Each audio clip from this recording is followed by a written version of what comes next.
god, no, it's doing it again! I can hear myself! Apparently I have messed something up. Hold on. There we go. There we go. Hello, everybody! Hello, JC! Apparently I left the setting on, and it wasn't fixed from last time we spoke, but I fixed it very quickly by just disabling the chat mic. Which I guess means if I have another... There was an echo here too? Yeah, I assume so. If I ever did, if I ever do another collab stream, I'm gonna have to figure that out ahead of time. I don't think it would be too hard for me to fix.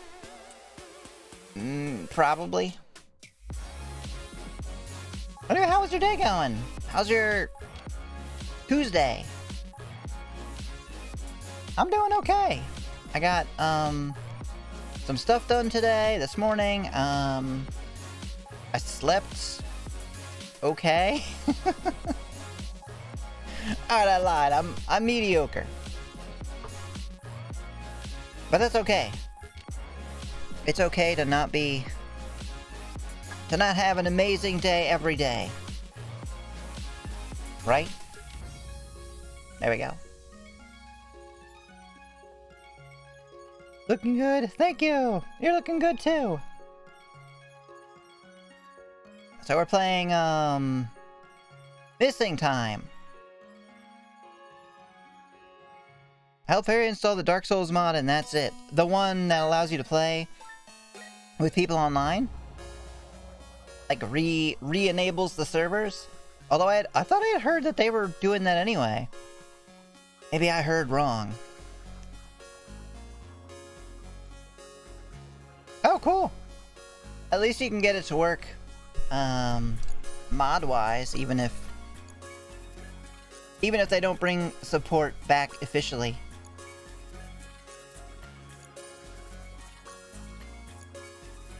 I'm trying to think if there's anything to go over, and I don't think so.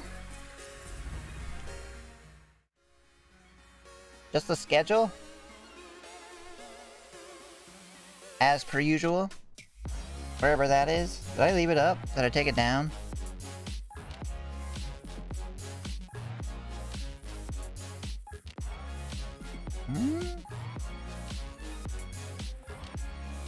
Oh, there we go. The re-enabled... The remaster version, not the prepare to die version. Oh, so it does it for... They re-enabled just the new one. That's kind of... It makes sense, because I guess they could potentially patch that one. Yay! Hello, Greg! Welcome, welcome, welcome! How are you? So, schedule. Tomorrow. Oh, these are all Eastern, 1 p.m, Blue Reflection. That... Although, thankfully, I put that on the Wednesday. I am... alive, I guess. Did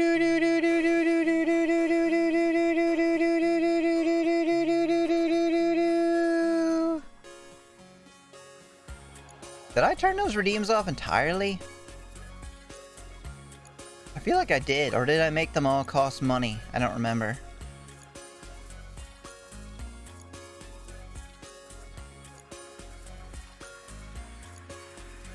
I'm checking.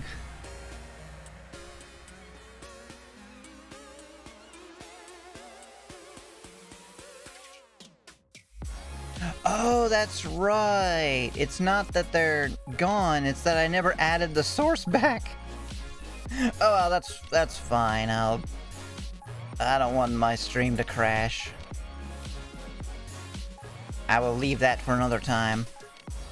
Fortnite both ups and downs days, without something to compare to, you wouldn't even know it's a good day. True, to an extent. You can have a mediocre day and a and a good day, but then again, I guess if you only had mediocre days, you would think those were bad days. So, or they would be bad days. So you're right, actually. Blue Reflection Second Light, 1 p.m. tomorrow. However, that will almost definitely be cut short. I don't know when. But Nyx's surgery is at 1. So, in theory, her surgery will be done sometime after that, and I will have to go and get her. So, I don't know if that'll be an hour, it might be 2 hours, it might be 3 hours, I have literally no idea. But I will be sitting with my phone at the ready, and when she calls, I will be ending the stream abruptly.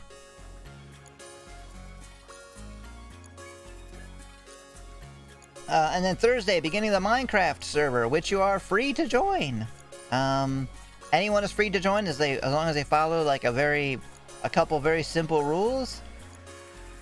Unless it somehow gets packed with people, and then it would be subs only. I don't see that happening, but it could. I have no idea what I'm doing with that, so it's basically just gonna be like I'm gonna fire it up and get online and we'll see what happens. Just fuck around in Minecraft, I guess. Friday, Fruit of Josiah. Saturday, I put Danganronpa V3 with Sweet Nyx. I think she'll want to play, but I don't know that for sure. Either way, also at 11 p.m. more streaming on Fansly. And Sunday, no stream. Hello, Super! Welcome! How are you doing today? Are you off work? Is Tuesday a day off? I just ate lunch, so I have to use like a toothpick real quick.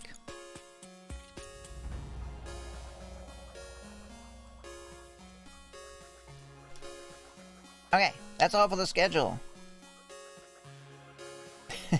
Someday it will fade out again once I set that up again. Doing well, it's my weekend, just woke up. Hell yeah, welcome, welcome. I'm glad to have you. It's super cool that you come by all the time. So we are playing Missing Time, and I feel like I literally just forgot something. Crap.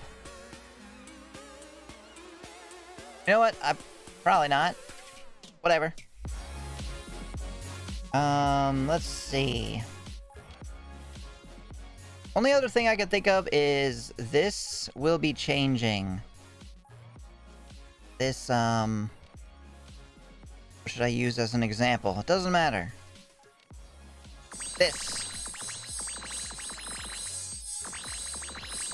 This magic costume changing will be unfortunately going away. Because as I add more and more costumes, it becomes harder and harder to actually build them. All into one. So I'll still have costume changes, they just won't be instant like that. I'll have to actually go in and change them.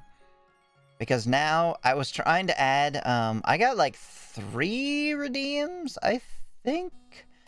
And Jinxie will have to remind me what hers is, because I know you've told me many times that it's probably in the Discord, so maybe I'll just search for it. Yeah, let me just do that. I'm sure it's there. But I also got one from Iliath and one from Mr. Foxperson, sir, that I have not done, and I went to start doing them and I couldn't even pose myself in Blender. Punk skin? Punk skin. I'm gonna search right now. That doesn't sound familiar.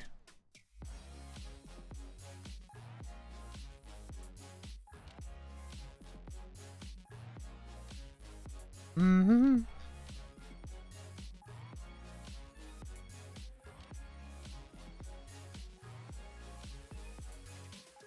I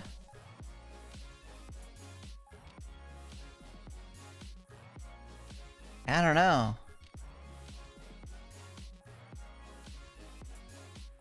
Hello, Doobies! Hello, Jay! Where has the time gone? Right out the window. Well, I'll go back and find it. I'm sure it's... I'm sure it's there. Oh, wait, no. Okay, so I didn't get an update from you. I probably said this before and, maybe you forgot? Or maybe I forgot to say it. Of the 3 you sent me, I can't do any of them. I couldn't find a suitable model to use for any. So, I guess you'll have to pick something else. The one on top of the 3 that you sent was especially surprising. Because I was like, how is there not a 3D model of that? But I couldn't find it. So maybe people haven't bothered to like rip them. I don't know. The time is in your house. Well, then, shit. I guess we don't need to play this game, huh? There you go. Stream over. We found the time. Gamble all. I don't have a gambling ability.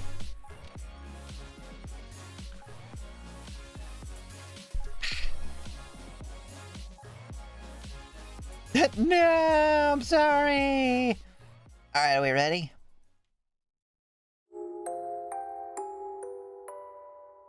Do do do do.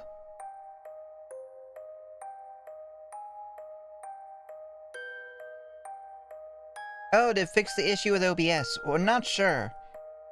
Hopefully? Best we can, yes, but the problem is with OBS itself and has been talked about on their Twitter. Yeah, I did downgrade it. I did change a couple things. I removed some stuff that might be an issue. So, we will cross our fingers. And hope that it works. Yeah, Jigsy. GG. Alright. The time! Who's got the time? No, really. Who's got the time? Is it that fox woman? Let's see, so a recap. Our best friend died. Oh, shit. Hold on.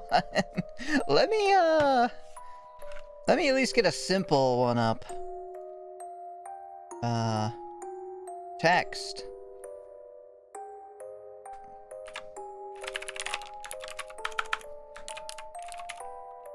Trigger warning. Who's got the chalk?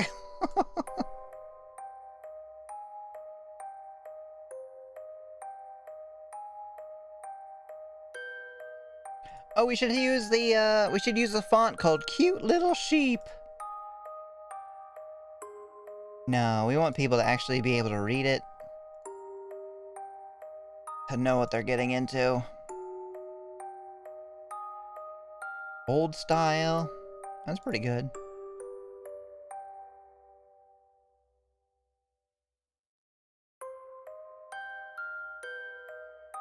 Wingdings!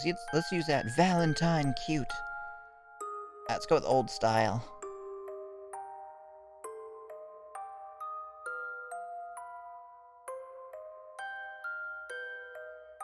Still no clue why this is called Missing Time. I have no idea. Maybe he feels like he's missing his time. Okay. Oh, my god, that is huge. That's all. That's fine.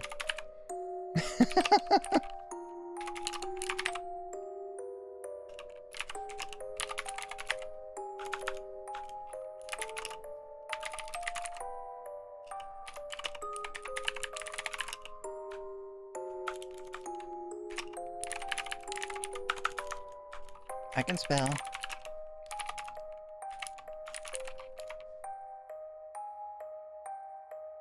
Alright, let's make let's make this font a little bit smaller. There we go. We'll make it red. And we'll give it a black outline.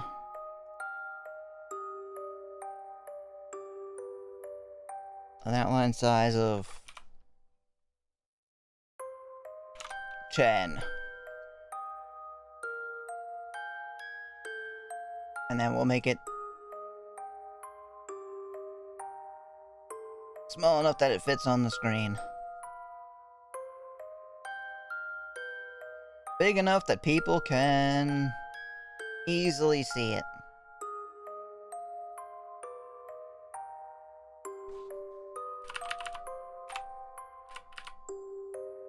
There we go.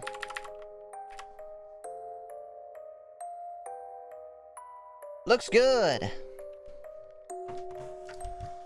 Honestly, I feel like playing Minecraft. Hell yeah! We're gonna be playing Minecraft on Thursday. On the server. I hope you can come by. So anyway, our best friend died. Was murdered, as far as we can tell, because it kind of fucking looks like it to me. What? Blood, murder, self-harm, furries, etc. Are people triggered by furries? Actually, I know that they are. Very unfortunate. We looked up this girl's skirt.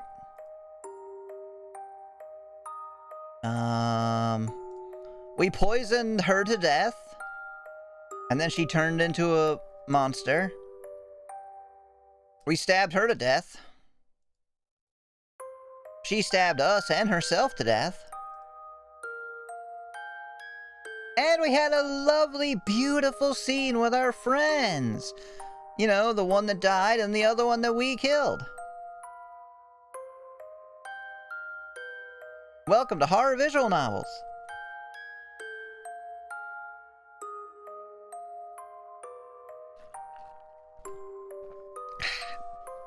Okay, let's go. We have 5 million saves. What the heck, are you playing as the murderer? I don't think so. Barbie? Yeah, I stab you. You stab me. So, what were we in the middle of doing? Oh shit! We were in the middle of this? No. Really?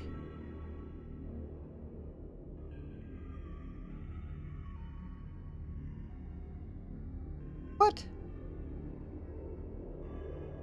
No, that can't be. Oh no, did we forget to save it? Or did I save it? Oh no. Oh no, they're not dated! Oh no! The saves aren't dated! Oh no! I have no idea where we are! Shit! Alright, I can watch the VOD and see where we saved last. Because, I'm pretty sure last time we played, we already got back. We already got way past this. We found her, after she went missing, in the cave with the 2 monster girls. And they killed a bunch of people. And then we got an ending. We got an ending about them covering everything up. And it was like us 10 years in the future being like, I'll never forget what happened on those fateful days. And I'm pretty sure that's it. We might have even started another file after that. Alright, well, I'm gonna load it up and figure out where we are, because I know this is not the right place. There's no way. I can't believe I didn't save it. Such a dingus. Why wouldn't I save it? Oh, no, I'm listening to myself.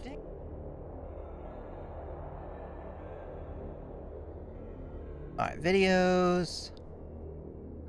Past broadcasts.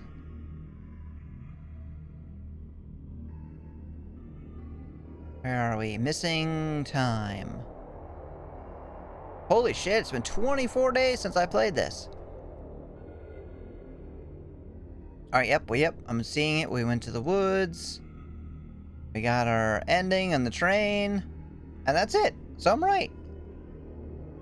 So I guess what we'll do is just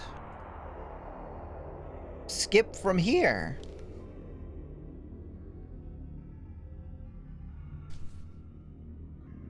And I just realized I should make this... Should make this warning more outlined. There we go. Where are we doing the Ember route? We had finished this route. And then she dies at the end. And that was the last thing we were doing. So I think we said... we can try? Alright, and there's a skip button. And then we... go, yeah, we go speak to her. And then we look for her in the forest. It gets late, we go to the cave. And we find her, and they're like animals. And she's like a priestess. Oh no, she's also a beast. And they attack us. And her sister comes along and murders them all. And then this. Oh! Oh, okay. It wasn't that we didn't save it. Is that we reached an end. So we just start from... new? I guess we would start from new? I think.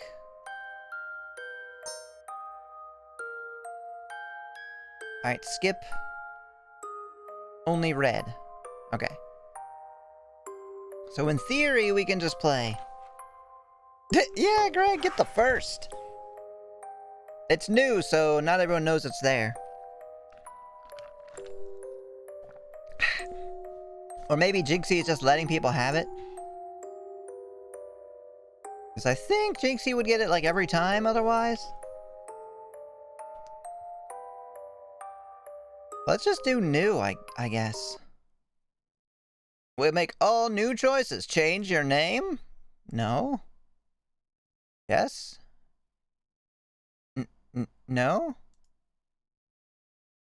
Is it going to give us an auto name, or do they mean change it away?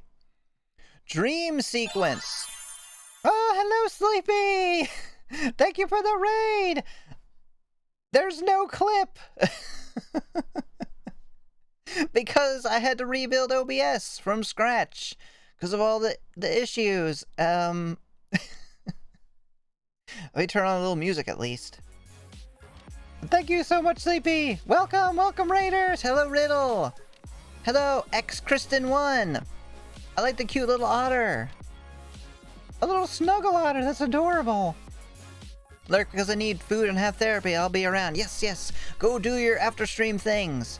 I was watching you pretty much the whole time, so I don't even need to ask you how your stream went. I was there. It's good to see everybody. If you don't know me, hello. I'm Emi Akina. Magical girl / maid. Mostly retired. Play visual novels, a lot of horror ones. Oh, thank you for the follow, Christian. You can do magic. Like that. And... yes, hello. I guess we're playing a game called Missing Time? In which there are... it's like a murder mystery, and there's beast people, kind of like animorphs or something. And people get killed a lot. Hence the, hence the trigger warning at the top.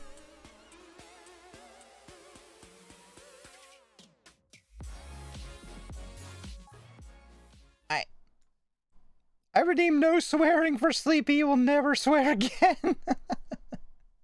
Nice try. I think Sleepy would die if she couldn't swear. You don't know what the hell dream sequence is? So let's fucking go. We already got an ending.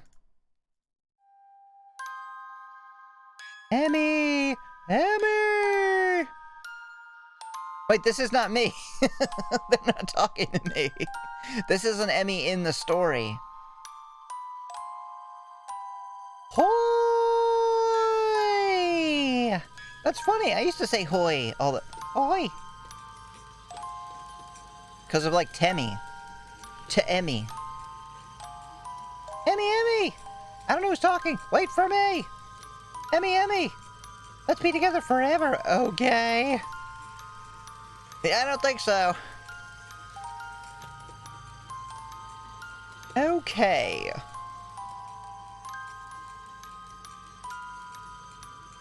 It always blooms so beautifully here. I don't know who we are. The dog is wearing a skirt around his neck. No matter who he was, this place will always have such a magnetic pull despite the years of horrors it houses. Looks pretty nice for housing horrors. A squid! It's probably not actually a squid, but it looks like a squid. To those who something, because I accidentally skipped it. What? Oh. No, I'm looking at the log. To him, to those who stay, to those who have theoretically moved on. He supposes he isn't the same young soul he once was. The dog? He came to pay respect. He doesn't know if he is even allowed to. At least one of them is bound to be angry with him, and an Onishi can hold quite a grudge. Oh yeah, everybody knows that about Onishis, right? I mean, everybody's had an encounter with an Onishi that held a grudge. Man. Those fucking Onishi, am I right?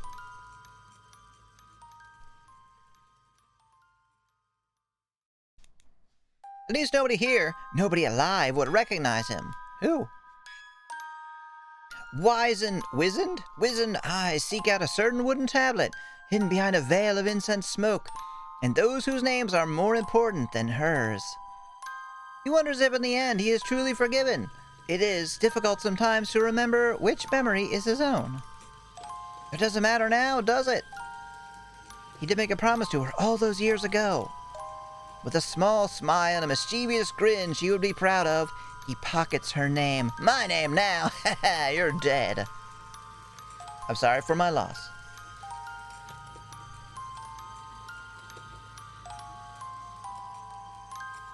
I wish we could be together. I wish I wasn't chained down. Oh, it's fall. It's so beautiful now. I wish I wasn't left behind. I didn't want to be left behind. We all got left behind. Feel it all slipping away. I didn't want to. I wish. I wish I had a moon pie. God, anyone remember moon pies? The cookie is always kind of like dry and crumbly, but oh man, that marshmallow layer, it's all smushy. Oh yeah, and also I guess I wish I weren't dead. Wishes are for the weak. Fuck moon pies. Funny how they never spent many peaceful moments together. Funny how it could only be achieved after so much grief had passed. Wrinkled fingers trace along the grooves that made her name. He thought of saying something, but stops himself. There aren't many things she would like to hear from him, not after so many years. He knows she loves him more than he did her.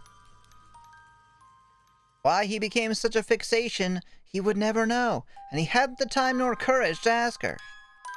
To the younger him, it was simpler back then, even when nothing was ever simple when it came to her.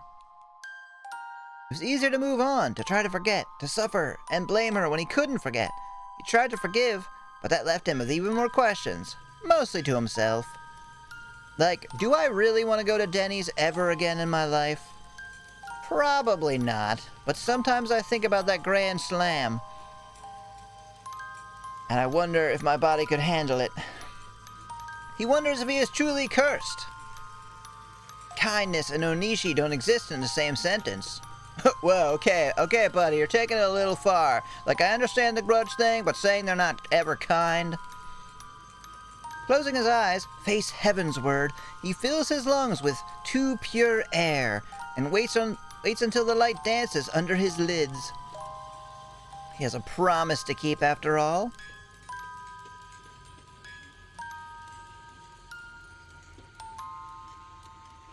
He'd like to think she liked the lights.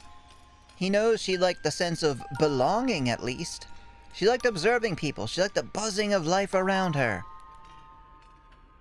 What a contradicting creature she was. Funny that she likes the buzzing of life when she's so dead.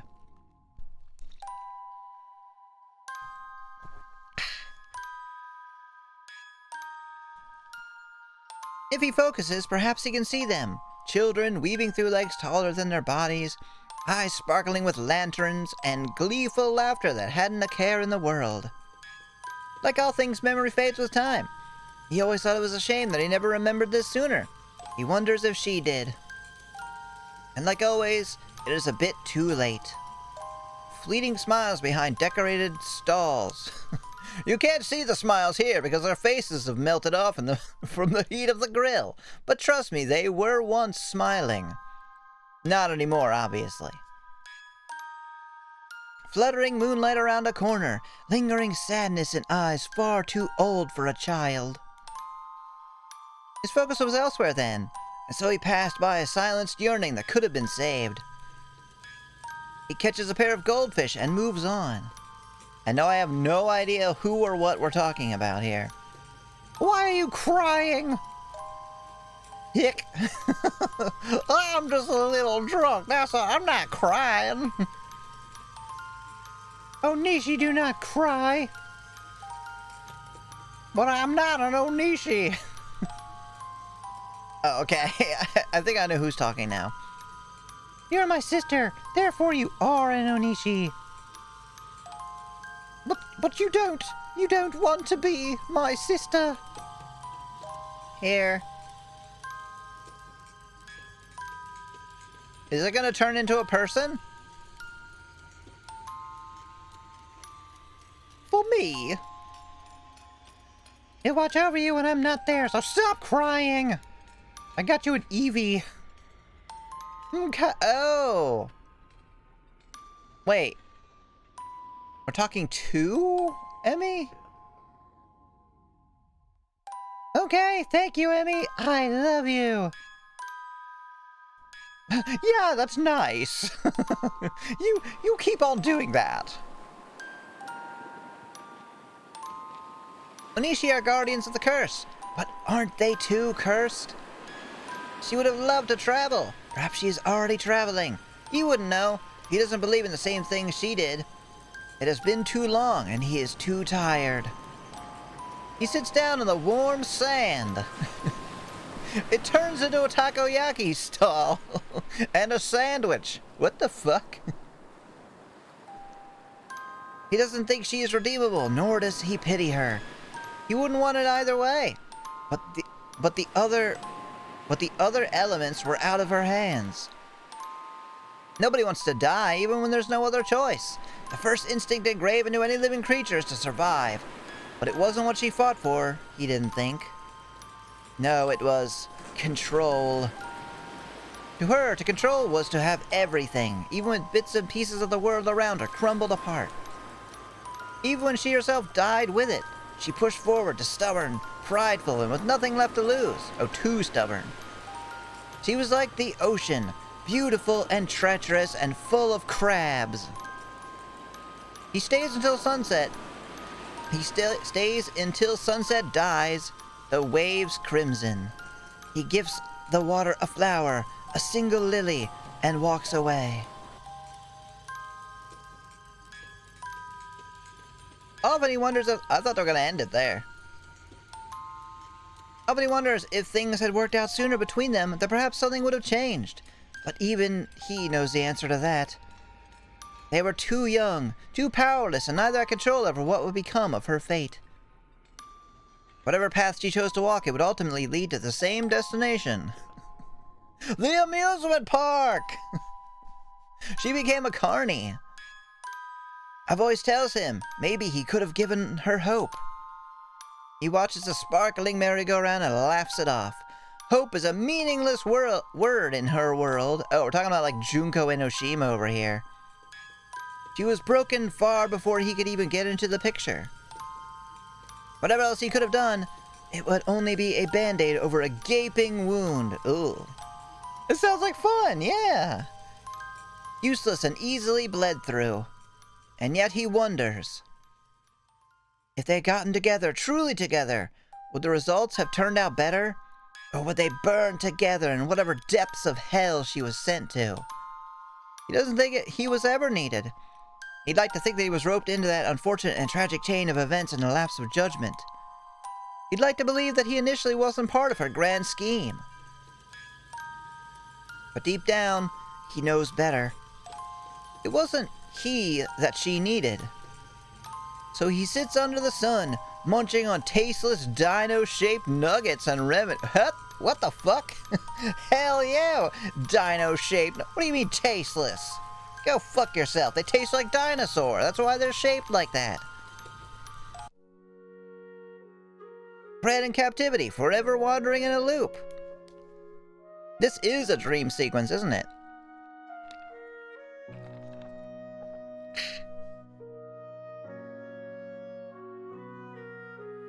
She can see her reflection in their soulless eyes. What, the fish? Fish have souls.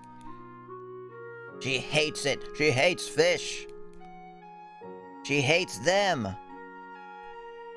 She hates... She reaches out, tapping the glass with a smile.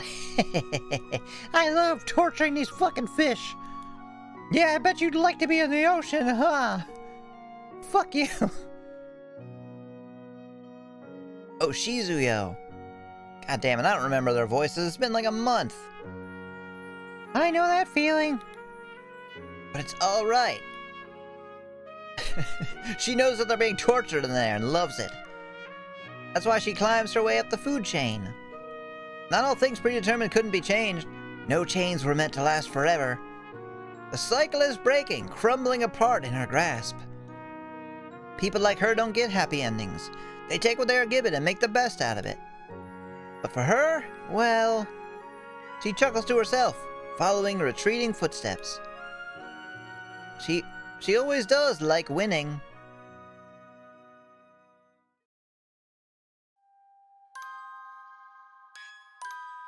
I wonder if we're like jumping around to different people? They have turned this into a semi-public tea house now.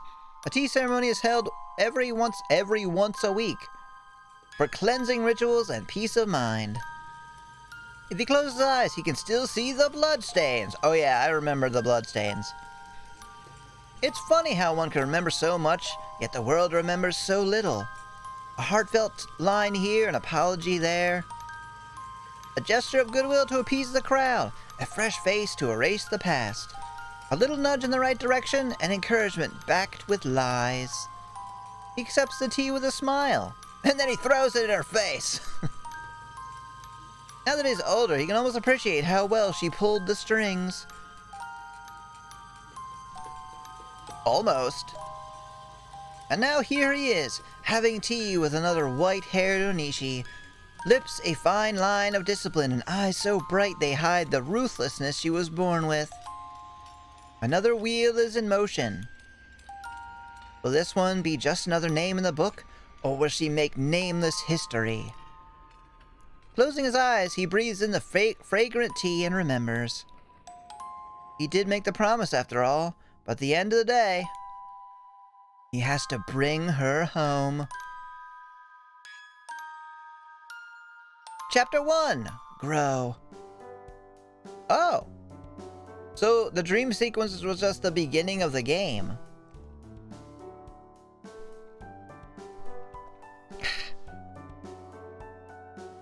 I got a bad feeling about this, right? Okay, time to start skipping stuff. Do I have a control button nearby? Alter? What is it? Shift? Control. There we go. Oh, okay. I think we picked both of these already. So let's go in a random club and make different choices from there. Yeah, let's join the occult club. Let's keep walking. Well, we better get walking then. Yeah, nothing we can do about it now, right? Yeah, yep. I don't know what we're talking about. That was the only part that was different. What is this all about? Let's wait.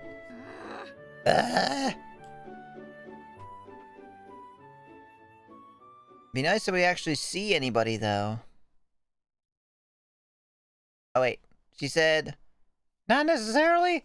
I mean, anyone could invite someone to join, right? As long as the president and other members accept the new member, it should be alright, right?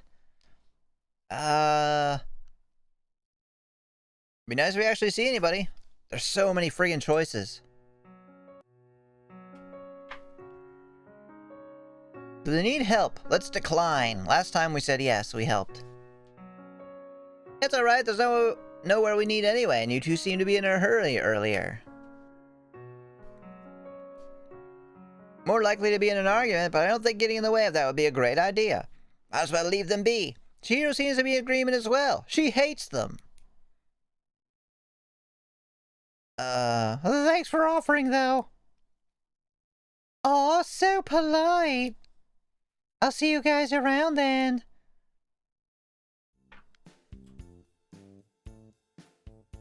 What are we agreeing to? I don't know. I made food. Oh yeah, about eating lunch. I think we turned her down before. So let's agree. It's a bit sudden, but I feel Ember... Oh, we did do that. Okay, so this is different. I make my way to the rooftop as soon as the bells rang. It took me a while to figure out how to get up here. It doesn't seem like a lot of students wander near the western wing staircase. I wonder why Ember wants to have lunch here. Maybe this is a good chance to get her know her better. Yeah, I have no idea what's going on. Same. The view is breathtaking here. Clear sky, unobstructed by the trees. All noise fades into the background except for the background music. Buzzing like cicadas in the summer. You can see just about every house in town from here, hidden under the great mountain shade. Wow, this really is a great place. But you've got no name anymore? Right. I come to think it sometimes. It's quiet and not a lot of people wander up here, you know. It's very peaceful. Except when someone gets murdered up here. I hear that happens from time to time. Ember pushes a tier of her bento box towards me. Mumbling a thank you, I open the lid. Oh, it's filled with dead cockroaches. What the hell is wrong with you? Oh, this is cute. I don't know how to... Is it spacebar? Yes. Spacebar hides. Look at her adorable little lunch. A beautiful arrangement of sashimi, rolled sweet eggs, and grilled meat. Meat is revealed. Even with my amateur eyes, I can see how delicate each cut is. How everything is shaped carefully and placed in a vibrant piece of art. The tuna slices are crusted with fine bonito flakes and spices. The sweet eggs are fried to perfection. The color unison inside out. There's even a hint of butter in there, which is interesting. And the meat. Ember seemed so intimidating at first. I never thought she'd be capable of preparing something so beautiful. I'm glad I agreed to this lunch. It just shows how you can't judge a book by its cover. Plus, it'll get her to let her guard down later when I poison her to death. Holding up a slice of honey glazed beef, I blink.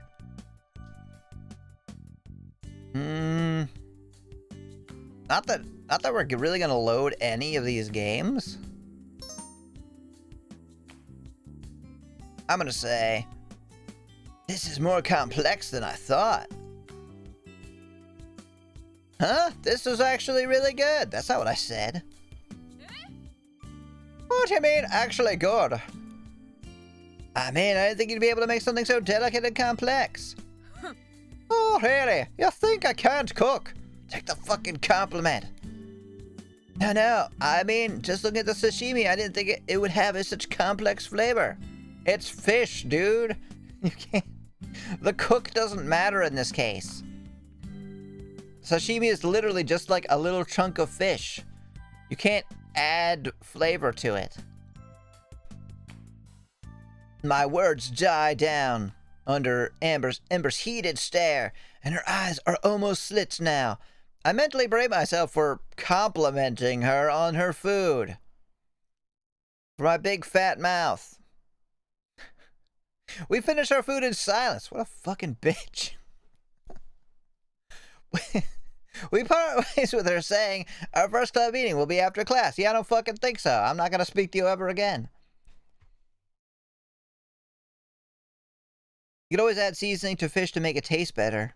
No, that's wrong. I'm not sure if you can. I'm not sure if you can add it and it still be sashimi. Do do do do do do. Who's gonna die next?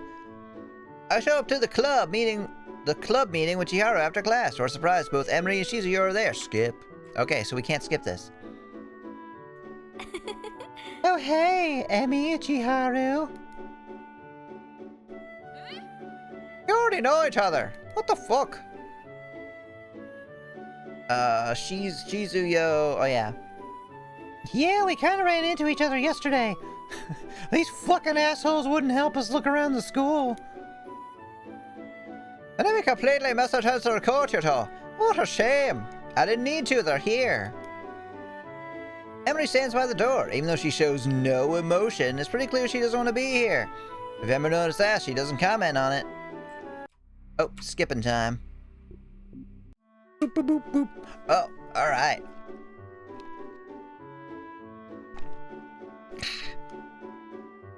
Last time we obviously went with Chiharu, and we can't go with Shizuyo. So I guess we'll go with Ember? I mean, Al isn't here, so we might want to just go with Emery for now. Why can't we go with Shizuyo? I forget, is this is Shizuyo, or this is? I don't remember. I think this is Shizuyo, the standoff one. Let's go with Emery. I glanced over at Emery. Chihiru said the older Onishi is the head shrine maiden/priestess of this town. If the cases are indeed as mysterious as Ember said, then Emery would probably be the most knowledgeable about all this. Maybe if I can improve her mood a little, she'd be willing to fill me in? Yeah, so this is her. This is Emery. For some reason, I can't go with Shizuyo. No idea why. I'll go with Emery. Alright, how about you girls? I'll help you out then, Ember, if you don't mind. I don't mind. Aww. I'll do this alone for now, I guess. But next time, someone gotta pair up with me, alright? Chiharu and I walk home together after the meeting. She seems relieved. She really did want to hang out with me. Are you okay? I thought you said that she was relieved. Yeah, I'm okay. To be honest, I really didn't expect the club's theme to be so creepy. Skip. Between school and unpacking, the weekend just pounces on me. Like I'm hoping Emery does. Honestly, the prospect of working with Emery unnerves me a little, so I make sure to wake up early even though it's Saturday morning. Wait, you gotta get up early. How are you gonna eat your honeycomb cereal and watch cartoons, huh? Psh, moron. We'd agreed to meet up at the library on Saturday. Ugh. You can meet up at the library. Yeah, it's fine. I find her sitting on the exact spot that she said she would be, barricaded away from the world behind rows and rows of books. Oh, she's made like a little fort. That's adorable. She's got like a little sheet over it. A little sign that she wrote with a marker. It says, "No girls allowed." She's in there playing with her G.I. Joes. Even though the school is locked on the weekends, she apparently has a spare key and has graciously left the door open for me. You're already working hard, huh? When did you get here? There's no response to my questions. Awkwardly, I shuffle over and read the notes over her shoulder. Funny though, Emery is working with old newspapers, though she does check the surrounding books for references from time to time. She's quiet, but scours the articles like a machine.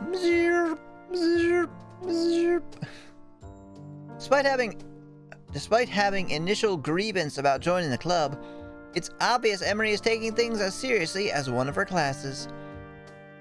The notes in her handwriting are crisp and clear, just like her personality. She's marking down names and time frames with additional notes underneath each section. Do you need help? Help her? Or wait? She's probably not gonna take kindly to our just, quote, helping her without her input. Oh, my eye.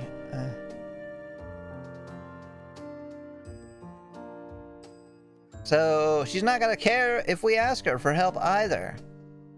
But maybe we should offer anyway. Let's offer anyway. Or maybe we should just barge in. We should just barge in, shouldn't we? Because everyone's usually all respectful to the Onishi. So waiting would be respectful, asking if she needs help would be respectful. Let's just fucking dive in and help her. Oh, you weren't supposed to ask, you're just supposed to do it. Oh, is there anything I can do for you? There's an awful lot of documents to go through alone. Once again, there's no answer.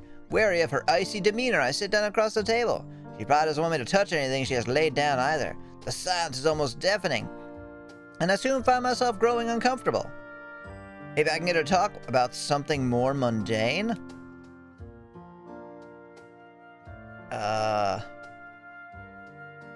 How did you get the keys to the library? So do you have any other club activities besides this? I have apparently upset her. Oh, sorry, if you're not subbed, you will see a 30-second ad. No, my worst enemy, small talk.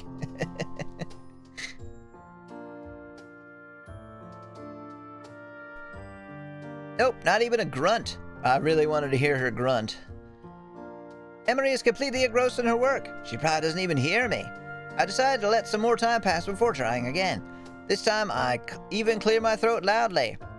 Yo, what the fuck? Why did you have me come here? Again, she says nothing.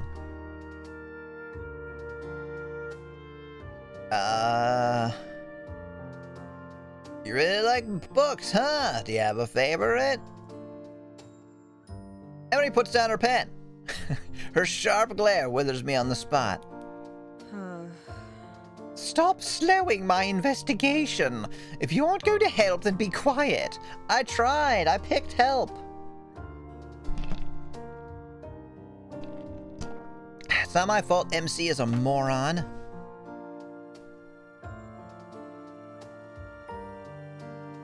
Wow, that was cold. I feel like I was scolded by my own mother and mutter an apology under my breath. The rest of the morning is spent fetching her books and newspapers.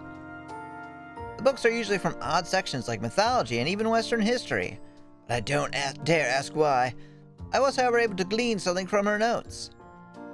Apparently the incidents from the previous year were handled poorly by the school in particular. There was no comment made to the press, no attempt to investigate, and it seems like they tried to brush everything under the carpet. There were remarks about students being too stressed with finals, which drove them to suicide. Jeez. But there were also 2 teachers involved, and that was when numerous other excuses were brought forth. It was very disheartening, but at the very least it's something to report back to Ember. Hey, Ember! Hey, guess how many people killed themselves? Yeah, it was like 7. That's pretty cool, right? Are you happy that praise me, please? There we go. Even though I never got to read her notes, judging by the way Emily has been slaving herself over this, I don't doubt there will be a lot of information to show the rest of the club on Monday. Wow, so that was completely useless. The shadow people are back. Don't say anything. Don't move. They'll eventually fade away if we just don't say anything. Dropkick MC. Yeah, MC, please read the room. She doesn't want to talk.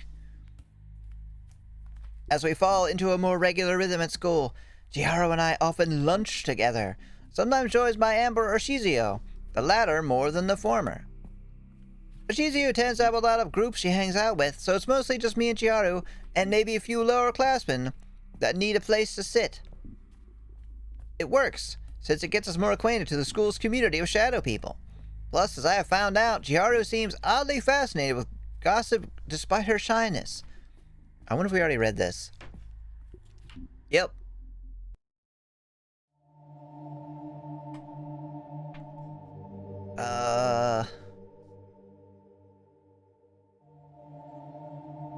What were we doing? What is our plausible theory? A local gang that's responsible. Hosts can influence the police and press into covering all this information. It's definitely these people.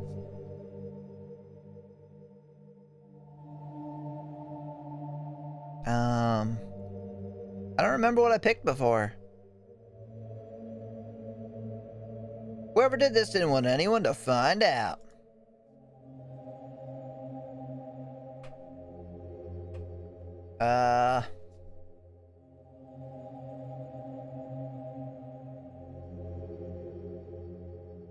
There must be something off the record we're missing. Did we really not pick anything new? God damn it. Alright, what's being said now? Box in the storage room. I said, alright, I'll go. None of the girls seem too keen on volunteering to go with me. Okay, so last time we picked Emery. Right? Or Emery ended up going with us. So let's save and try... Should we try Shizuyo?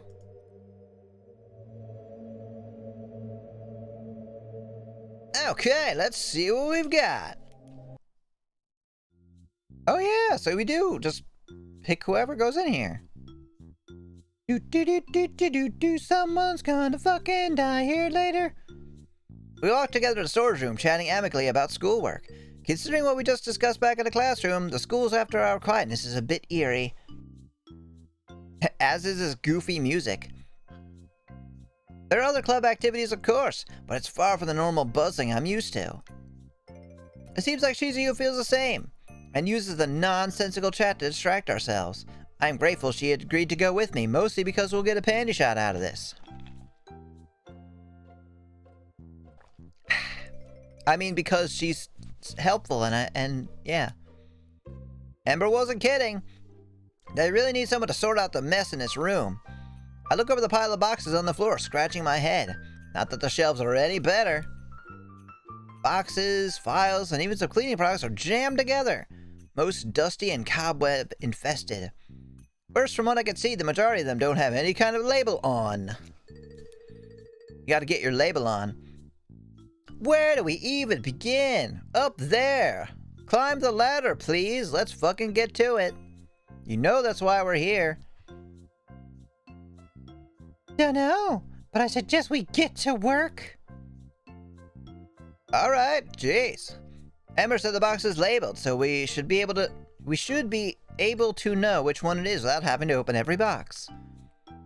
Now you just take away all the fun. We step inside. Not only is it dusty, the light doesn't seem to work either. Great! Guess we have to leave the door open. No, don't leave the door open. Well, it can't get any worse. Oh, I assure you it can. We stand over the boxes on the floor, trying to look for label or some indication of what we need. Shizuyu looks up and down the place, nose wrinkling. I'm never gonna get the dust off my hair. Maybe try putting it up in a ponytail? Good idea. I do have a scrunchie. She pats around her skirt pockets. And it's probably in my bag. Yep, dusty hair it is. We proceed to shuffle around... great, thank you for that nothing conversation. We proceed to shuffle around the boxes on the ground, pushing the labeled ones to the side while skimming through contents of unlabeled ones for good measures. Well, I guess we're doing the school a service. Ugh, free labor's a crime, you know. We kinda signed up for it. Then we're criminals? I don't really...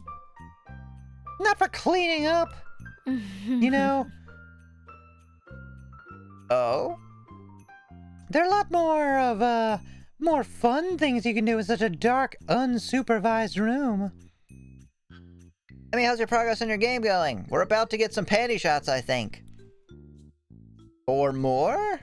Not sure, but other than that, not really going anywhere yet. Her teasing comment makes me inhale a lung full of dust. Coughing to her tinkling laughter. Oh, what? Does she have tinkling laughter? Is that what she meant by doing other things in here? I glare at Shizuyo through a veil of tears. What the hell, Shizuyo? So I thought your mind goes straight to the gutter? Shaking my head, I turn away, using the excuse of looking through the boxes to hide my flaming cheeks.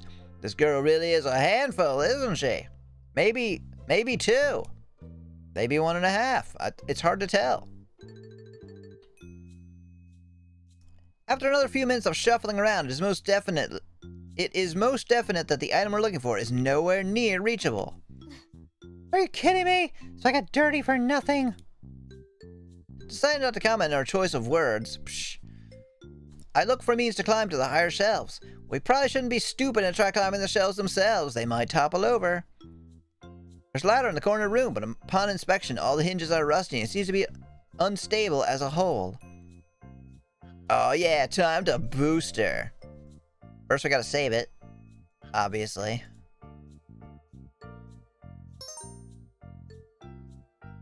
And I'm gonna go and take a quick break just to refill my beverage, which is almost empty. Thank you for watching. I'll be right back. I see an opportunity for an accident occurring. Oh yeah. Hope she could easily fall, like, right on top of us. Alright, be right back. I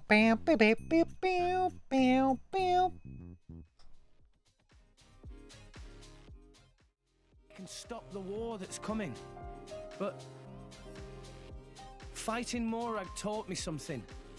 I'm not strong enough. Dora. I can't do this alone. Dora. Nia, you're a driver. We could really use a companion like you. If you wanted. Alicia, Amazing. do you really believe in that myth, kid? Well, Pyra told me that she was born there. It's okay. We have lit ourselves in the couch.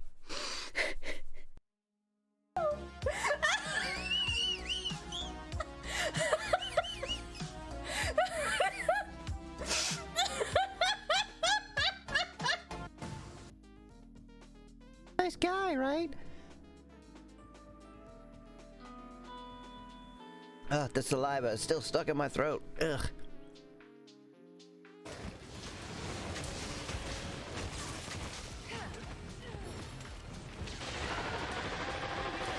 I think he's angry, guys. Oh, harder, daddy. That didn't hurt enough. I didn't die. Fuck! Not immediately. Give me. Oh no! I didn't need it. I did.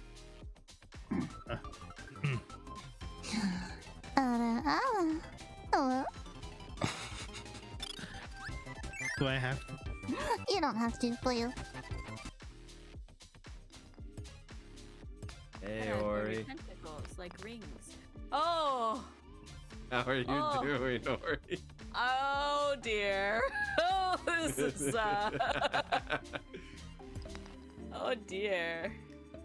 It's an Ori and an Ori stream. Say an Ori thing then, eh? Gotta get them dicks. Gotta get. I'm. Gotta get them clean dicks. Oh dear. Do it in My like a name is- Sonic voice. Gotta go dick. Gotta go, Dix. Sonic. Sonic Dickos. He smokes banana cigars instead of cigars.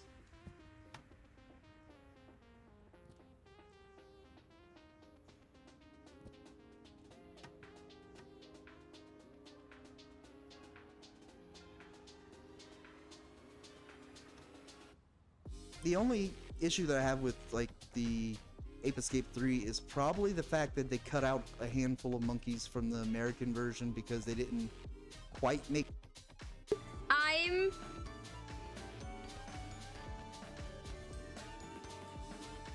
Who am I? Yo, Ozza, let's go! It's all the tendrils, baby. Oh yeah. I have it, an official part of Oz's future plans. If we ever get 1,000 average viewership, Ozza launches a Pornhub channel. Yo! Oh God. For real? You heard it Yep. here first. Somebody clip that, please. I know, Upload it right? everywhere. That's on record. It has been in the planning since day one.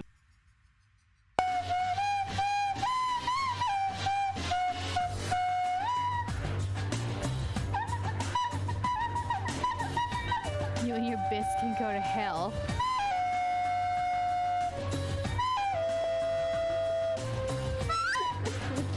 Beautiful angle. Thank you for the hydrate.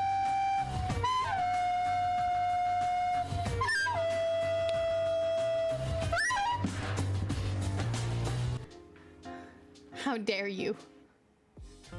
On my rotation, on my rotation of the sun, how could you do this to me? Better say something to say you can't stop me. I'm going to leave it as an option. But I increase the cost every time someone uses it. Next up, 1,000 bits. God damn it!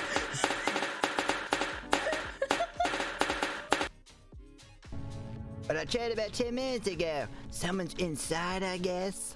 Someone? Who? I don't know. What? You think I can see through the door?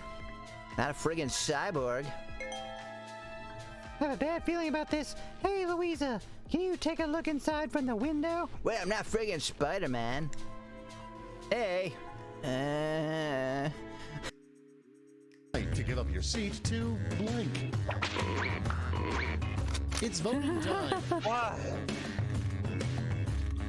What do you give your seat up to, guys? Let's see. I mean, if you give it up to a collection of dildos, you get to sit back down.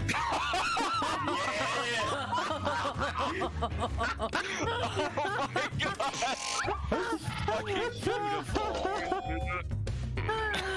Oh god. Whoa.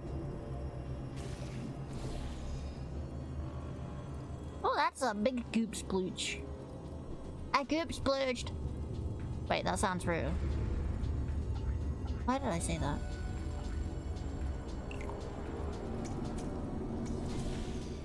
Why would I say the word? You know what? Why did I say that? That's great. I forgot to pour my beverage.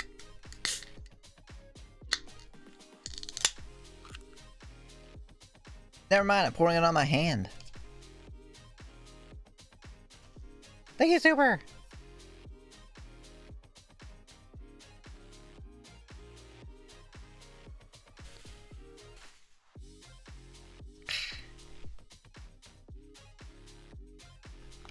Alright, let's continue.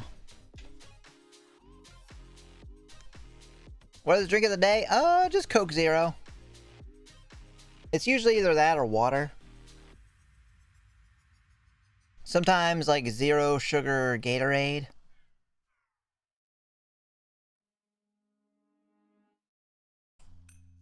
Alright. Let's give this lady a boost, shall we? Booster.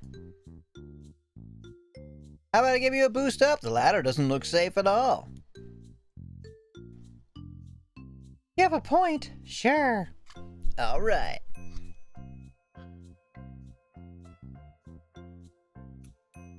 Besides, we gotta use the elements to our advantages, huh? Oh, she's on to me. But the answer is absolutely yes. Sorry, at Emiyakina. I will be MIA today. It was voting day, and it will be going to other places. That's okay, but thank you for stopping in. Yeah, we purposely did not choose the Ember route because you were not here. And I know that you like her. So we will get to that another day. Have a good time with all the stuff that you might do. Bye.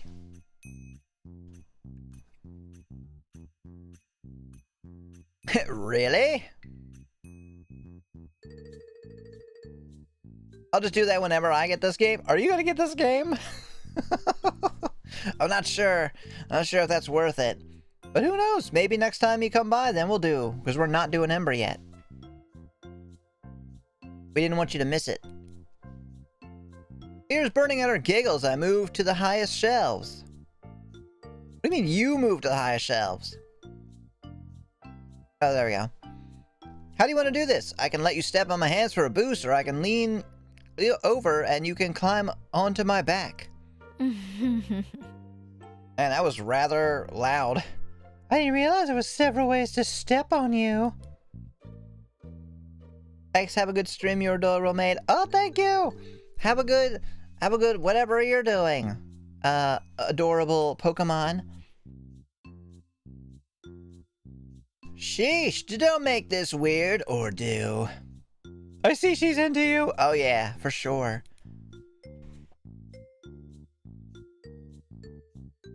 In theory, she's into a lot of people. Which is, you know, not a problem. Alright, I guess just give me a boost. Should be enough to look at. The labels. I zoom into her crotch, because, you know, why not?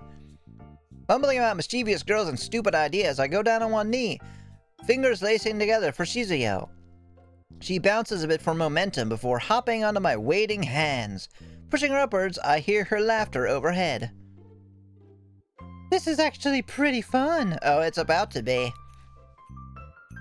Hey, we out here for fun? Did you see anything?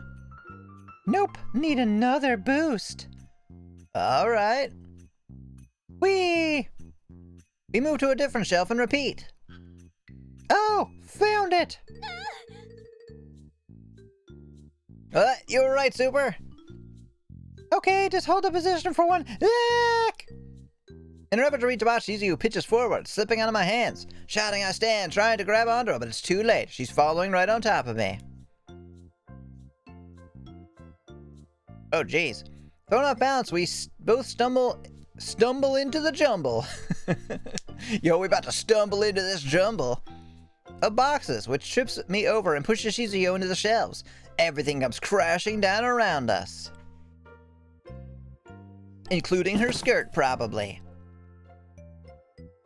Ow! Shizuyo! There's a long gash on her leg. Aw, man, that's not sexy. Come on. Not deep enough to require stitching, but definitely bleeding. Looking around, there doesn't seem to be a first aid kit anywhere in here. Surprise. I wrapped the wound in an old hockey stick. I'm sure it'll be fine. I think you have to clean the wound with your mouth. She's right, it's dusty as hell in here, and even without light, I know some has already settled on the blood. If not washed out, she might get an infection. Well, maybe take her to the bathroom? There's no water here, so spit on it. That is a terrible idea. That is a really, really terrible idea. Your mouth has so much bacteria in it. Maybe lick it? Oh my god. I didn't think they were going to give us the option. I think it was just going to be a weirdo and do it. Alright, you're going to make us the weirdo. Fine. Let's fucking go. Screw you. Lick time! Helping Shizuyo in a more comfortable position, I carefully wrap my hands around her ankle above her knees. Yeah? My heart thunders in my chest, so loud I'm afraid Shizuyo might have heard it. This will sting a little. A lot more later when you get infected. Shizuyo screws her eyes shut. I take a deep breath and dive down. Oh no! I missed the wound on her ankle by a good 20 inches. Oops. Yeah! Consciously, my mind registers how smooth and cool her skin is under the blistering heat of my fingers. The taste of copper touches the tip of my tongue. Ugh, God, why am I... One, who wrote this? 2, why am I reading it? I carefully drag along the length of her cut. Once, twice, and a third time just to be certain. Ugh, getting like shivers just reading that. Like, it'd be different if he was like a total, like, creepo in the middle of, like, killing somebody. Entertainment reasons? Is that entertainment? Thanks.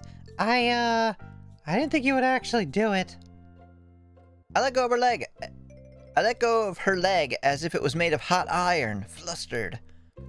Sorry. No, it's fine. It's my idea after all.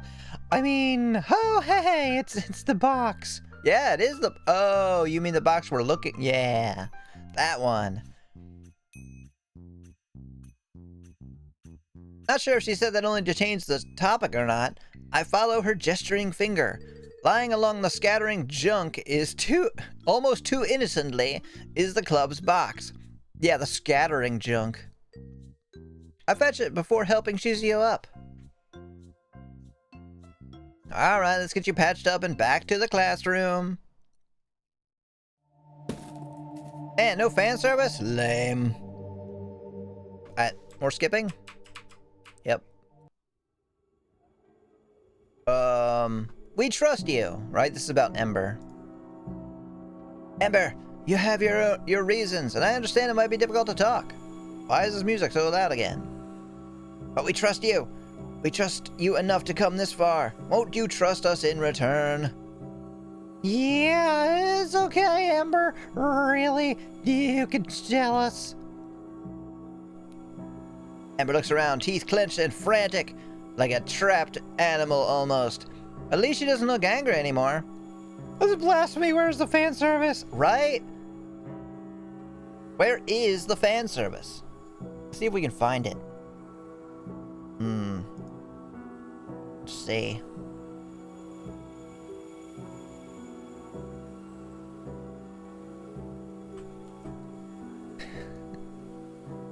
I'm sure the fan service is around here somewhere. Help me look for it.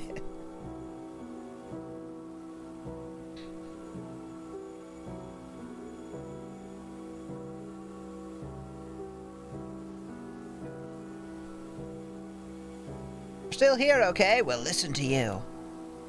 Yeah, I don't know.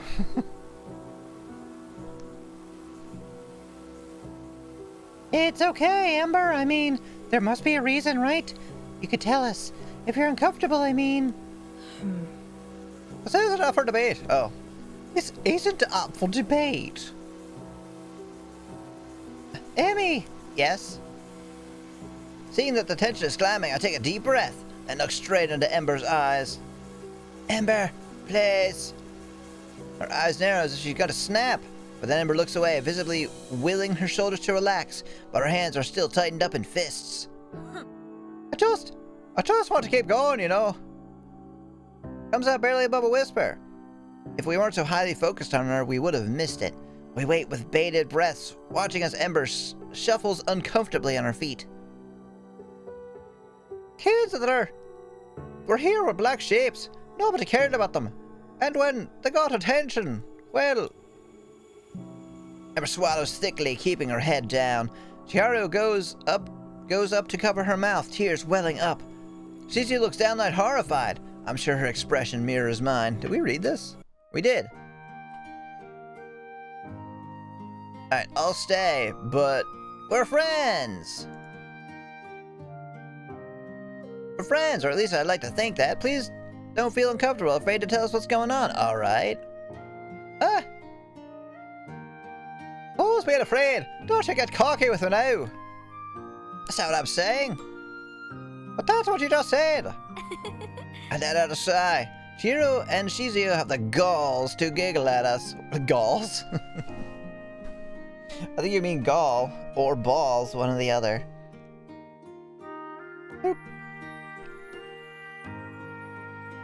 Abby is right though. We're all friends here. There's no need for secrecy, right? Alright. That is one final person to decide. Emery holds her head up haughtily as all eyes fall on her. Ember's a bit uncertain while Chiharu and Shizuyo are hopeful. But the three of us agreed to stay. Ember technically doesn't need Emery to. They don't match each other well, and both are entitled to their own decisions. Well, I will stay for now. You will? Hooray! Alright, thanks. Don't thank me yet. Oh, don't thank me yet. When you realize what I'm here for, you're not going to be thanking anyone. Ever again. There isn't much to talk about after that. We agree to meet up on Friday and discuss what to do next. And skip. Alright, pretty predictable. She's been keen on cooking. Let's encourage her. That's a great idea. Your cooking skills have improved loads since we were kids. I'm sure they'll be happy to have you. You really think so? Nope, just kidding. You suck. I know so. You have a talent for that stuff. Okay. Thanks, Emmy. Uh-huh, now get out of here.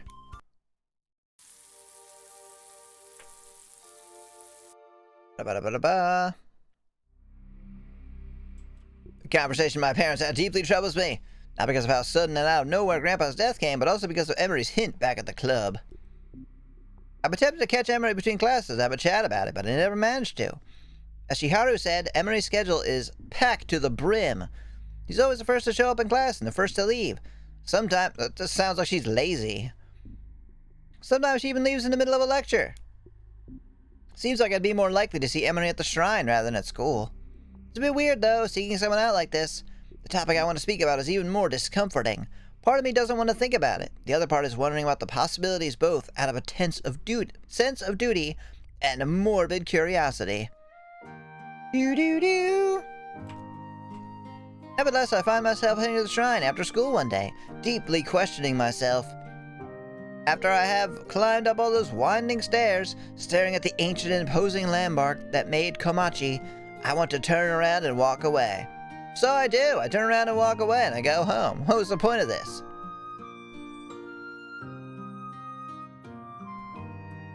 The memory of my childhood, coupling with the reason why I came here, is almost too much to bear. But then I spot a flicker of white hair heading out from the back house, biting the inside of my cheeks. Ow! I wave at the one and only Emery Onishi. Hey, Emery! Oh? Oh? Good afternoon, Emmy. What brings you to the Onishi Shrine? Straight to business, huh? I can't help but wince a little as I walk over, because I keep biting the inside of my fucking cheeks. Impassive, Emery stands still, waiting for me to answer her question. I was just, There's something you need? Please speak up. I have duties to attend to. I'm sorry. I didn't mean to waste your time. Well, you have. Prepare to be punished. And yet, here you are. Something glints in her eyes. Wait, was that a joke? No. Or was it Emily telling me to get the hell off her property? That one. Wincing again, I'm leaning towards the ladder. It's nothing important, really. I was just thinking about my grandpa. You what? Why do you need to be here for that? Go think of your grandfather at home. Oh? Did he come here when you were young? Yes. My grandpa used to take Chiharu and I here for the spring and summer rituals. Why do they not have the names anymore? Do they not? I thought they had the names. I see. Like, isn't that the point of this thing, is to have the names here? Have you come to reminisce then? What a nerd. Look at the rustling ranges of trees and the shrine's swooping architecture. And breathing in the fresh mountainous air, I feel the corners of my eyes sting. When was the last time I came here? Grandpa, me, and Chiharu. It's been so long ago that memories are faded. A little, yes. Is there anything else you want, or should I leave you alone? Ask or don't ask.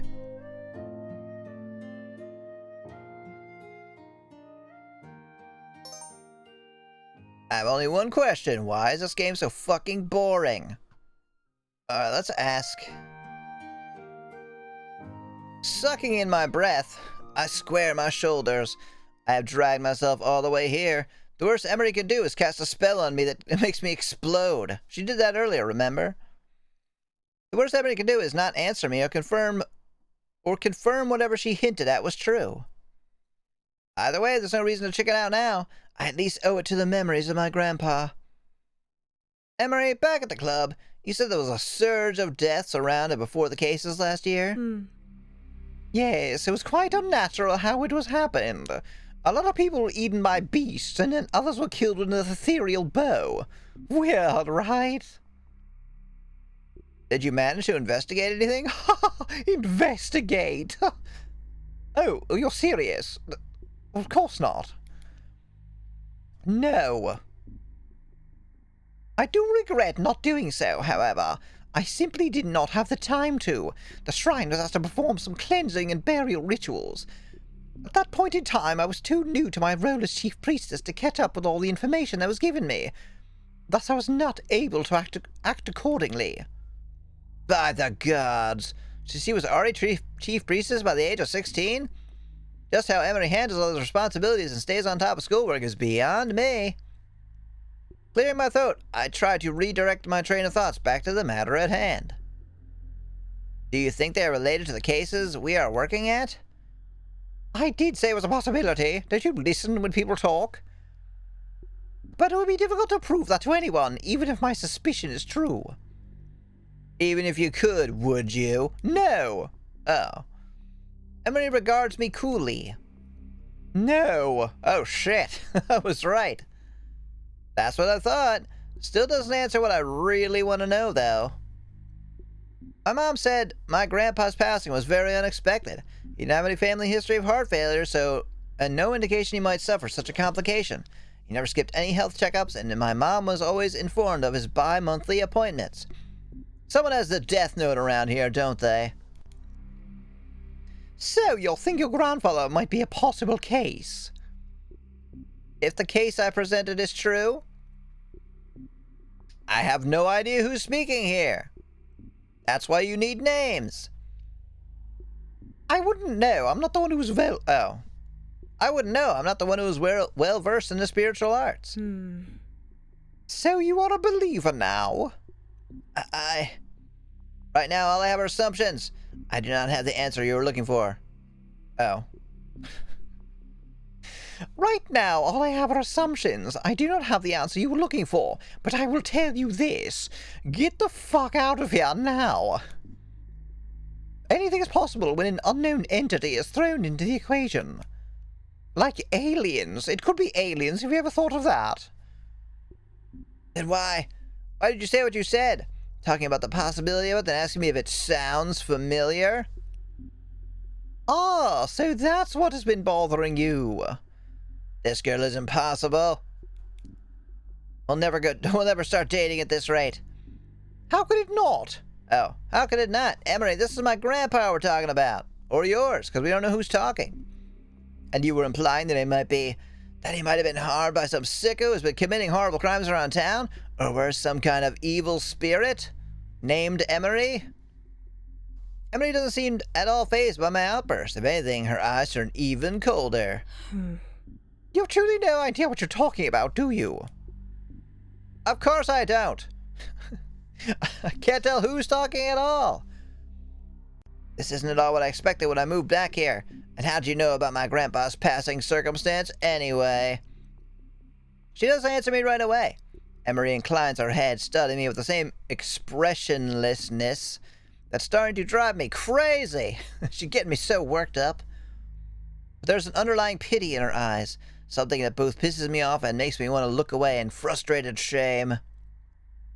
Kinda getting turned on by it, to be honest. People talk in Komachi, Emmy. They talk, but only the ones who they believe would protect them, and only when they think no one is listening. Now that you're here, there isn't much you can do but keep the ones most important to you close. Her words strike a deep, unsettling chord within me. Suddenly I feel cold staring into Emery's frosted eyes. It's late. Have a good night, Emmy. Yeah, sure, you too. Goodbye.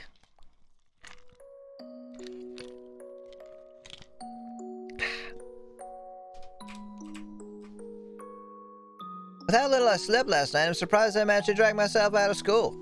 Needless to say, I zone myself out as soon as I sit down in class. My mind a jumble of thoughts. So distracted at first that when I go to sit down at our usual spot for lunch, it takes me a whole 10 minutes to remember why Chihiro isn't there. Oh, crap! She's trying out for the cooking club today.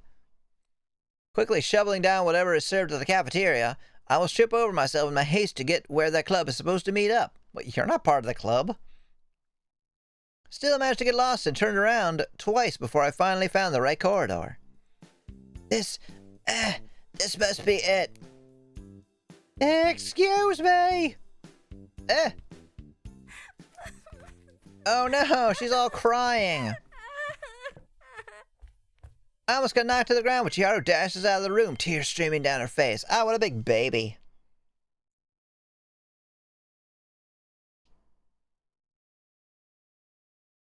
Okay.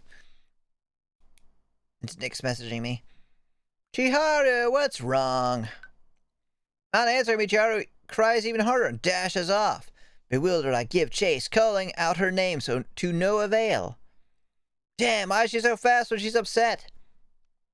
To my luck, however, the next person Chihiro bumps into is none other than Ember, who body slams her to the ground. Nice! And Ember definitely doesn't something. Hey, what the? Chihiro, what's wrong? Are you okay? What the fuck, Abby? What did you do?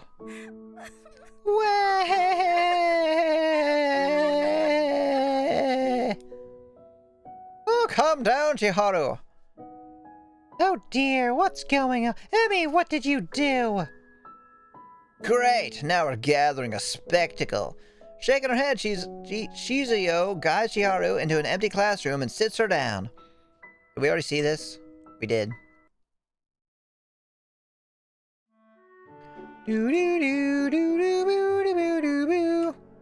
Say nothing. I don't know what's happening, so check the log.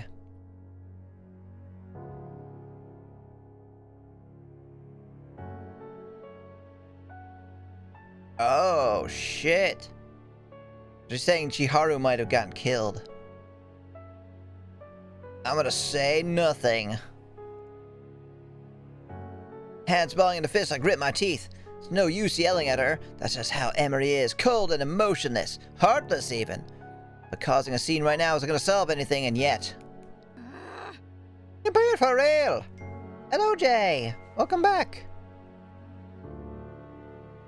Who is dead? Oh, Chihiro. Yeah, probably.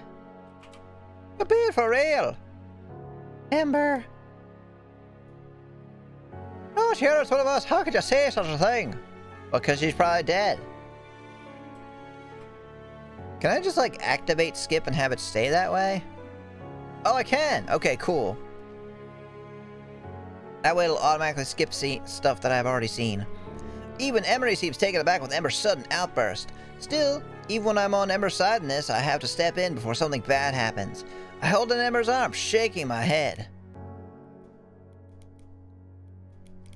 Hey, come on, skip. Use the button. What are you doing? What? I can't? Oh, apparently I can't have the skip thing highlighted. Alright, never mind. Fighting right now isn't gonna solve the problem. I'm sure she's just dead. I mean ill.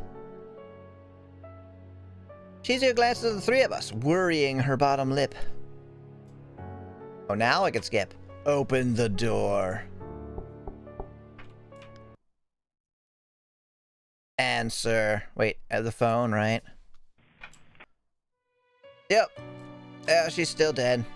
Chihiro, we still have so many things to do together. But now it's showing our names. What the hell? Wake up, Chihiro, please. Skip. Oh God, that's right.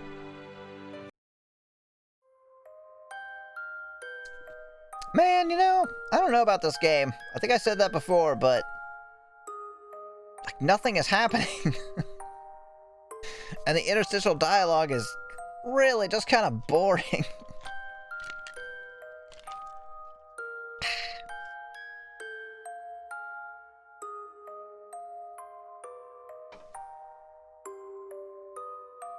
yeah, I don't know.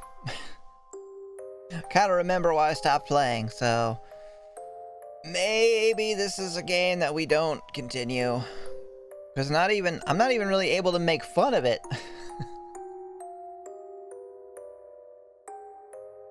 It's difficult to discern the plot and you've reached an ending, yeah. I mean, couple, I guess.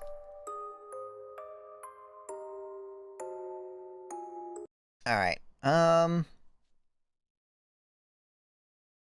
let's play something else. I still have Elevator Game with Catgirls that I didn't play. For some reason. I don't remember why.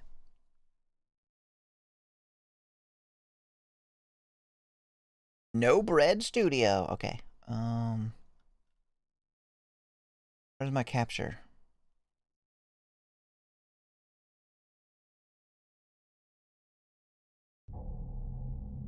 Schwa! Elevator action!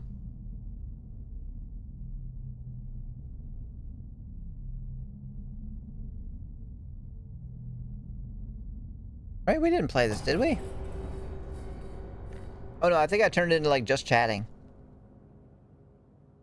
Oh, elevator catching.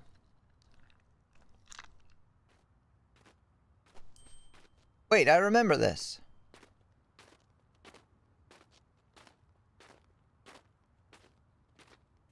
It's a cold winter night. I don't remember why we stopped playing this game. Snow started to fall a couple of hours ago, so the cityscape is littered with a layer of white fluff. I spread some peanut butter on the ground to go with it. Aw, man, so fucking good. I pass out from a sugar coma. It crunches under our feet as we walk down the street. Aw, man, someone left the lid off and it got all crystallized. Fucking, it still tastes good, but it's all crunchy.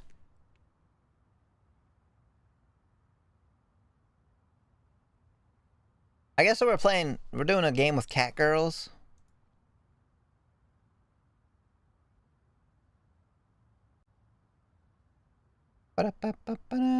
Where is it?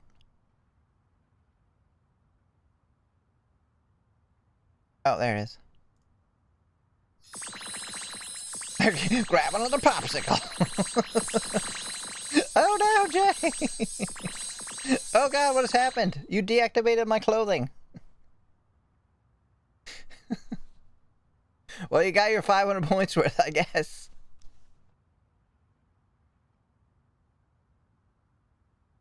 I guess if you push the button twice in a row, that happens. Oh! Oh, that's right. It was like freezing my computer. It was this effect. And it was like crashing. Let's see if we can get through it. Get a hold of yourself, Super. Kieran. Ta-da! We're here. Who's Kieran?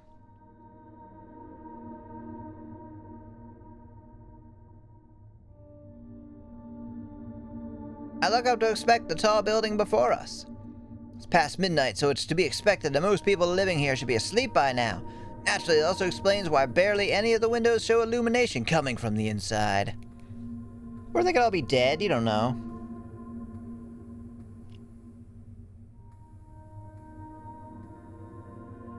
Considering what we're here for, it only adds to the creepiness of the situation. What, we're here to play an elevator game with Catgirls, right?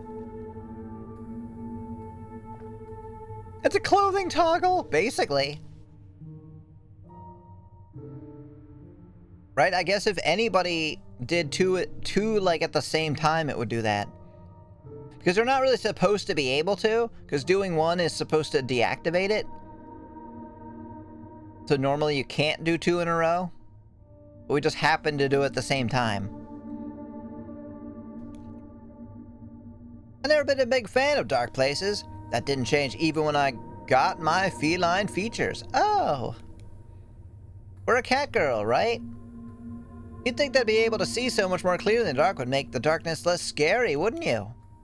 Trouble is, I hear so many more little sounds that I couldn't make out before, too. Mostly mice. And since I'm not sure what all of them are, the dark's every bit as creepy as it was before. Maybe even more so.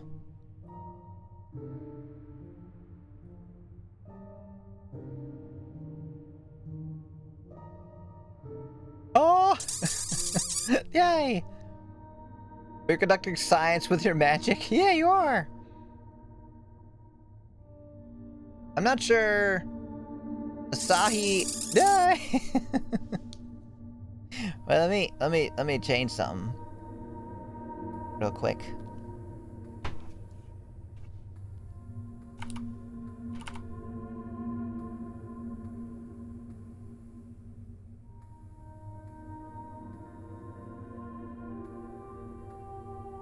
Oh. Oh, what's happening?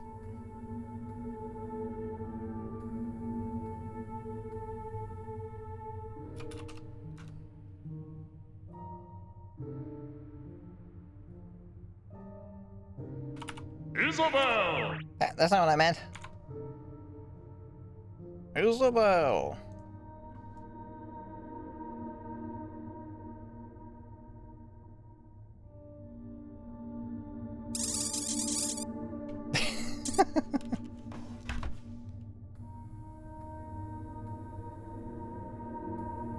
So are we... I think Asahi is the gothy type one over here. Finally a response! Jesus Christ! I thought you were sort of giving this silent treatment again. It's a fault of mine, and one I'm not too proud of. I tend to get lost in my own head sometimes. Well, quite often, really. Oh, so I think we're the goth one.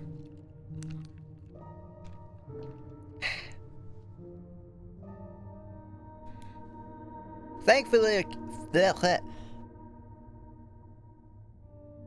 Kieran is fairly used to it by now. I swear, Kieran, of all the buildings in the city, you just had to choose one that seems super creepy. This has to be the sole residential building in the whole office district. Oh, but you know, it couldn't have been just any building. This one is perfect. And by perfect, you mean... the conditions of being less than 10 miles away from our homes?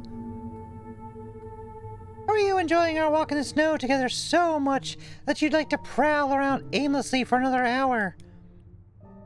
Because I don't know about you, but I'm really starting to feel the cold. What was your plan? For me to need you to warm me up afterwards? You could have said something, Asahi.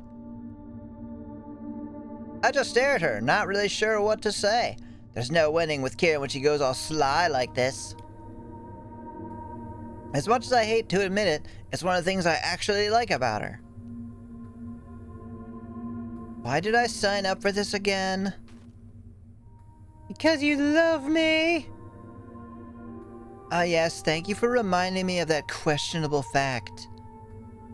Say, do you get the feeling like someone is manipulating someone else for their advantage over here? No? Just me? Aw, come on, don't be like that. You know I'm happy you decided to come with me. I'll make it up to you, I promise. And she never made it up to me. I like how it's kind of sketchy, like they didn't even bother to delete like the little face line. I stared for a moment longer before I sigh. I really can't argue with her, not when she's looking at me like that. I had a silent crush on this girl for the longest time, and never expected one day to find out the attraction was mutual.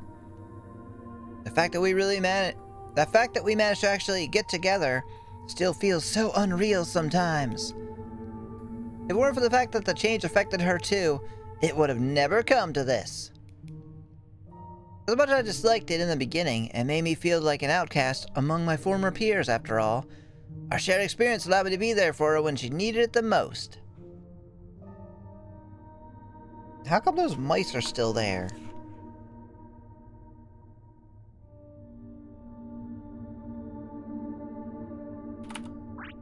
Breep.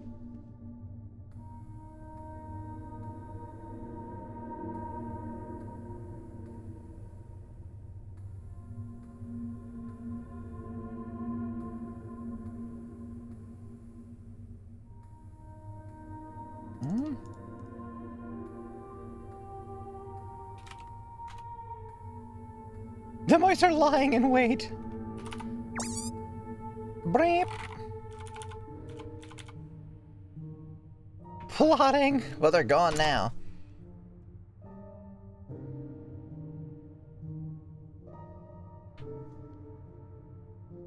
I know that's how the flood works, but there's supposed to be 240 seconds, and they were still there. It definitely been longer than that. The mice evolving to defeat Emmy now. I mean, yes, they are. It's a memory I'm always going to cherish. Of that, I'm sure. All according to Hikaku? Wait, what is Hikaku? Should I be worried about that?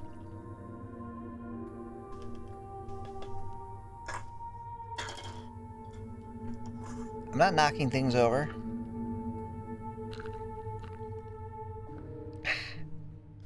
I breathe warmly on my hands, rub them together, and then jam them deep in my pockets. It's not much, but hopefully it will help keep some feeling in my fingertips. It's enough to let me focus on things in the here and now, at least rather than just on how cold it is. As I said before, and I'll say again, you get provoked way too easily. Huh? Say that to my fucking face!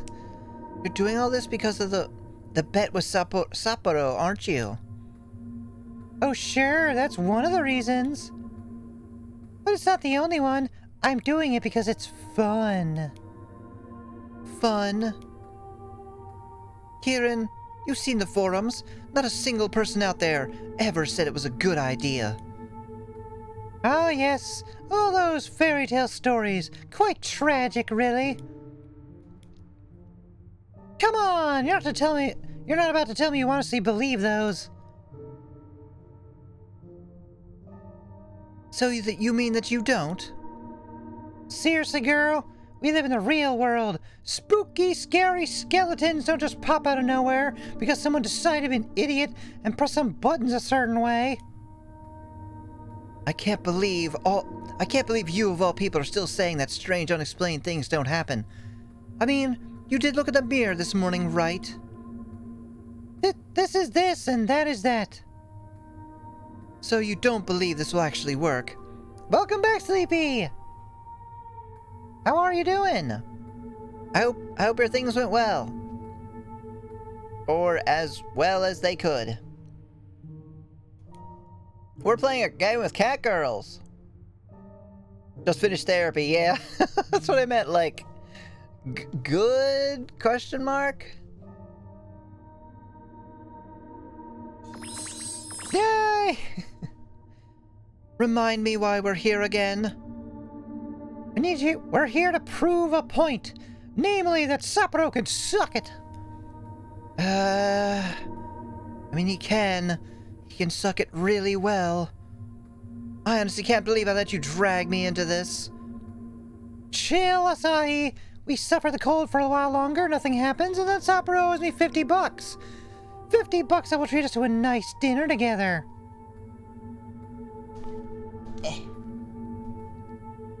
Spite, the best motivation. Very true. I suppose a dinner with you is a pretty good incentive. See, I knew you'd come around. Oh, I'm gonna come around, all right. That being said, wish me luck and all that jazz. I'll be right back. And then she was never heard from again. Kieran? What? I noticed she's getting cold feet here, not you. We're both gonna get cold feet. It's fucking freezing out here. Just... you remember all the rules, right? Stay safe, okay? Asa-chan, be realistic about this. What's an elevator gonna do? Cut me in half? I mean, bite me? You could always get stuck. That's a realistic possibility, if anything. Mwah! I'm sure you'll figure it out if I do. Now be sure to stay away from the building since we'd be breaking those majestic rules otherwise.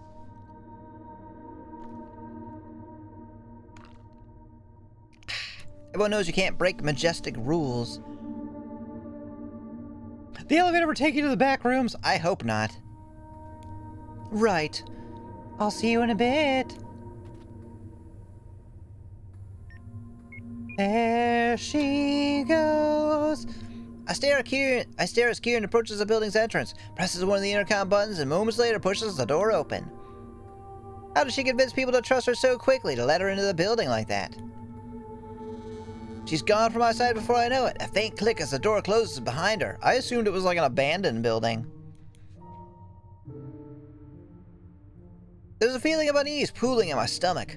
All this is being a bad idea. Probably the worst we've had yet. Oh wait, no. It's not a bad idea. It's all this fluff that I'm eating. Just screams in my head.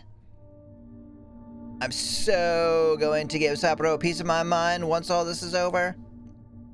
It's not like I can really do much about it now, however. If I were to go after my girlfriend, saying I've suddenly changed my mind, it would undoubtedly make her angry. Hell, we snuck out of our houses through the window of our parents without our parents knowing, just to go through all this. Just to go through with all this. If I had a problem with this whole crazy idea, I should have said something way earlier. It's too late now. Nipnet. Oh, is it the Nipnet? I think I've been on there a few times.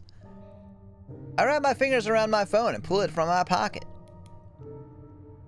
As I do so, I see that the screen shows 00:13 a.m. Whoa, it's 13 o'clock?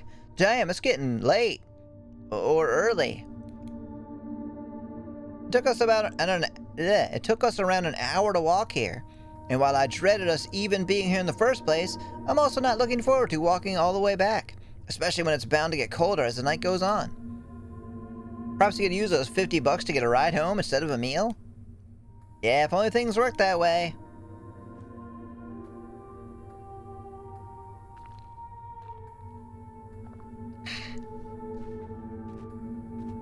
With another sigh, I turn away and start to walk towards a small park located in the middle of this godforsaken district. I don't know why part of it is a playground, but there can't be many kids here in the day, can there? But it is, and there's a slide as well as a pair of swings. I'll most likely freeze my ass off if I sit on one, though that would let me lift my feet off the ground for a bit, the cold, snowy ground. But if you're a cat girl, don't you have paws?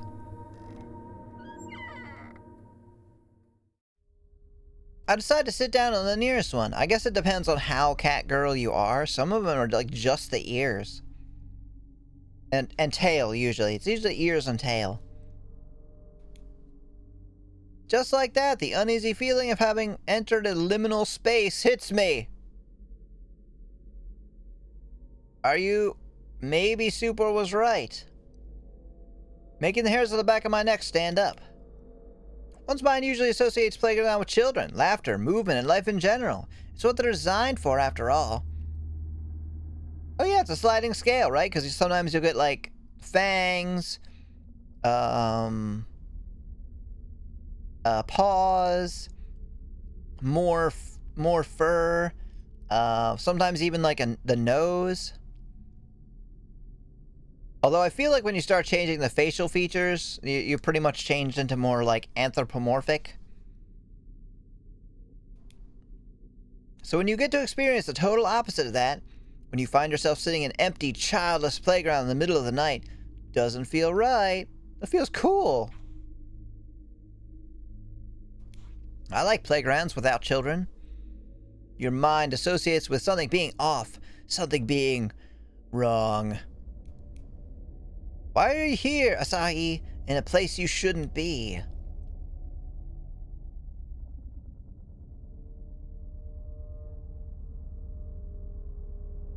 I'm gonna go buy a snack. Absentmindedly, my gaze wanders. Something at the other side of the street catches my attention. It's a vending machine! Time to get a burger. A burger made of sand. I happen to have a bit of change with me, and the idea of getting something hot to drink is suddenly a very alluring temptation. It would undoubtedly make the waiting out in this cold less unpleasant. Hello, undies! Me. How are you? We're playing a Catgirl game. Yay! Please say it's a machine that has hot drinks as well as cold ones. Oh, thank you for doing the shout out. Sorry, there's no clips yet. I have to add them back. Streaming Breath of the Wild. How's that going? Your first playthrough? That is such a good game.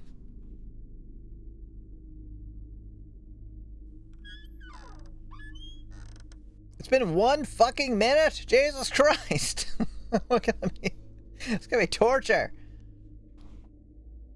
Just got off work and I'm ready to eat 10 pounds of beef. We have fun with that. I feel like if I still ate meat, I would love that. Like, just have like a burger right now with some bacon. With my mind made up, I get back to my feet, checking the time more out of habit than actual curiosity again. 00:14 a.m. Only a minute's passed since Kieran disappeared into the building, and I'm both surprised and not really. Feeling of time passing slower. The feeling of time passing slower than usual is normal when you obsessively wait for something. Even more so when said waiting is physically uncomfortable. It's my 3rd time but going for all the shrines. Oh, well, good luck and have fun. Yeah, I tried to play through it the 2nd time and I was like, yeah, I don't have the I'm the type of person that when I like know what's gonna happen in like a plot or whatever, or I know like the places to see, I'm just like, I want to play it again because it was great, but I just can't. All right, let's see this Catgirl scale. Not furry? Furry? Dangerously furry? You sick bastard! That's incredible. I thought it was going to be a little bit more, like, objective than that. I mean, I agree, though. It's basically furry, not furry, furry, and then the 3rd one is, like, Cats. Cats the musical. Last night was baller. 0 to 1,000 bitrate all night. Oh my god. 0 to 1,000. I would, like, not even bother streaming. Holy shit, how did you get through it?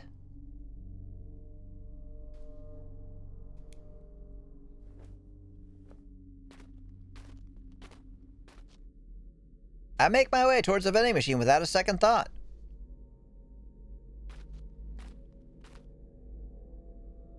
To my relief, its glowing buttons do indeed hold the promise of a hot drink. Oh, I decided to get coffee or cocoa. Probably won't matter. But let's get some cocoa. Although coffee will help keep us awake, right? Let's get some coffee. I pulled the plug. Yeah, it makes sense. You can only keep that kind of stuff up for so long before you just get too annoyed.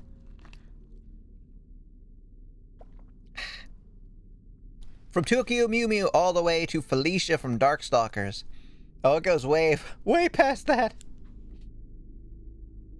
Felicia, I would still say, is kind of Catgirl. But how are you? I'm very good. Definitely doing better now that our stream hasn't crashed after 2 hours.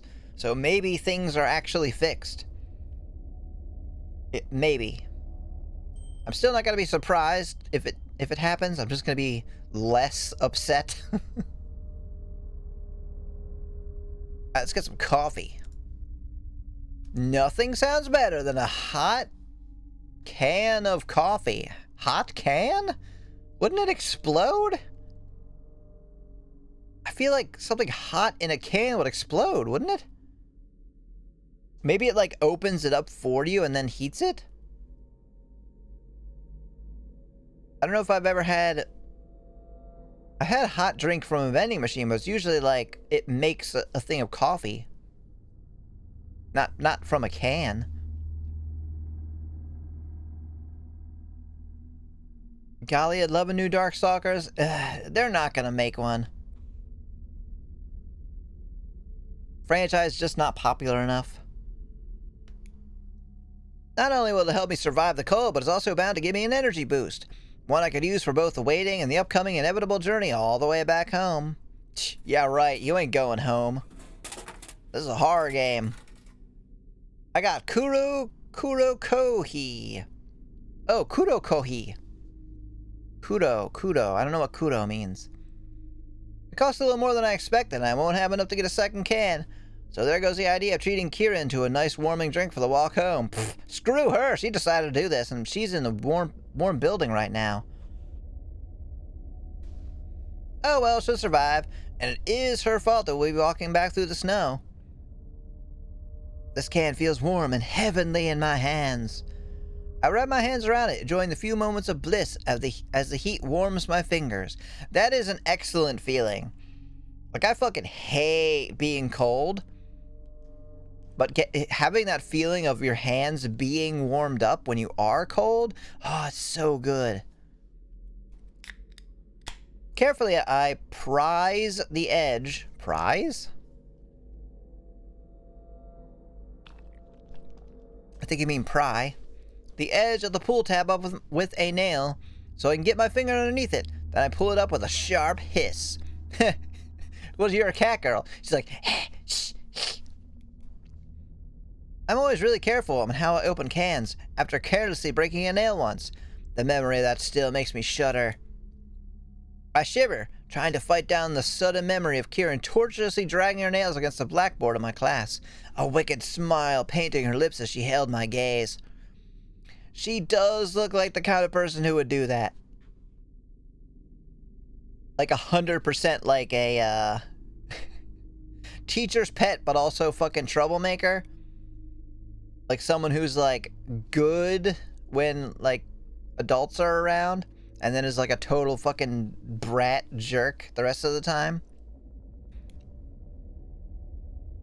I wish I could somehow control those unwanted thoughts sometimes. Alas, my brain likes to torture me instead. The smell of the beverage reaches my nose, grounding me back in reality. I take a small sip, instantly happy with the taste. Being able to drink anything warm feels like a godsend right now. You Randall from recess? Pretty much that, yes. Satisfied, at least momentarily, I make my way back to the playground, intending to sit back on the spot I took up before, but it's gone. Someone has stolen the swing set. I reach the swing and settle back down. As I glance up again at the building Kieran slipped into minutes ago.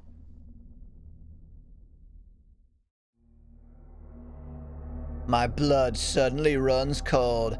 My memory has just been sold. My angel is the centerfold. A sense of sudden panic swarms my mind as I try to make sense of what I'm seeing. A building that's dead to the world, all pitch black with none of its lights shining through the windows anymore. I did say I assumed it was abandoned. Could all the residents have gone to sleep in the meantime? Oh yeah, they went to sleep, alright. Permanent sleep. That's close to impossible, and I know it. A power outage, maybe? I quickly turn around and look at the other buildings around me. All of those seem the same as when we arrived, with a bright window still present here and there, so surely that can't be it. If the power was cut off, it would affect the whole street, wouldn't it? Or even several streets? No, it could affect one building. But the power in your house goes out. After spilling my drink, no! You can't afford another one! You fucking idiot. Now you're gonna die out there. I hastily reach for my phone in my pocket. What? Okay.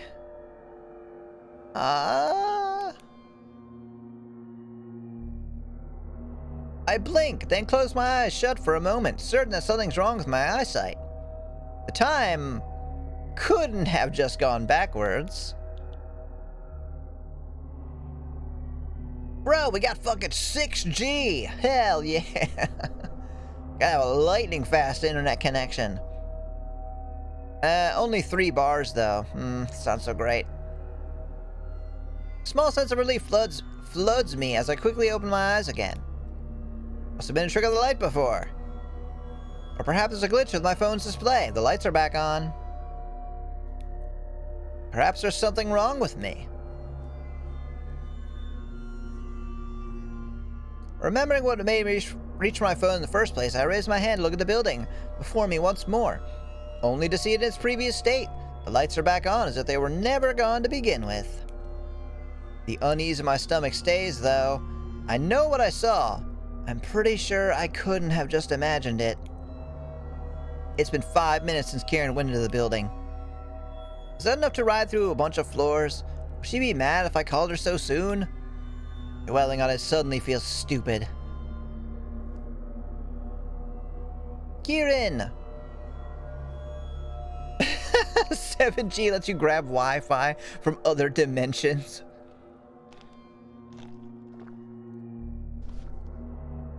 Yes, but you will let the ethereal horrors through, too. Small price to pay. It's like... it's like 3 gigabit speed. So, worth it. I open up the calls app on my phone, and there's her name at the top of the history. She called me just a couple hours ago to confirm our plans for tonight.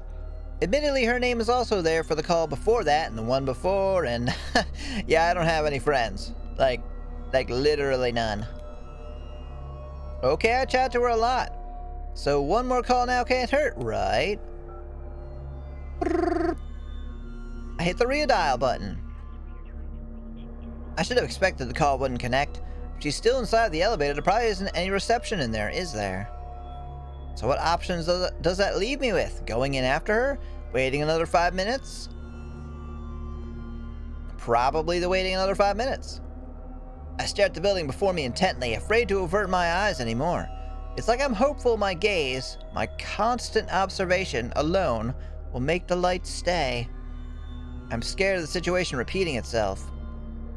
Sometime later, I realized that I spent so long just holding my can and fretting about Kieran, and my drink has gone cold from a nice hot drink to, well, undrinkable. Yeah, but you spilled it. Who cares?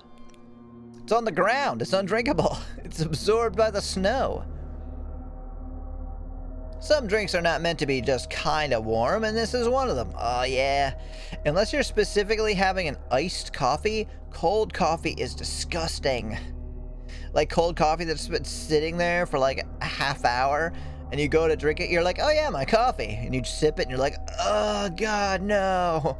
It's not cold like icy cold, but it's not even close to warm. Blech. And it usually has like a little like coagulated layer of cream at the top. Ugh. At least it kept my hands from freezing, I guess. 10 minutes pass. I feel only more cold and helpless. Why can't Kieran just come out of the building now as if nothing happened and laugh at me for worrying too much? I call her again for good measure. Surprisingly, the call goes through this time. Oh shit. Wait, what? The screen went dark. What's happening? Am I crashing? Fuck, I think my PC's crashing. Something's happening. I don't know if y'all can hear me. My monitor disconnected. That scared the hell out of me.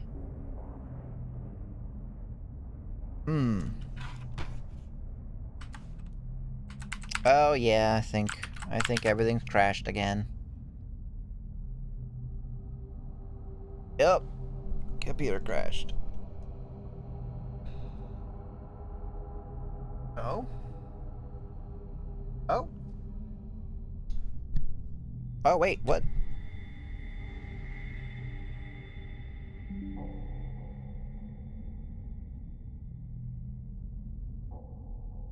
Oh? Are we back? What the fuck?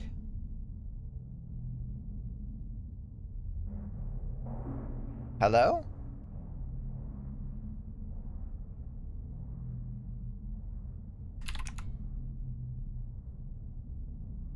That was weird. So, I was in the middle of that timed thing. I don't know if you guys saw that. Where there was like a voice happening. And then it was like, pick something. So I did. And the screen went black. And I was like, oh, Jesus Christ, it's scaring the hell out of me. But it was still up on OBS. Like the screen was still up. And then the whole computer locked up and nothing was working. So I'm like, okay, yeah, computer crashed again. And I pushed Control-Alt-Delete to see if maybe it would respond, and it didn't. And then it did. And then I clicked cancel, and then everything came back up. And everything is now normal again, except for my my little viewport was in 4.3 until just now. Oh, that's part of the game? I highly doubt crashing your PC is part of the game. It also disconnected OBS. Because it said OBS disconnected, reconnecting. The game attacks your computer directly? You know, it's not impossible.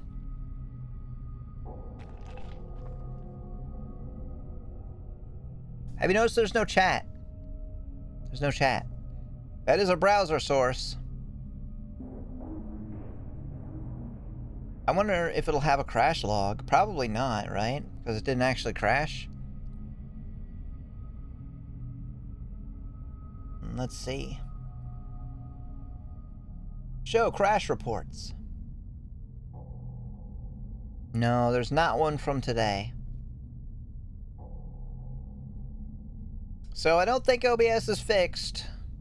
But at least it didn't crash completely. PDLC detects OBS and changes things if it thinks you're streaming. Oh, I mean, I don't doubt that at all. But the game itself didn't actually change. Like, the screen went black for me on my monitor. But the game itself didn't go black. Just my monitor disconnected. Undertale calls you out if you're recording. This is kind of like slow and glitchy too. Might just be really poorly made. Hello?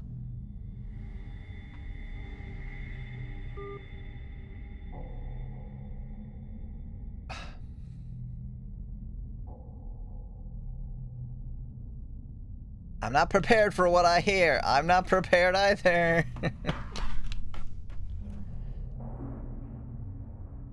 A woman laughing at the other end. There's something about that disturbs me to the very core. It's definitely not Kieran's voice. Oh boy.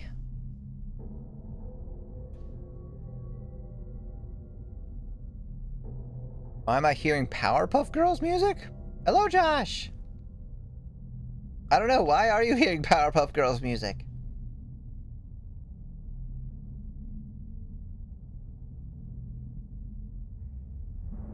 Is it? Are you actually hearing something other than the game? It should just be creepy ambiance right now. But welcome, Josh. How have you been?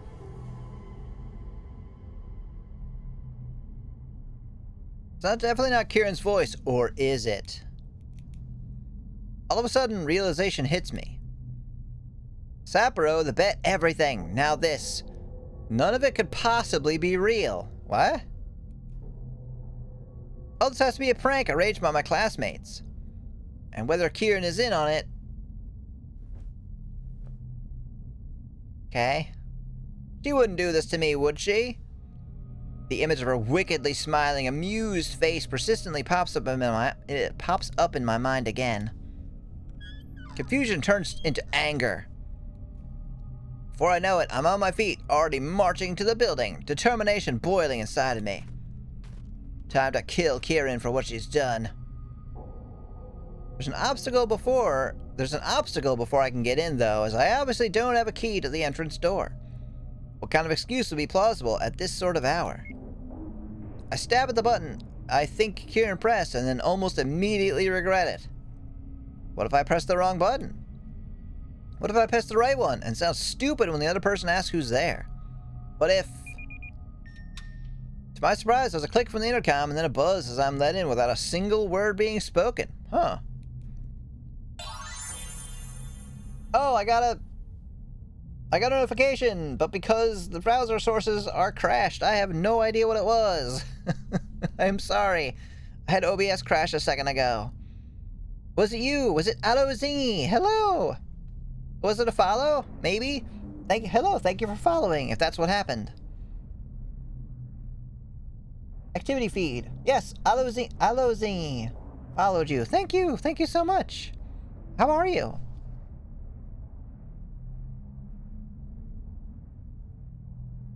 Oh, thank you, Josh. We're playing a Catgirl game. Sorry there's no chat. It crashed. Huh, so Kieran didn't have to sweet talk anyone. I try not to dwell on the unexpected invitation as I shrug it all off on luck. Oh, I'm not ready for this.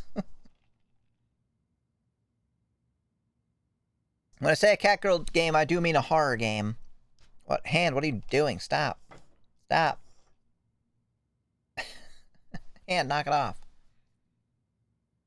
Yeah, we're all made with love. It makes more sense when she dressed as a maid. It does.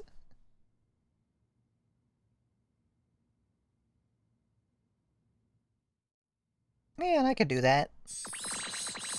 Change back to maid.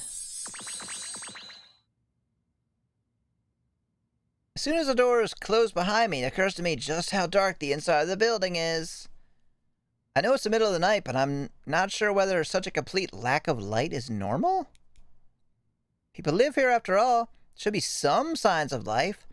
Buildings usually have at least a few lights on the inside, don't they? Thank you for the hydrate.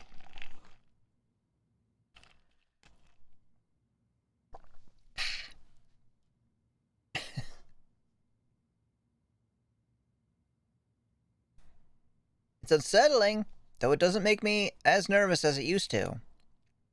I know that my vision is going to adjust to the darkness in a moment, letting me navigate the place easily. I'm able to see a lot better in the dark compared to when I was still completely human, but it doesn't work instantly. Yeah, we're part Catgirl now. Oh. Oh, the light's turned on, it's fine. As I take a first few hesitant steps into the building, the lights flicker on with a harsh buzz. Of course, I'm being such an idiot. Of course the ghosts would turn on the lights. They're not dicks, they just want to scare the hell out of me. But I'm sure they will still do. There are automatic lights in here, and they come on when people move. Totally ordinary. It's just that I've never been in this building before. It stands to reason it feels unnaturally creepy to me, right? Especially if I think about why I'm currently here. To face the creepy old woman who's pretending to be your friend. Or something, or has done something to your friend. Casper is such a friendly ghost. Where is that rascal? He's probably playing a prank on me.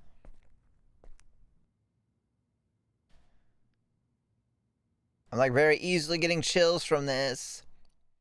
All that considered, it feels longer for me to reach the end of the hallway than it probably should. It's a dangerous time to let your mind wander to places nobody sane would want it wandering to. At least the building inside is noticeably warmer than the outdoors. Makes the whole situation slightly easier to bear. My hands and feet almost start to freeze off in the meantime.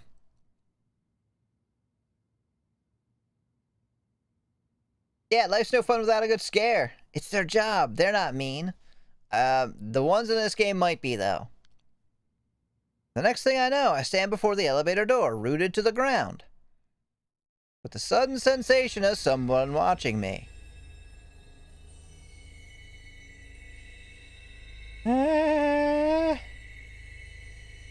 Oh God, no. Oh.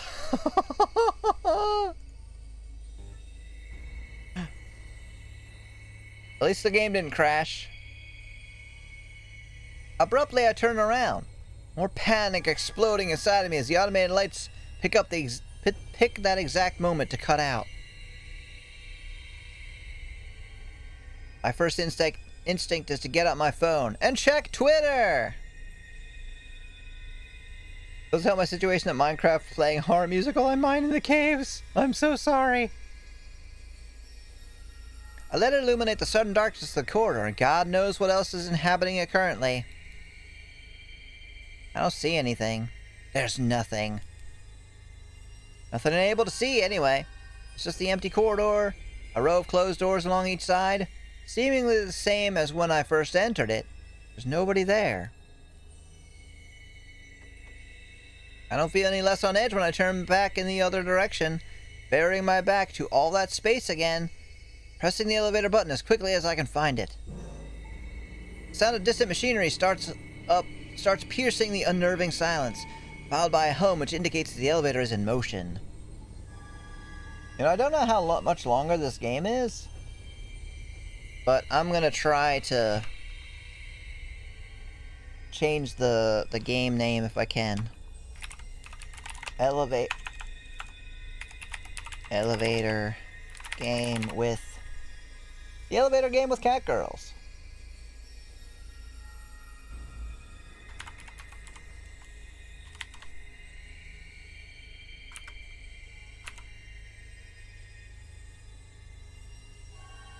Okay, there we go. Elevator challenge. Feel like I'm being watched. Hashtag don't die. Perfect.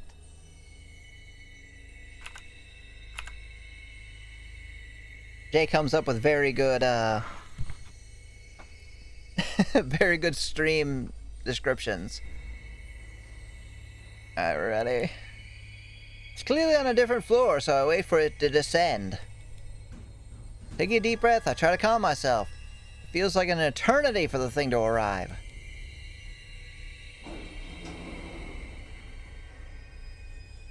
The doors finally slide apart with a slight scraping sound, and the small compartment finally opens up before me, completely empty.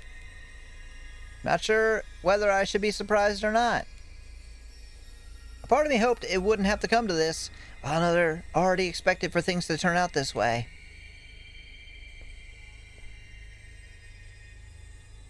At this point, I decided to do the only sensible thing I can think of doing. Go in the elevator. Get into the elevator, ascend to the highest floor, then make my way down the stairs. All in the hope of stumbling upon Kieran, possibly hiding from me on one of the floors. Not sure why she would do that. If only things turned out that easy. Oh, is that the end of the demo? Ah, god damn it, I just changed the...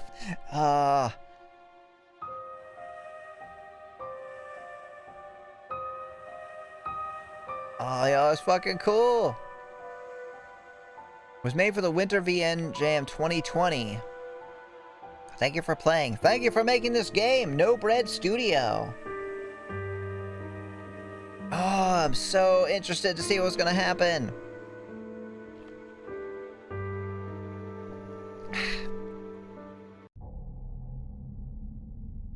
Alright, well that's the elevator game with Catgirls. Yeah, no bread! No! I love bread! Does anyone know what the elevator game actually is? I think I've heard of it.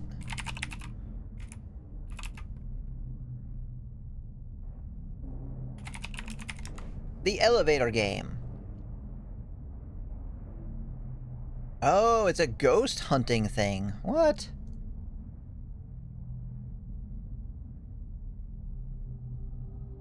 The most dangerous games, the elevator game revisited.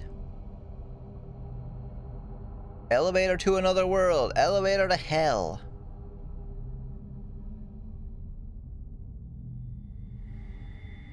Alright, if performed correctly, the ritual would see you first visiting various floors of a 10-story building in a certain order, and then finally arriving at a world that was not your own. I now know a lot more about the elevator game. Blah, blah, blah, blah, blah. It's just a copy pasta, right?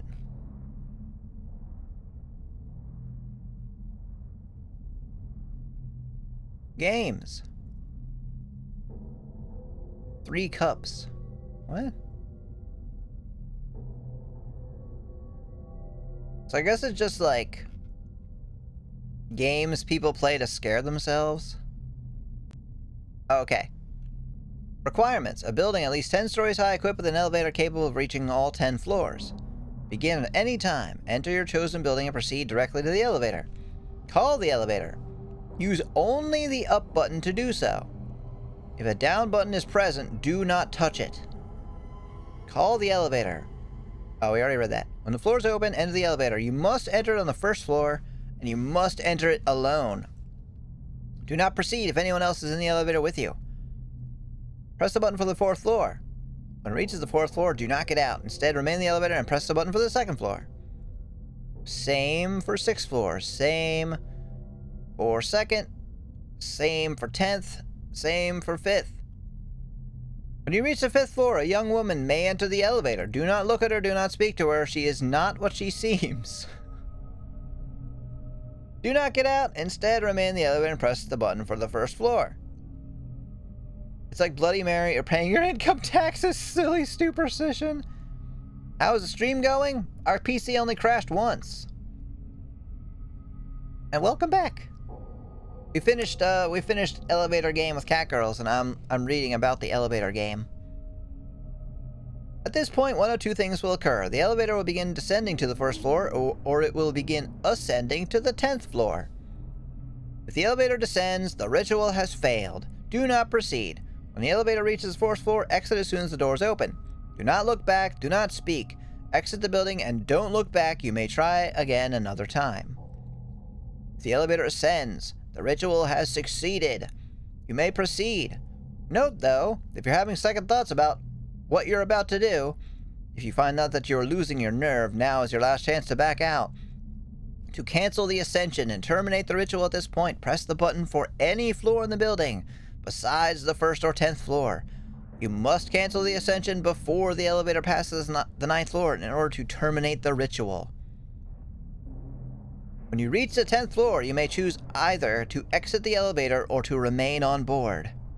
What do you have an almonds tag? That was for the missing time. Because we killed somebody with potassium cyanide, which tastes like almonds, apparently.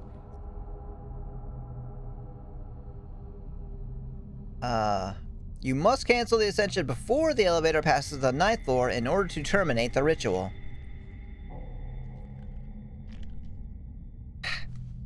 When you reach the 10th floor, you may choose either to exit the elevator or to remain on board. If you choose to exit, die! And if the woman entered the elevator on the 5th floor, she may take this opportunity to ask you where you are going. Do not answer her. Do not look at her. Exit the elevator without comment. Now look around, but do not lose sight of the elevator in which you arrived. You will, it's said, find yourself in another world. And although you may see many things and notice many details, you will know you have arrived in this other world.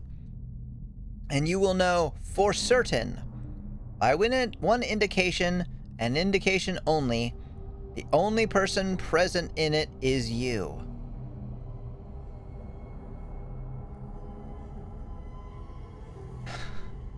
The return trip. The method by which you may return to your own world depends on your choices thus far. If you did not exit the elevator on the 10th floor, press the button for the 1st floor. The door should close and the elevator should begin descending. If it does not, keep pressing the button for the 1st floor until it does. When the elevator reaches the 1st floor, exit as soon as the doors open. Do not look back, do not speak. Leave the building and return home as soon as possible. If you chose to exit the elevator on the 10th floor, return to the elevator. You must use the same elevator to return as the one you arrived. When you enter the elevator, press the button for the 4th floor. We'll now proceed to press the buttons to visit the floors of the building in the same order you did during steps 6 and 12 of venturing out. 4th, 2nd, 6th, 2nd, 5th, etc. I'm gonna call this segment Story Time with Emmy. Isn't my whole stream usually Story Time with Emmy? Story time with no other text. Text you can't see. The elevator will begin ascending to the 10th floor. You must now cancel the ascension before the elevator arrives at its final destination. To do so, press the button for any other floor in the building besides the 1st or 10th floor. You must cancel the ascension before the elevator passes the 9th floor. If you have correctly canceled the ascension, the elevator will descend to the 1st floor. When the elevator arrives and opens its doors, do not exit. Not just yet. Look outside and check your surroundings carefully.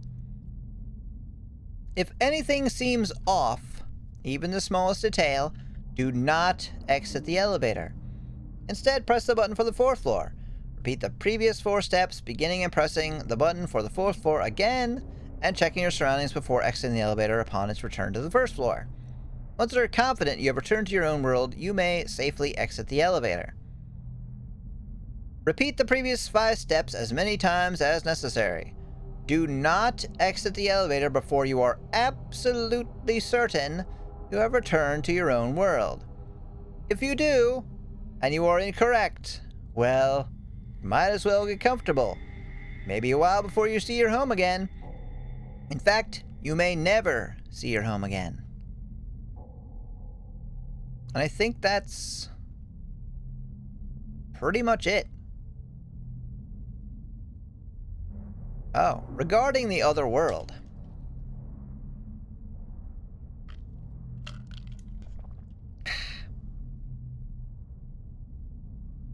This is incredibly in-depth. I can't wait for the Occult Time with Emmy Bullcrap edition. I mean, I feel like that's where we are right now. Ask me anything. Did you ever donate to a streamer? Yeah, of course. Yeah, I donated, I think I donated like $100 to Gantz during his, anniversary stream. And I've given, like, certainly bits and subs to plenty of streamers.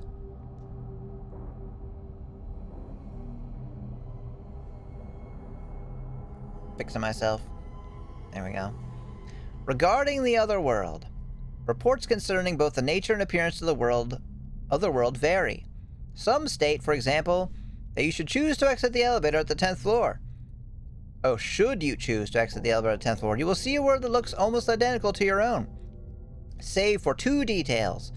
All the lights on the floor will be off, and if you look out for the windows, the only thing you'll see is a red cross in the distance. Other reports, however, do not specify that this will necessarily be the case. Interesting. Additionally, some say that electronic devices, mobile phones, cameras, recording devices, media players, etc., do not function in the other world. Others, however, say they function as usual.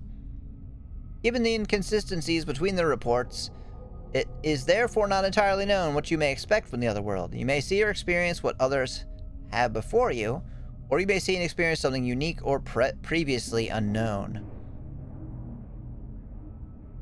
Whatever happens, though, you will be alone. You, and perhaps the woman from the 5th floor. I hate that. That much is certain. Oh god, this stupid fucking... Concerning the woman on the 5th floor, do not speak to her. Do not look at her. If you do, she may decide to keep you for her own. Oh, cool. Alright, well, that was, that was the basic synopsis of the Most Dangerous Games elevator game. Thank you, theghostinmymachine.com for that synopsis. Wait, what streamer if that's not a secret? Oh, Gunslinger Gantz. And probably others. I wouldn't necessarily be able to remember what they are offhand. Alright, I'm gonna take another break, and then, I guess we'll find something else to play for a little while. She keeps me, do I get free food and entertainment?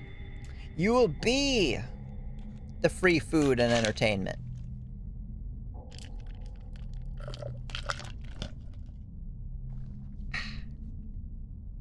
Alright, I need more beverage. And stop eating ice. Thanks for watching. Be right back. I can use this metal thing. Hopefully. To like attach it to the boat over here, which has a little thing on it.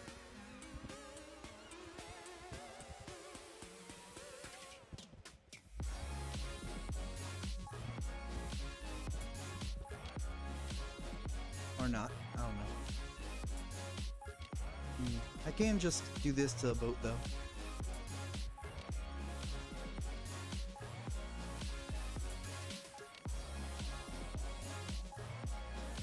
Because everybody knows twerk-powered boats definitely exist.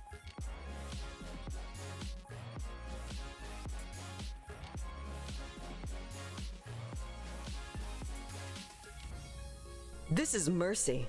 Oh, I can do much worse to her.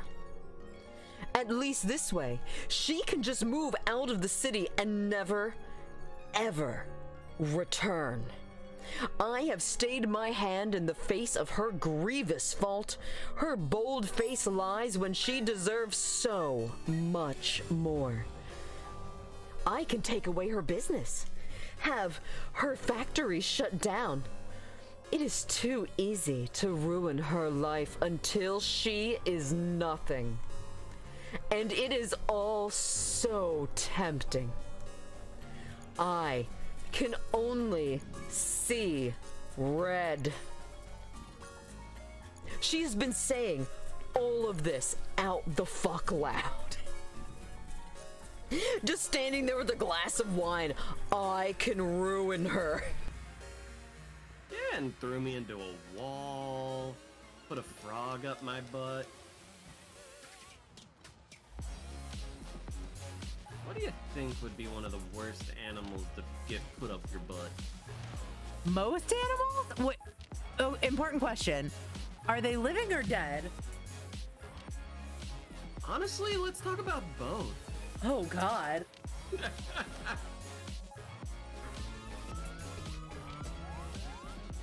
One of these sides by skilling.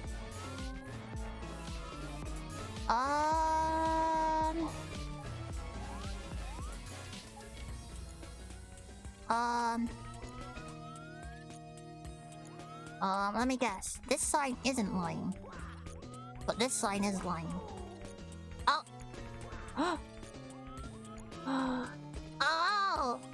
Oh, I get the joke! I get the joke! I get the joke! I get the joke! I get the joke now. I see... Okay, that's smart. That's smart. That's funny. That's actually brilliant. The sign in the room that was lying was this sign. None of the rest of them are.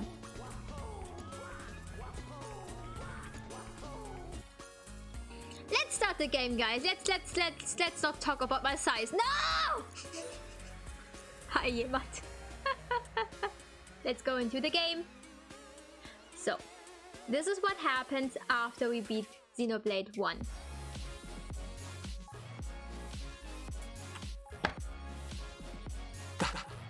That's simple. Today, we... I could do Gantz right now, to be honest. I mean, not the second, but... Forgot the lime! What the? No, I'm not done yet! You need to cut the lime in half! There's so much smoke in here! Yeah, I know! Cut the lime in half! I can't breathe! Cut the lime in half! What's the lime for? Just cut it in half! I'm busy doing other things! You told me to put the vegetables on the plate! And I'm frying! You're busy yelling at me. Hey, Azza. Yo. Did you know that in terms of human and Pokemon compatibility... Oh, we're gonna bring this up again? Because, I mean... How If we're about, gonna like, talk about fucking Vaporeon, let's talk about fucking Vaporeon. God damn it. Come on, Gantz, tell me about how you want to stick your dick inside of a fucking Vaporeon. I'm ready. Sell it to me. Sell it to me. Sell it to me, Gansy. Shut up. You come into my house and you think I'm not gonna flip that right back on you. Oh.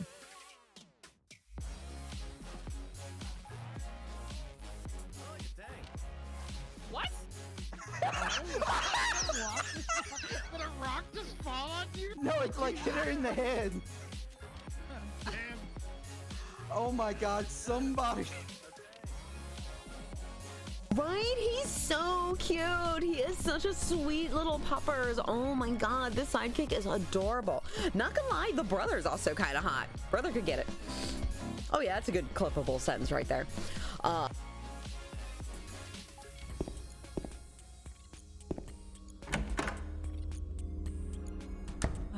Okay, we're okay. Ah! Oh, it's the orgy. We've been in here before. We've been in here before. I've been in here. This is the cursed threesome. This is the cursed threesome. I've been in here before. I've definitely been in here before.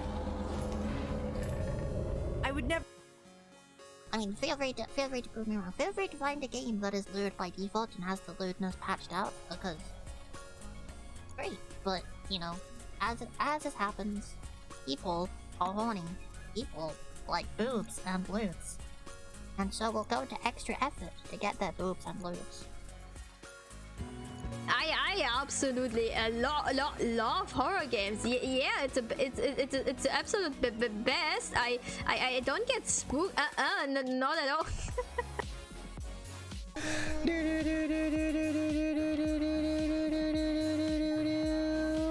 Abby is gonna lurk now. Yeah, okay. I'm off to lurk. See ya. It's your stream now. Well, yeah, but you can also do it for free. Oh no. Not the chairs! I forgot it was set to chairs still! Oh no! Oh, I forgot to pause the game. Oh, I did die. Let me finish me off. Oh, there we go. Oh no, the chairs! Oh god, Beck, oh no! Not the chair! We're gonna render 1,000. Poor Grim. Oh look, I did it again. I accidentally changed my outfit, or someone else did it? I did it. I accidentally pushed the button up, apparently.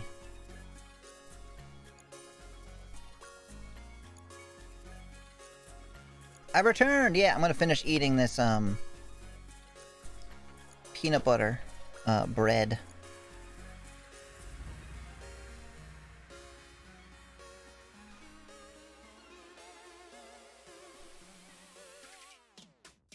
So you get some not ASMR of me eating.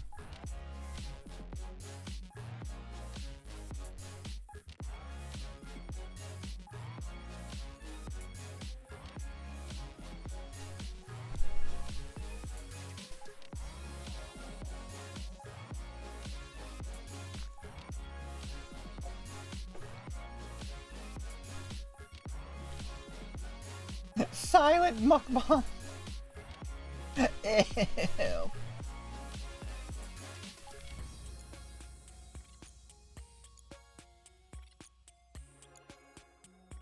Oh, you have a game? Was it the one-man hide and seek? If so, please send me like a link to it. I looked it up and all I could find was like creepypasta and YouTube videos, but not like an actual game.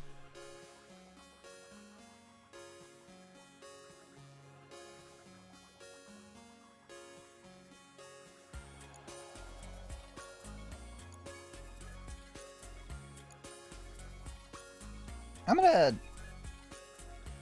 That's a story thing, this is something else. Oh, please send me a link, or just a name, I'll look it up. I'm gonna disappear for just a moment. I'm still here, don't worry. I wouldn't abandon you.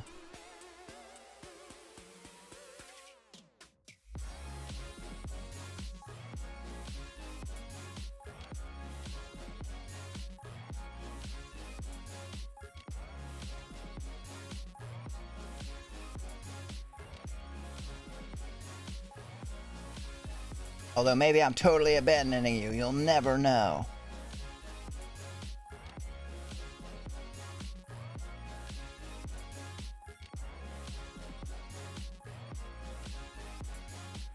Alright, I gotta make sure this still works. No? That works. One moment.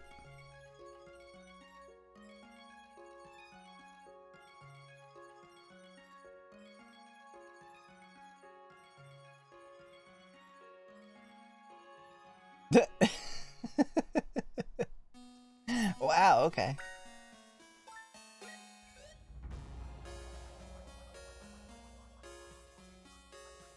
Man, this old as fuck. Okay, cool. Did I pick the right one?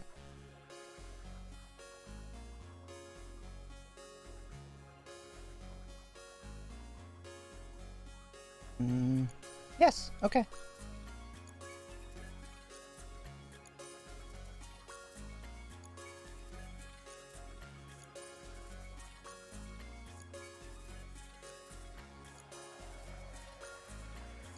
Spooky Emmy spook. Oh, have a good sleep, Dobies. Thank you for coming by. See you later.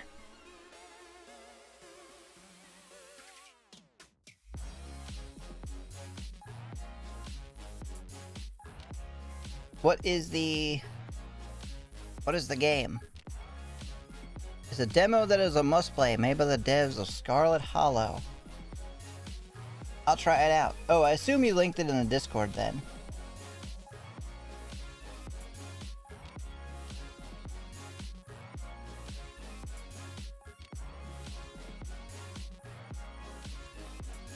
Okay, I'm back.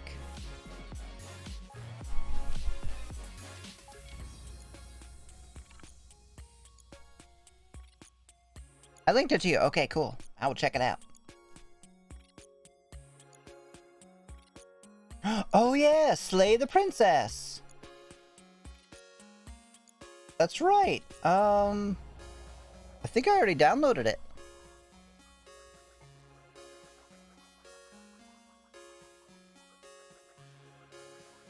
I think Azza recommended that too. Let me see if I got it.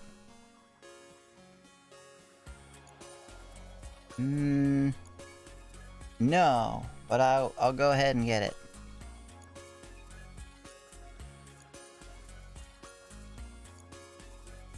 Download.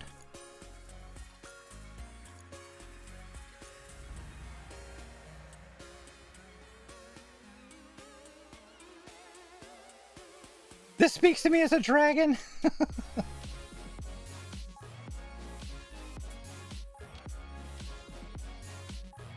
I don't know if there's anybody here who hasn't seen original, well, not original in quotation marks. Magical Girl. Emmy. My goodness, my hands are way off on this model, aren't they? Oh, hello, Wesley! Thank you for coming by. Thank you for lurking.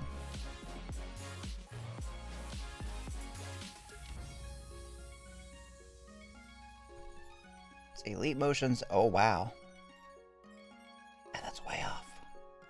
Height. 0.6. We want like this. There, yeah. That's good.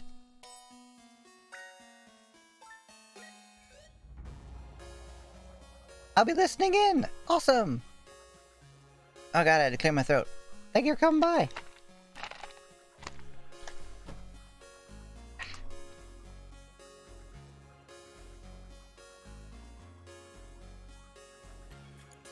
Alright, Steam.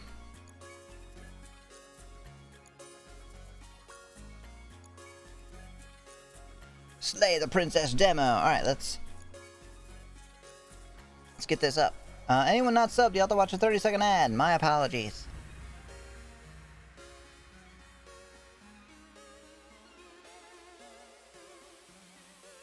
Play.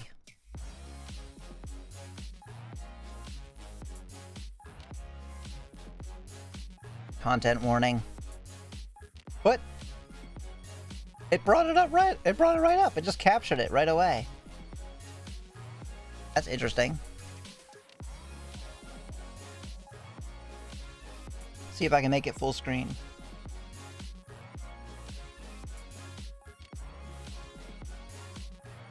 There we go. Nice.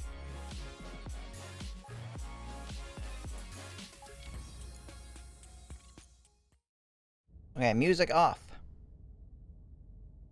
The outfit the character ref is based on. Minus the longer hair. Oh yeah! No, it's actually the other way around. It's, this outfit is based on the reference. Because, I took my... Well, I had my original maid outfit. And I, you know... Magical girl-atized it. I think I have a wand. Maybe? It's both. It's both duster and wand in one. For some reason.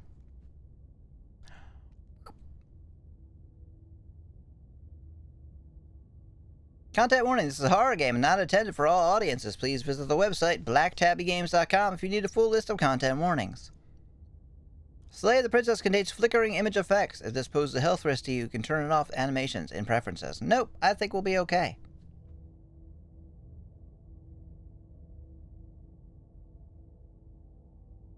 Black Tabby Games.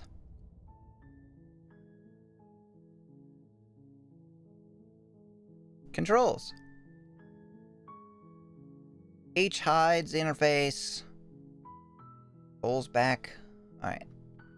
Assistive self-voicing. Right? Is this voiced? I don't think so. Oh, yep, it's... This is 100% Ren'Py. Which is good. Ren'Py is very easy to build on. Chapter 1, The Hero and the Princess. You're on a path in the woods. And at the end of that path is a cabin. Nice. And in the basement of that cabin is a princess. You have kidnapped her. Man, you're a dick. What the hell? I mean, I know that's like a thing, but... You're the villain here is what I'm trying to say. Again, dick. You're here to slay her. Oh! If you don't, it will be the end of the world. Explore. The end of the world? What are you talking about? Have you considered that maybe the only reason she's going to end the world is because she's locked up? I think the princess seems like kind of bad though, doesn't it? Can't someone else do this? Forget it, I'm not doing this. Have you considered that maybe I meant okay with the end of the world? Okay, thanks for telling me what to do, sweet. I've always wanted to offer more like Viva la Revolution, walk towards the cabin, or turn around and leave. Holy shit, that's a lot of options. Jesus.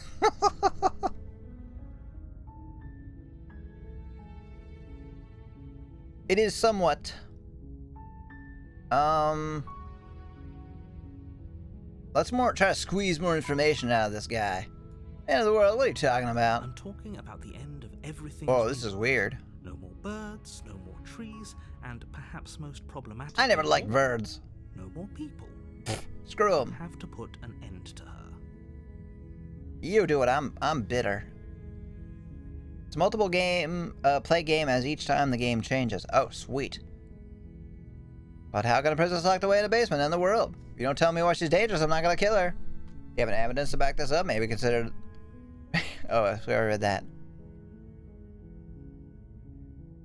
Look, I'll go to the cabin and talk to her, and if she's as bad as you say that she is, then maybe I'll slay her, but I'm not committing to anything until I've had the chance to meet her face to face. Alright, I'm gonna say this. Like, I don't think she's gonna be worth slaying, but we'll see. Then I guess we'll just have to see what happens. But a word of warning. If you go in prepared to hear her out, she could easily trap you in her web of lies. And the more you listen to her honeyed words, the harder it'll be to pull yourself out. What are you, her ex-husband? Don't listen to her, man. Then each and every one of us... Also, ask her if she misses me. So sure, go, talk to her. See how that turns out for all of us. You make your way up the short path to the cabin. Are you following me? Find the princess within. You kill her instantly. What? No, you dick! What? I'm the narrator. It says right there. The narrator. I know what happens. I'm not sure I can trust this narrator. He might be evil. He wants us to kill somebody. Like, without any explanation. Other than, everything will end. We're not going to go through with this, right? She's a princess. We're supposed to save princesses, not slay them. Not slay them. I'm the hero. Most narrators are evil. Ignore him. He doesn't know what he's talking about. He's literally me. Shut the fuck up. Proceed into the cabin.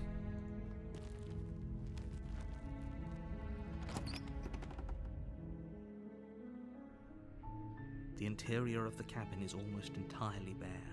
The air is stale and musty, and the floor and walls are painted in a fine layer of dust. Nicer than to paint the place. The only furniture of note is a plain wooden table. Perched on that table is a pristine blade. Nice, I want to sell it. The blade is your implement. You'll need it if you want to do this right. I like to get messy. Gotta do this barehanded. Take the blade. You take the blade Pring. from the table. It'd be rather difficult to slay the princess and save the world without it. Enter the basement. Look upon your sins. Turn on the light. Open, revealing a staircase faintly illuminated by an unseen light in the room below. This is an oppressive place. The air feels heavy and damp, a hint of rot filtering from the ancient wood. If the princess really lives here, slaying her is probably doing her a favor. At least the narration is really good. Her voice carries up the stairs. What the fuck, bro? Don't slay me! Who's there? It's commanding. Almost as though she's the one in charge down here. Don't let it fool you. It's all part of the manipulation. Hey, I think I'm here to kill you. Hi! Don't be a stranger. It's been so long since I've had any visitors. Come on down. You got it. Come on down! Spin the wheel! And lock eyes with the princess. There's a heavy chain around her wrist, binding her to the far wall of the basement. I see. She's so coldly beautiful. Is she really a threat to the world? Focus on the task at hand. Are you here to kill me or something? How do you know? Probably. No way! Why would you even think that? No, come on. You're talking crazy. You're crazy. No. Okay, call me. I'm here to slay you. I'm gonna say, what? No way. Why'd you even think that? Maybe because of the giant knife you're I holding? knew it. I knew I shouldn't have taken the knife. She's never gonna trust me now. The blade. A blade. Of course she doesn't want to talk. Who'd want to have a conversation at knife point? We should drop it. Drop it. Just drop it right now. Don't you dare. Hey, shut the fuck up. You don't control me. It's fine. We can decide what we want to do after we talk to her.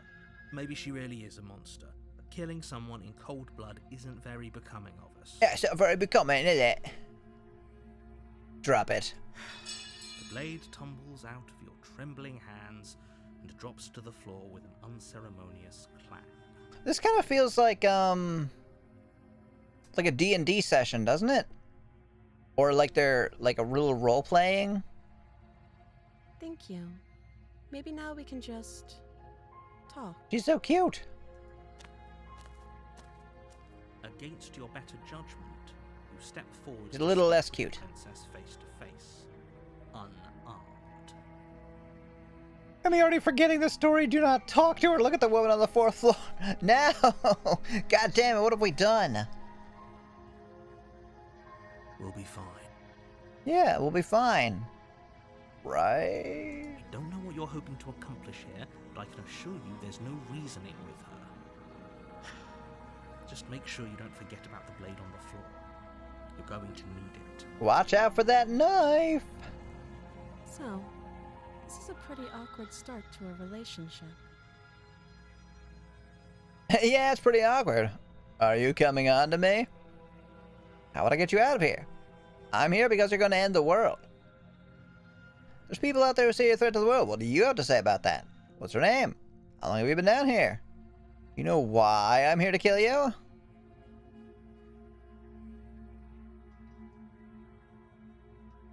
People out there say a threat to the world. Don't just tell her that. Fuck you! Is that why they threw me down here? But I don't want to hurt anyone. I like the world, I think. Right? I don't remember much about it, to be honest. I've been down here for so long. Well, I'm sorry. I didn't do it. Just how long has she been down here? Did they even bother to tell you how I'm supposed to end the world? Because that just doesn't sound like the sort of thing I'd be capable of. Maybe she's magic. Deflect. What are you gonna do if I let you out of here?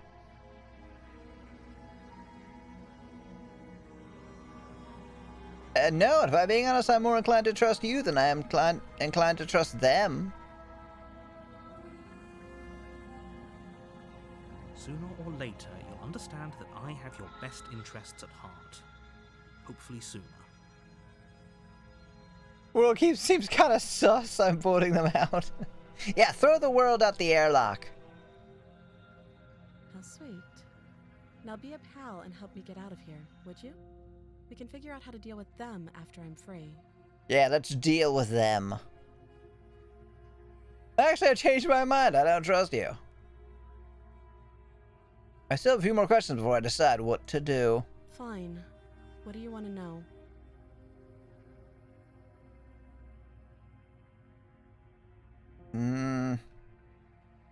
What's her name? She hesitates before answering. What, her true name? You can address me as your Royal Highness, or Her Majesty. Any honorific should do, really. Uh-huh. Note the lack of detail. You can't trust her. How long have you been down here? Too long. Note the lack of detail. You can't trust her. Again, she offers no specifics. No matter how hard you try, you'll never get a straight answer out of her. How about a gay answer, Are you coming on to me? Don't jump to any weird conclusions. We're two people who have met each other. By definition, we have a relationship. Say so. Still think you're coming out. How would I get you out of here? You can't. Don't bother. Yeah, but you wouldn't have been telling me not to help her. I'm guessing you don't have the key then.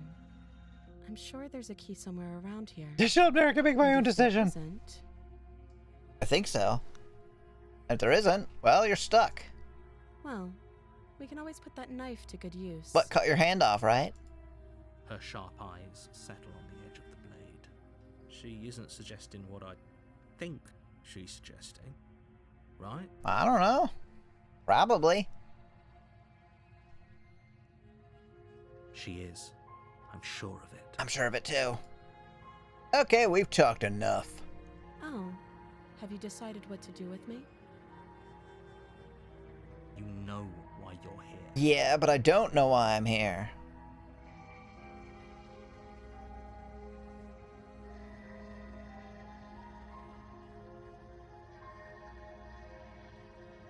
I'll examine the trains. I'm getting you out of here. You have to be kidding. Well, I don't know you any more than her. In fact, I know her more because I can see her. You're just an ethereal voice in my head. And you're playing we kill the princess and the narrator just to be safe. I like your thinking, Jay. Let's do it. You walk up to the chains binding the princess to the wall and give them a tug. They're large and heavy, Far too solid for you to even imagine trying to break them apart. Oh, I'm gonna imagine it, all right. If you don't have the key, maybe you should go looking for it. I'm sure it's somewhere upstairs. All right. Doubtful. Whoever locked the princess away down here intended for her to never see the light of day. They wouldn't have just left the key to her chains somewhere in the cabin. I'm gonna check upstairs. Maybe the key's lying around up there. If not, maybe we can at least find something to break you free. I'll be here. You attempt to make your way out of the basement, but the door at the top of the stairs slams shut. You hear the click of a lock sliding into place. Son of a bitch! Is someone else here? Explore. Try the door. Try the door, but it's locked from the outside. Kick it down. You're here to slay the princess, and you won't leave until the task is done.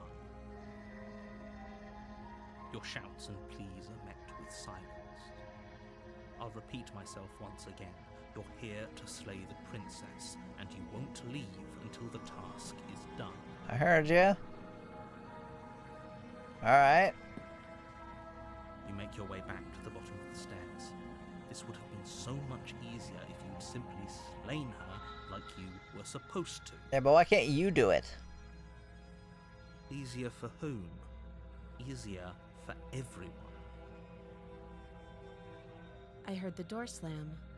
They locked you down here too, didn't they? Mm-hmm. The knife. Pick it up and cut me out of here. Alright, but then... well, you'll just bleed to death. In the basement. You won't like what happens if you do that. No, I won't like killing her. Free the princess! Against your better judgment, you place the blade against the princess's arm, just above the massive, unyielding chain. Oh. I am a beast of some kind. As you can see from the arms and the claws. You cut into her flesh. I can see that. The blade, you make quick work of it. Before long, you're able to crack through bone, and she pulls the bleeding stub of her arm through the iron gauntlet. She didn't so much as utter a sound. That is pretty crazy. The princess clutches the wound, her fierce gaze meeting your eye. Well, I let you out. You want to go on a date or something? I mean, obviously we take you to the hospital first, but, you know. How is she so composed after losing an arm? It's like she isn't even bothered by it. Thank you. Now let's get out of here. Yeah. Approach the locked door. No, we won't have any of that. The stakes are too high. You can't just let her escape into the world. No, I just can't let her escape into the world. She got puppy dog eyes and she literally has a dog's eyes in her skull. You could be. She's probably hungry. You should probably let her eat that hand. I think if she's hungry enough, she's just gonna eat me. As the princess approaches the bottom stair, your body steps forward and raises the blade. No, it doesn't. Wait, this isn't fair. You can't just do that. I'm the narrator. Do what I like. Watch me. No, you... oh. Warn her. Stop that. No. Oh. I thought this was a little too easy. That's not my fault. Your body lunges forward to sink the blade into her back, but the princess dodges? Yeah. Stop it. Stop resisting me. I am trying to get you out of here alive. Resist. The blade. Move the blade. You're doing your best to help me, aren't you? I can see the conflict in your eyes. I'll make this quick. She knocks your legs out from under you with a swift kick. You didn't even see it coming. I refuse your command, narrator. Mm-hmm. You fall to the ground, the wind leaving your lungs all at once in a violent puff, and her knee settles on your throat. You try to gasp for air, but she pushes on your windpipe with weight you didn't think her slight frame could possibly possess. You won't draw another breath. I love this art, by the way. She's so cool looking. When she manages to escape from this place and brings ruin to the world, know that it was all your I won't care, I'm dead. It can't just end like this, right? Apparently it can. As much as I'd prefer for things to have gone differently, I can't deny the reality of what's happening. I'm sorry, but it's over. Yeah, it's okay. It was my fault for making those choices. Everything goes dark, and you die. The real Slay the Princess starts here, is what it said. Wait till you see playthrough 2 and 3. Oh, let's fucking go. Oh, chapter 2, the damsel. Alright. I guess either I'm not dead or I'm someone else. In the woods. And at the end of that path is a cabin. And in the basement of that cabin is a princess. And in that princess is a demon. I like this very simple yet tight premise. Execution, extremely good so far too. Like, legit impressed.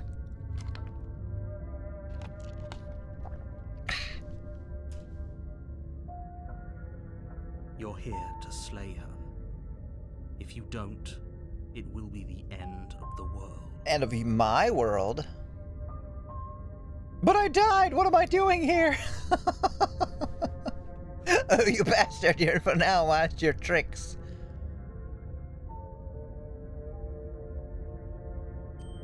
Lie. Alright, screw this, I'm getting the hell out of here. Seriously? You're just going to turn around and leave? Do you even know where you're going? Don't care, goodbye.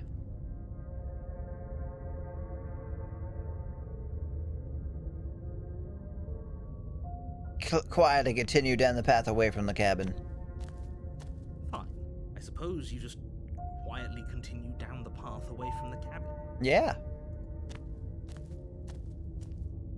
That's strange. It looks like this path also leads to the cabin. How convenient. Everything's back on track again. Maybe the world can still be saved after all. Definitely some, oh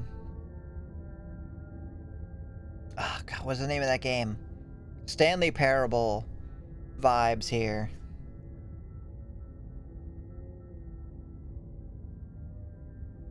Turn around again and leave again. You're really keen on wasting everyone's time, aren't you? You're wasting my time. Remarkably selfish, if you ask me. I've already outlined the stakes of the situation. If you don't do your job, everyone dies. Like, dies. Forever. Eh. Good, maybe everyone should die. That's what they get for dumping me in the woods and asking me to kill someone for them.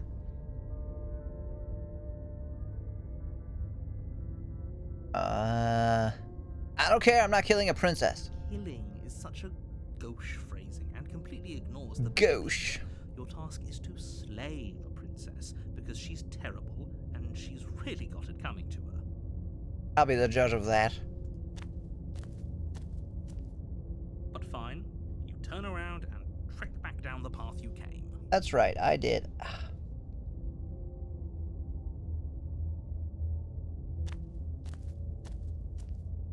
Oh, would you look at that? You're at the cabin again. Now, I'm not normally one for superstition or astrology, but I have to say, it seems like the universe itself is doing its best to bring you to your fated confrontation with the princess. I can see that.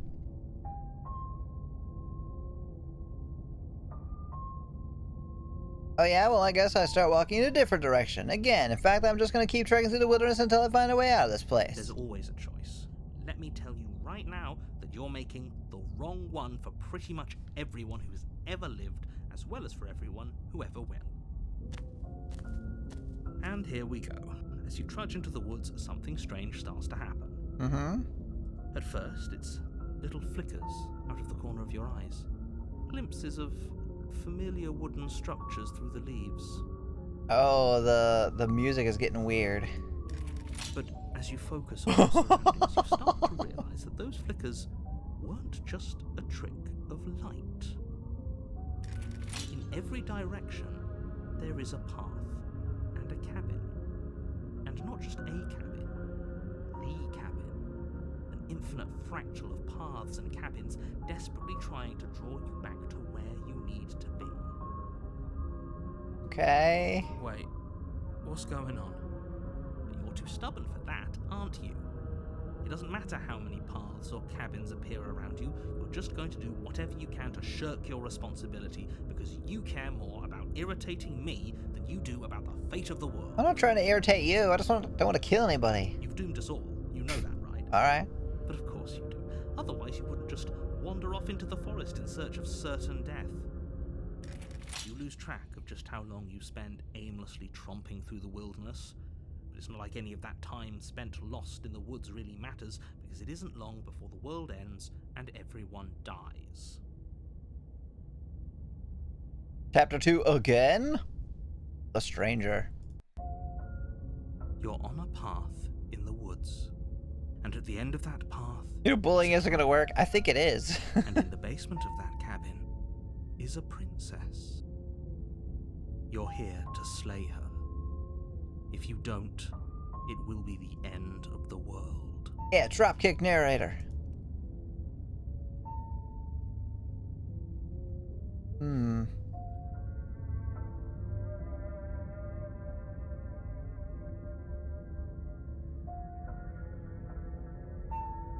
Yep, okay, definitely gonna slay the princess. You know I can tell when you're lying. God damn it. Please take this seriously. I am begging you. I have one last warning for you. There's a fucking wall now. What the fuck?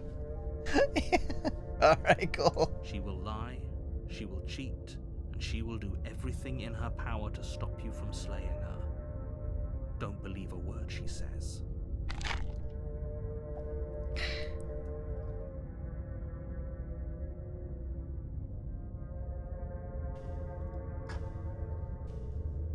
Maybe we should believe her. Voice of the Contrarian. What? Maybe she isn't a liar. Ignore them, they're just being difficult for the sake of it. So we're not the hero. Proceed. Alright. The interior of the cabin is odd, the air smelling faintly of plastic. Plastic? The wood of the walls fitting together at uncomfortable angles. The only furniture is a plain wooden table, its legs all the wrong lengths, causing it to tilt towards the door. Perched on that table is a pristine blade. Yeah, the table is different. This blade was like very close to the edge last time. The blade is your implement. You'll need it if you want to do this right. If he wants us to take it, maybe we should just leave it to collect dust. Or better yet, grab it and throw it out the window. What good is a knife against a world-ending monstrosity anyways? I, for one, would rather have it. We don't really know what we're dealing with here. But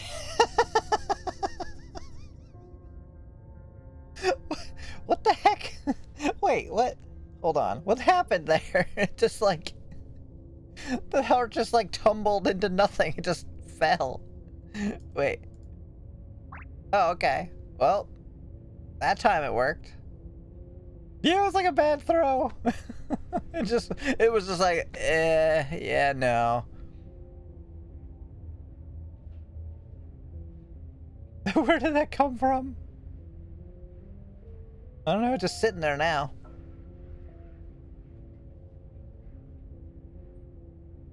I've already told you what you're dealing with. You're dealing with a princess. How many times do I have to explain this incredibly simple and straightforward premise? Well, clearly I'm not, though.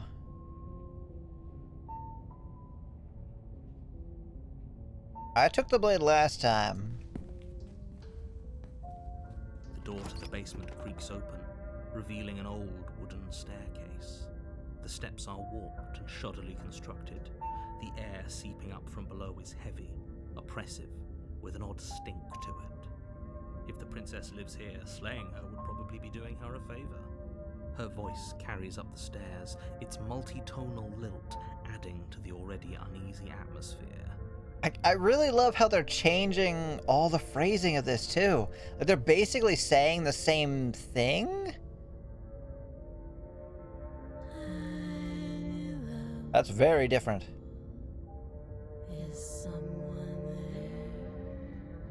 It wasn't like that at all before. This isn't what I expected her to sound like. Oh? What is she? I think we'd all like to know. Like to know. Wouldn't we, though? You're playing a dangerous game by coming down here unarmed. You carefully make your way down the stairs. As you descend the final step, the form of the princess comes into view. Yeah, she's not looking at us this time. Is everyone aware of the resets, even the princess, right? I don't know. She locks eyes with you, one moving a little faster than the other. The loose skin of her face stretches into something resembling a smile. Good lord. Something in her neck bulges, roiling under her skin as she starts to speak, her voice pouring out between her closed teeth. Don't be a stranger. It's been so long since I had a friend. Boop, boop, boop, boop, boop, boop, boop. Boop, boop, boop, boop. I'm sure this is all normal. Oh, alright. Oh. Thank you for playing. There's 7 endings to the demo and many more ways to die. You want more content? Episodes 1 to 3 of Scarlet Hollow are out now. Oh, is it by the same person?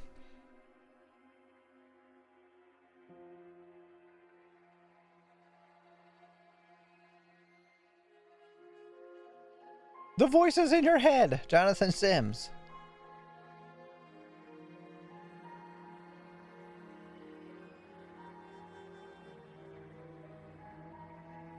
Stab of happiness. Wonkus.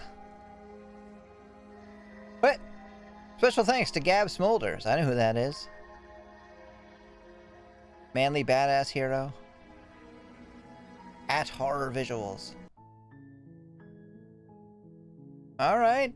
That's very, very cool. This was ending 1 of the demo specifically? So I should play again. Alright. The hero and the princess. You're on a path in the woods, and at the end you're here to slay her.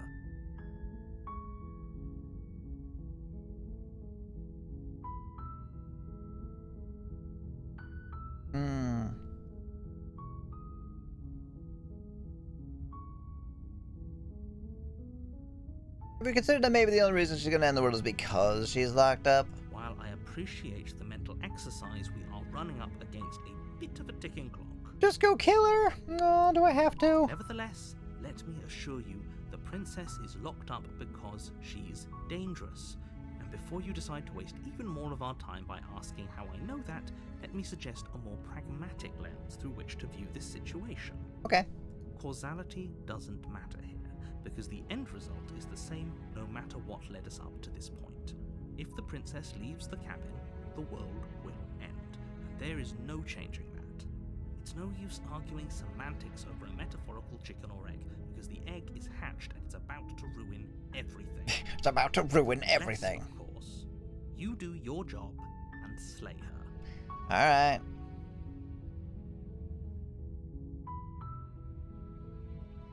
Okay, thanks for telling me what to do. Don't mention it.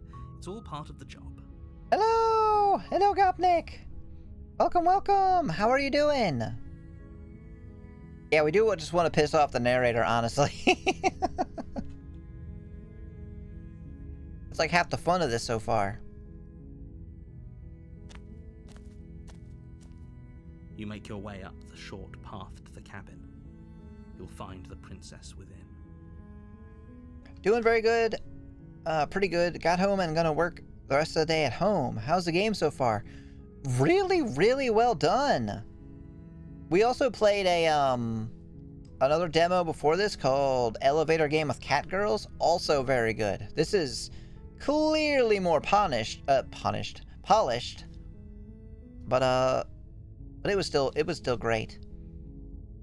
That's so cool that you can work from home, though. Not a lot of people can do that.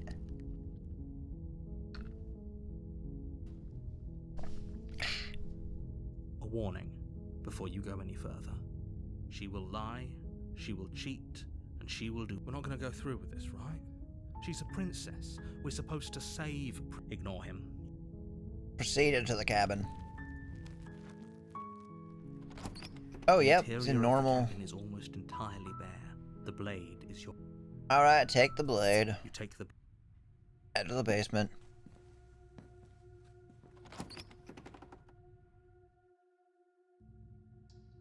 The door to the basement creaks open, reveal her voice. Who's there? It's commanding. Don't let it fool you.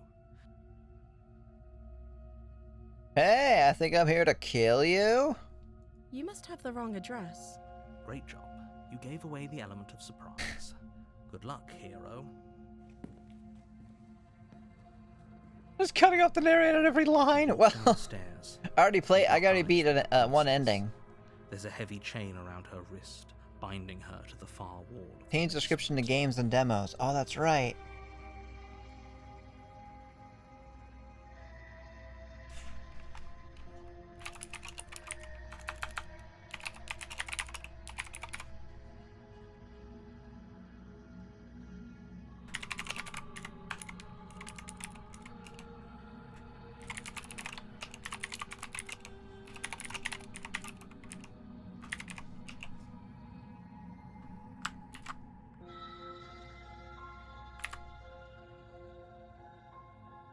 Okay, update it.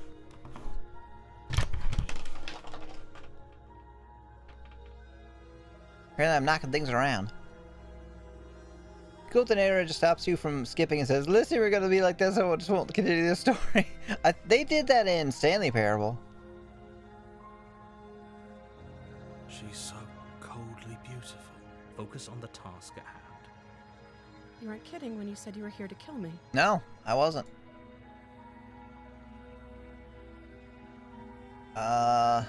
Yeah, wasn't a joke.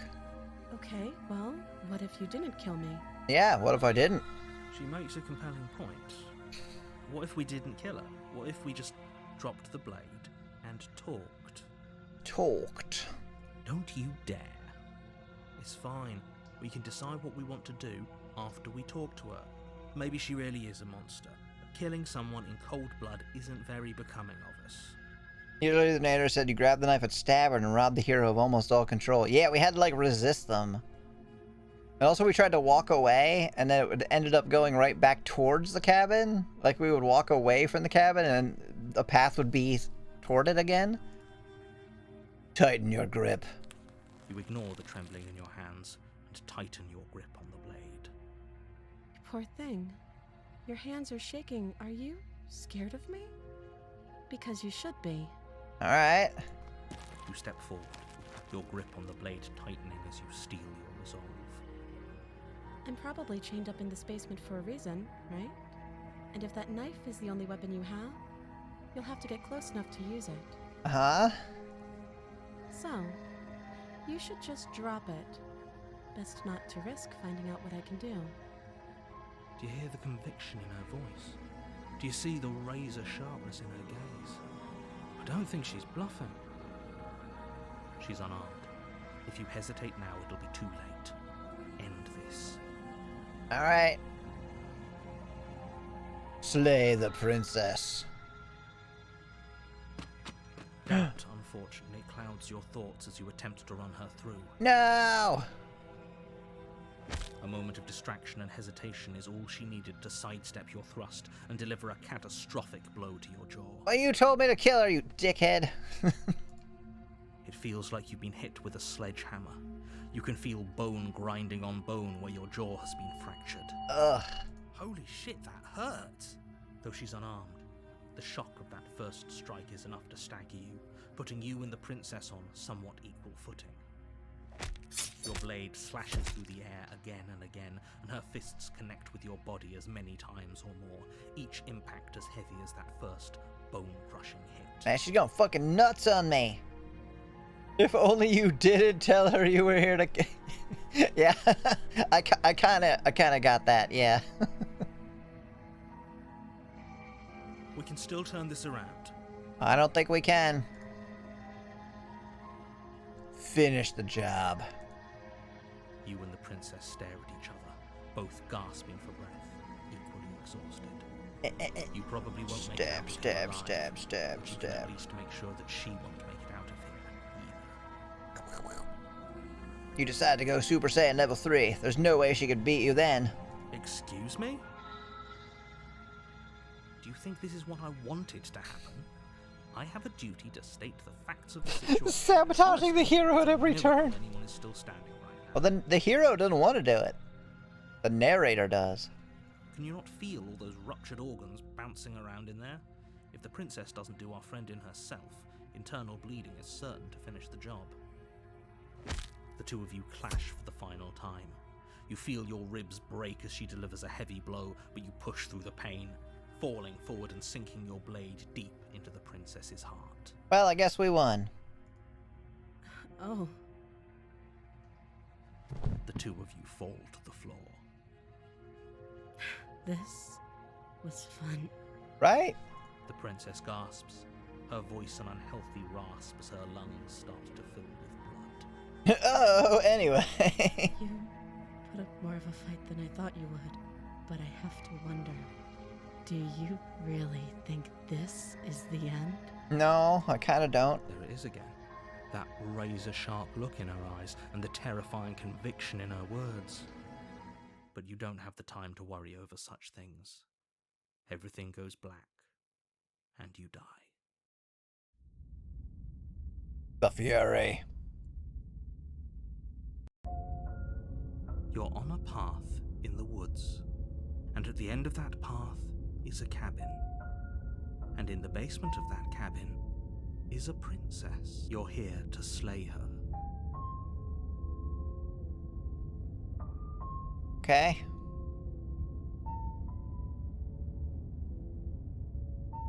Silently proceed to the cabin. I have one last warning for you. She will lie. It's not her lies that'll stop us. Voice of the Broken! I must admit, I'm a little worried about going back in there. I don't want to be as much of a downer as my new roommate, but we were definitely outclassed last time. She seems more demon than princess. Ignore them, they don't know what they're talking about. She's just a princess. Don't get all in your head about it. Yeah, just a prince. It's fine. She's not like a monster. Proceed to the cabin.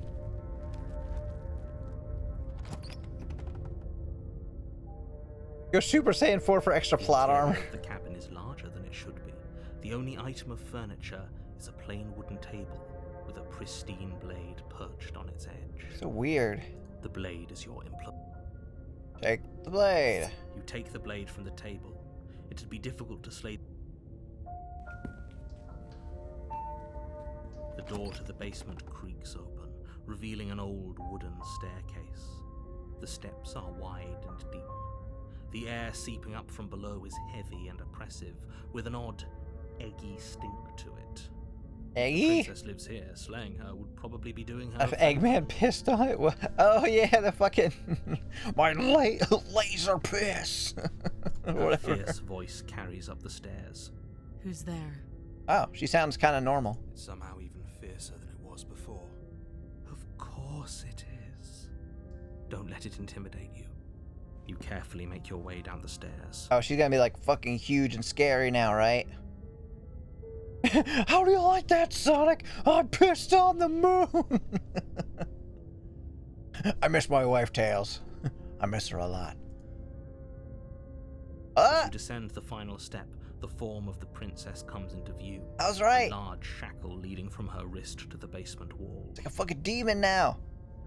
Is it just me, or is she bigger than last time? It looks like she could rip those chains out of the wall without a second thought. I told you. It's pointless. I was wondering when I might have company. Ugh.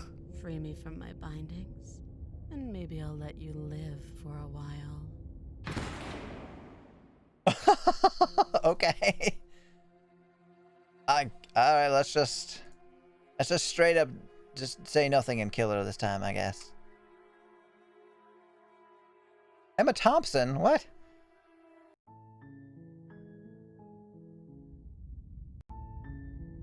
You're on a path. You're here to... Alright. Walk towards the cabin. This is awesome, right? It's certainly fun. The cabin. Thank you for the recommendation, Jinxie.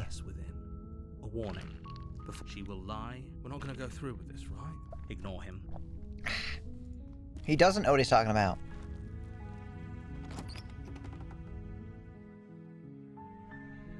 The interior of the cabin is... I'm pretty sure we are just delusional, though. The air is steady. The blade. You take the blade from the table.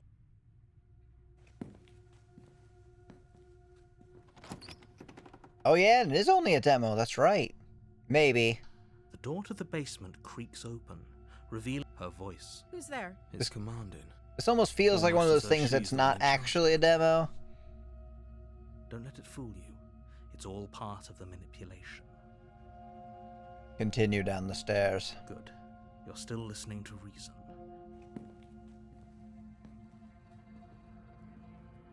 You walk down the stairs and lock eyes with the princess. She's so cold. Focus on the task at hand. Are you here to kill me or something?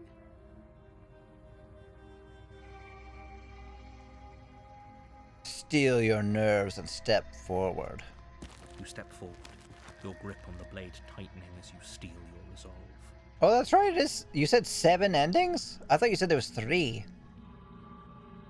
Oh? No talking then? Fine. What even makes you think you can kill me? I'm not trying to kill you. I wanted to say hello. I'm probably chained up in this basement for a reason, right? And so, you should just drop it. Best not to risk finding out what I can do. Oh, it says 7 in the credits. Okay, cool. Do you see she's unarmed? Slay the princess. Should I explore? She clearly knows I'm coming to kill her. Maybe I could have not taken the blade. And, like, killed her fist-wise or something? Are we gonna die the same way? You lunge forward without a moment's hesitation. Apparently not. You feel easily Okay. give way and look down to see your blade Oh, there you go. sinking deep into her heart. Oh. This is it, isn't it? I'm almost embarrassed. I should have seen that coming, but I have to wonder. Do you actually believe this was enough to kill me? No, I guess. There it is again. That razor-sharp look in her eyes and the terrifying conviction in her words. Yes, even as she lays there dying, she entirely believes herself to be alive and well. Yeah, that react. Oh, I'm stabbed to death. Oh, is that what's happening today? All right. I mean, I was gonna bake brownies, but I guess dying on the dungeon floor is, isn't it? Just as good. She stopped breathing moments ago. That arrogant look still plastered on her face. You're the narrator. What?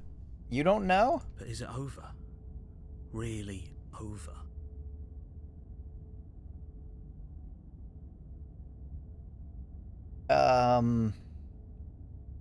Of course it is. She's dead. Yes, exactly. It's over. With your work done, you make your way back up the stairs, closing the door to the basement behind you. I guess this will happen today. What? Wait, what will happen? Why do I feel like we've done something terrible? Because you stabbed someone to death? You did kill someone. Greater good or not, something would be very wrong with you if you didn't feel at least a little bad. Mm-hmm. Exactly. But it was for the greater good. One of these days that will sink in and help ease your guilty conscience. But that day isn't today. Let's just get out of here. Leave. You open the cabin door, ready to return to a world saved from certain doom. Only, a world saved from certain doom isn't what you find. Instead, what you find is nothing at all. Where a lush forest stood mere minutes ago, the only thing in front of you now is the vast emptiness of space. As you do. What happened? Everyone is fine. It's just that you and the cabin are now far away from them. Don't worry. You'll be safe here. This is good. Everyone is happy. You'll be happy. Yeah, I'm gonna be real happy. Oh, okay. I'm so glad you're keeping an open mind. Looked like it was...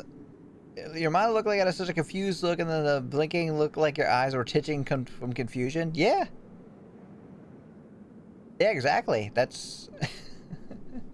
Yeah, it's just literally... I'm not, like, programming anything. It's just literally how my face looks. Yeah, so my confused look is like... Eh? And my eye is moving. This is what's best for everyone. Trust me. Yeah, I don't know. Time passes. You can't be sure if it's days, or months, or years, or even decades. It's all a wonderful, boring blur. Time to go eat her body. Never been happier. That's some damn good facial recognition then, isn't it? Yeah, it's pretty awesome, actually. I'm usually pretty small, so you can't really tell.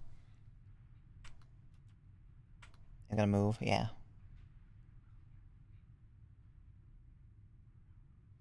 See, I can move my my mouth all around.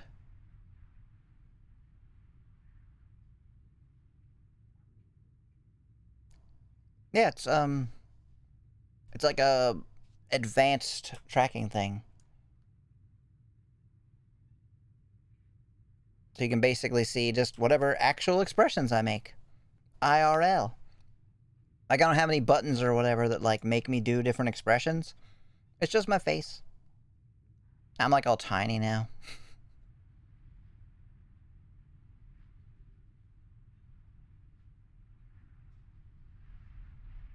Your Twitch crashed? No, that sucks. Oh, crap. I pushed the wrong button.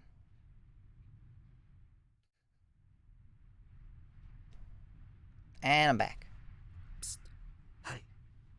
We're not just gonna stay here forever, right? Yeah, we are. Didn't you hear the narrator? We're happy. Are we really happy? Or is he just telling us that we are? I don't know.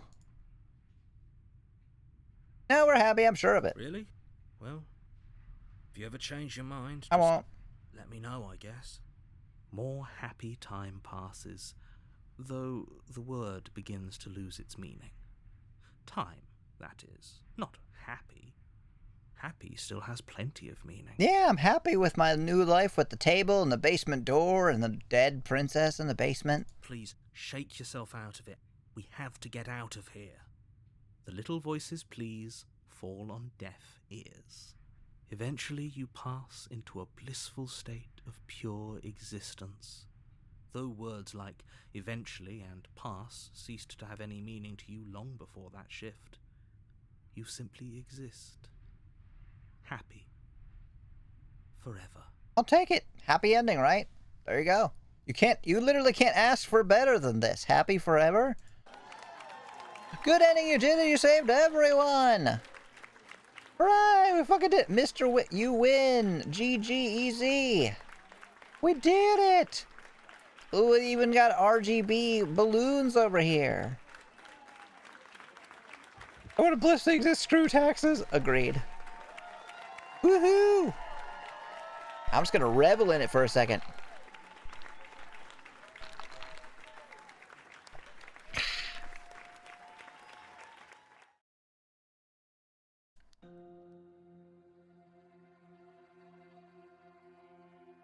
Sweet victory! We did it!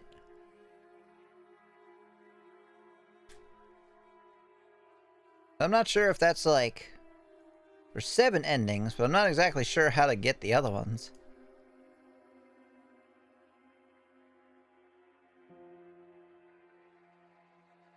We've gotten what? 3?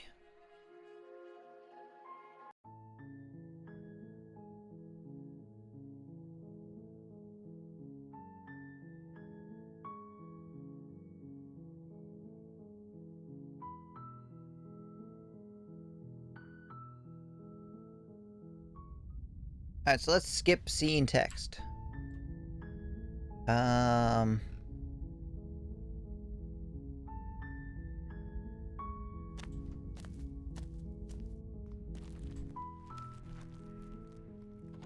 Maybe let's try to kill her without the blade. Not that there's any point to that, really.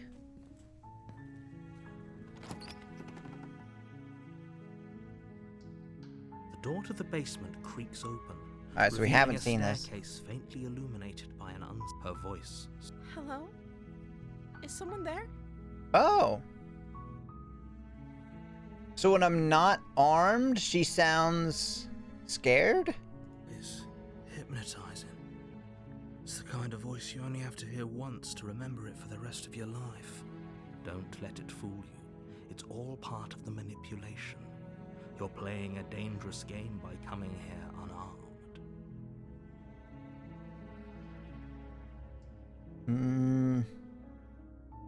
Lie, I'm here to save you, or lie, I'm here to save you. Let's see if what happens if we try to kill her without a weapon. You're still listening to reason. It would be better if you had a weapon, but you may still be able to do. You walk down the stairs and lock eyes with the princess. There's a heavy chain. She's beautiful. How could someone like this be a threat to anyone? I am begging you to stay focused. There's a lot riding on you here. Hi. Do you think you can get me out of these chains? Totally. Oh, I'll get you out of the chains, alright. Ah, okay, so you can't just attack her without the knife.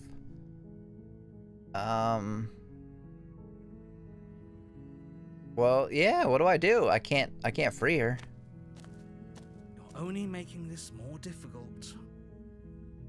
Thank you. Thank you. You're making a huge mistake. No, you're doing the right thing. Yeah, hero. You walk up to the chains binding the princess to the wall and give them a tug. Context has changed slightly, yes. Maybe like she's now like scared of us. They're large and heavy, far too solid for you to even imagine trying to break them apart. Take the knife, don't drop it, doubt the narrator, and ask if the princess is really unarmed. Okay. I'm guessing you don't have the key? I don't. Maybe it's somewhere upstairs. Doubtful. Whoever locked the princess away down here intended for her to never see the light of day. They wouldn't have just left the... There isn't a key. Do you have any other ideas? Maybe there's some way to break the chains? Alright. Or if that doesn't work, I guess we can always cut me out of them. I can't. I don't have the knife. She offers the suggestion with almost complete nonchalance. Nonchalance. If we were stuck down here long enough, I'm sure we'd be nonchalant about cutting our way out if it meant we could finally be free. It's true. You absolutely would. You attempt to make your way out of the basement, but the door at the top of the stairs slams shut. You hear the click of a lock sliding into place. Yeah, so what'll happen now we can't cut her out? Is someone else here? Return to the bottom of the stairs. You make your way to the bottom of the stairs. This would be easier for whom? Easier for everyone. Look at the mess you're in. I heard the door slam. They locked you down here too, didn't they? They did. There's a slight panic rising in the princess's voice. If I could just get out of these chains, I know we could force our way out of here together. She barely hesitates before raising her arm to her mouth, her teeth tearing through her limb with the determination of a trapped wolf. Well, even more unexpected developments. As she rips her flesh from her bone, a sound comes from behind you, the clang of bouncing metal. Okay, then. It's the blade from upstairs. You're not sure how it made its way down here, but if there's a time to strike, it's now. No, I've been helping her this whole time. She's not gonna kill me. Or we could use it to free her. No, just don't pick it up. You won't like what happens if you Just don't pick it up. Don't pick it up. No, free the princess. Fine. Against Oh your man, better judgment, it made me pick up the knife. the blade is sharp. Her lip. She didn't so much as utter. No. She clutches the wound. All right. How is she still smiling after everything? Thank you. No, we won't have any of that. The stakes are too Your reaction was You can't priceless. just let her escape into the world. Well, I was not expecting her to start chewing through her own fucking arm. Can't just let her escape into the world. As the princess approach, wait, this is watch me. What are you doing? Oh. Slay the princess. There's no going back now. I'm with you to the end. You bring the blade down to strike at the princess's heart. But she's fast. She ducks to the floor, your blade narrowly grazing her backside. Slaying her won't be easy now that she's free. Oh no, I did. I warned her before, yeah. Oh, sorry about the ad. We could have gotten out of here together. Were you just lying to me this whole time? Apparently. I don't know what's come over you, but if I have to kill you, then I'll kill you. Do you think I need both of my arms to do that? Do you hear the conviction in her voice? Do you see that razor sharpness in her gaze? I don't think she's bluffing. She pounces on you with the same animal ferocity she used to tear through her arm. Oh, look at those fucking canines. But you have a weapon. You raise the blade, digging it under her ribs, aiming directly for the heart. It's not enough to stop her. You feel her claws in your throat. Claws? and her teeth somehow sharp enough to pull apart your flesh. Yeah, well, she has fucking claws now. That's new. You collapse to the floor, your body unresponsive as your blood pools on the ground beneath you. If we're lucky, the wound you managed to inflict will be enough to at least delay her escape from this place. If we're very lucky, we will kill her before she can reach the outside world. Hello, Azza! Welcome, welcome. How are you doing today? It can't just end like this. We're slaying the princess. As much as I'd prefer for things to have I gone guess. differently, Or being slayed? Or both? I'm sorry, but it's over. Am dead but voted. Everything goes dark, and you die. Alright. The beast. You're on a path in the woods, and at the end of that, you're here to. Oh, don't you worry. I'll gladly say that, princess. She's got it coming. Such magnificent gusto. We'll all be in the clear in no time. In no time. Thank you for doing the shout out. I'm sorry there's no clips. She actually is eating her hand now. Exactly. Alright, so take the knife, don't drop it, doubt the narrator, and ask if the princess was really unarmed.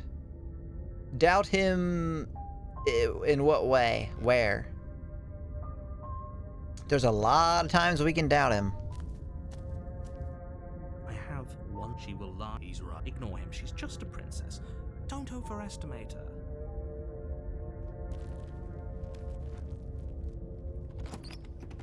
Never liked Princess Peach or Daisy anyway. The interior of the I do. cabin is ruinous and dilapidated. Mm. It feels like no one has lived here for a long time. Wind rushing in through cracks and holes in the wooden walls. The only item of furniture is a plain termite-eaten table. I like how they change this every time too. Perched on its edge. Has to be done before the loop. Oh, okay. The blade is your implement. Yes, do it. Take the blade and make her pay for what she's done. Take the blade. Take the blade. Enter the basement. The door to the basement creeps open, revealing what's left of an old wooden staircase. It's still sturdy enough that you can make your way down in one piece, though you'll have to step over a few holes. The air seeping up from below is oddly warm and wet, as if you're stepping down into a jungle. If the princess lives here, she growls up the stairs. I can can smell you. It isn't hypnotizing anymore. It's almost feral. Don't let her intimidate you. You carefully make your way down the stairs. Is she gonna be like on all fours? As you descend the final step, the form of the princess comes into view, a large shackle leading from her wrist to the basement wall. She's so cute. She has both her arms again. And she's different, isn't she? She's a furry. The beast is showing us what she really The beast. is. You're the reason I'm still down here. Fiend, monster, betrayer. Nothing will get between my teeth and your throat. Damn. Oh, it's a cute little kitty.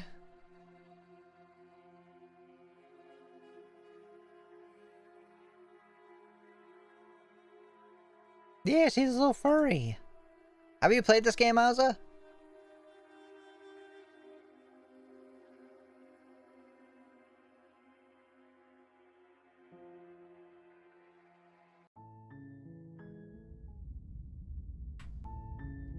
Okay.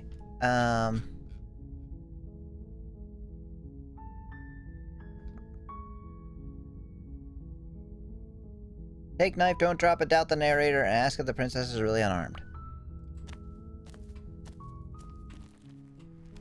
Take the blade! Take the blade from the table. It'd be rather difficult to slay the princess and save the world without it. Doubt the narrator. Continue down the stairs. You're still listening to reason.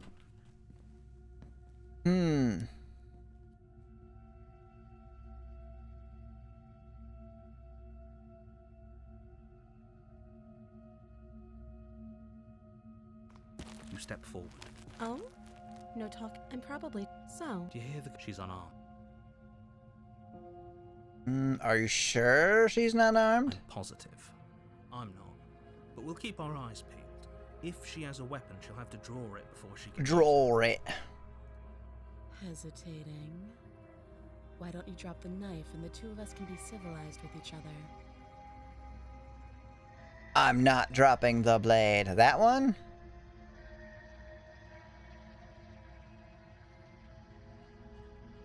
I have no idea. No, drop the blade. We already did that. We're trying to get a particular ending. We already did drop the blade.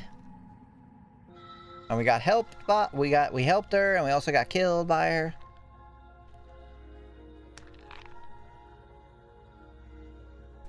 I'm not dropping the blade.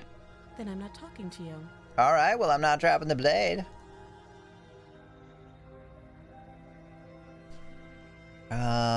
Fine then. I guess we're at an impasse. I guess we are. Is it still the demo? Full game is not out yet? As far as I know, yeah. It's called the demo, and I'm surprised that this is just a demo. I would almost... I would almost say that the demo is like a lie, but I don't know. Also, hello! Friendly Tonberry. I love the name. That is almost certainly not true. Frickin' Tonberry. Full game comes out 2023. Alright. Fucking down for it. But anyway, how are you? I didn't mean to make fun of your name. I just... that the image of a friendly Tonberry is hilarious. Thank you for, I assume, the follow. My OBS crashed earlier and nothing works now. So I assume that was you. Thank you. My knife is just for snacks and such. Snacking on the flesh of warriors. Oh, thank you, Asa. At least the whole thing didn't crash, just it kind of like froze up and all the browser sources died. You're snacking on that princess! For the love of everything, just slay her already. Or drop the blade. Do something. No. Stare at the princess while holding on to the blade. Are you sure you don't want to talk? I guess we could just keep talking to her, right? Yeah, I'm sure. For goodness sake, the two of you can't just stand around like this forever. Eventually, something is going to give, and I highly recommend that you be the one to take the Stare and squint. I already passed it. Damn it!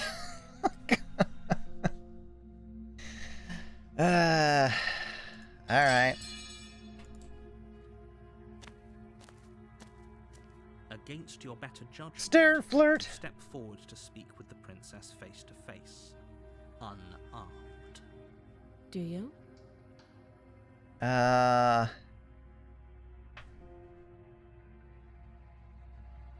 Remain silent. I see. The silent treatment. You know, if you don't share with me, I'm not going to share Oh with you.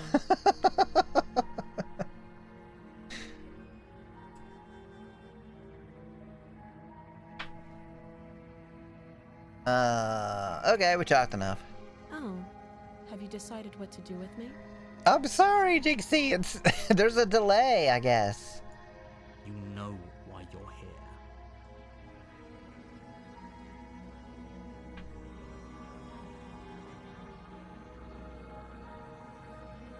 That seems like a pretty good compromise. Yeah. Leaving her alive is too risky. If you don't deal with her... One way or another, I'm going to find a way out of here.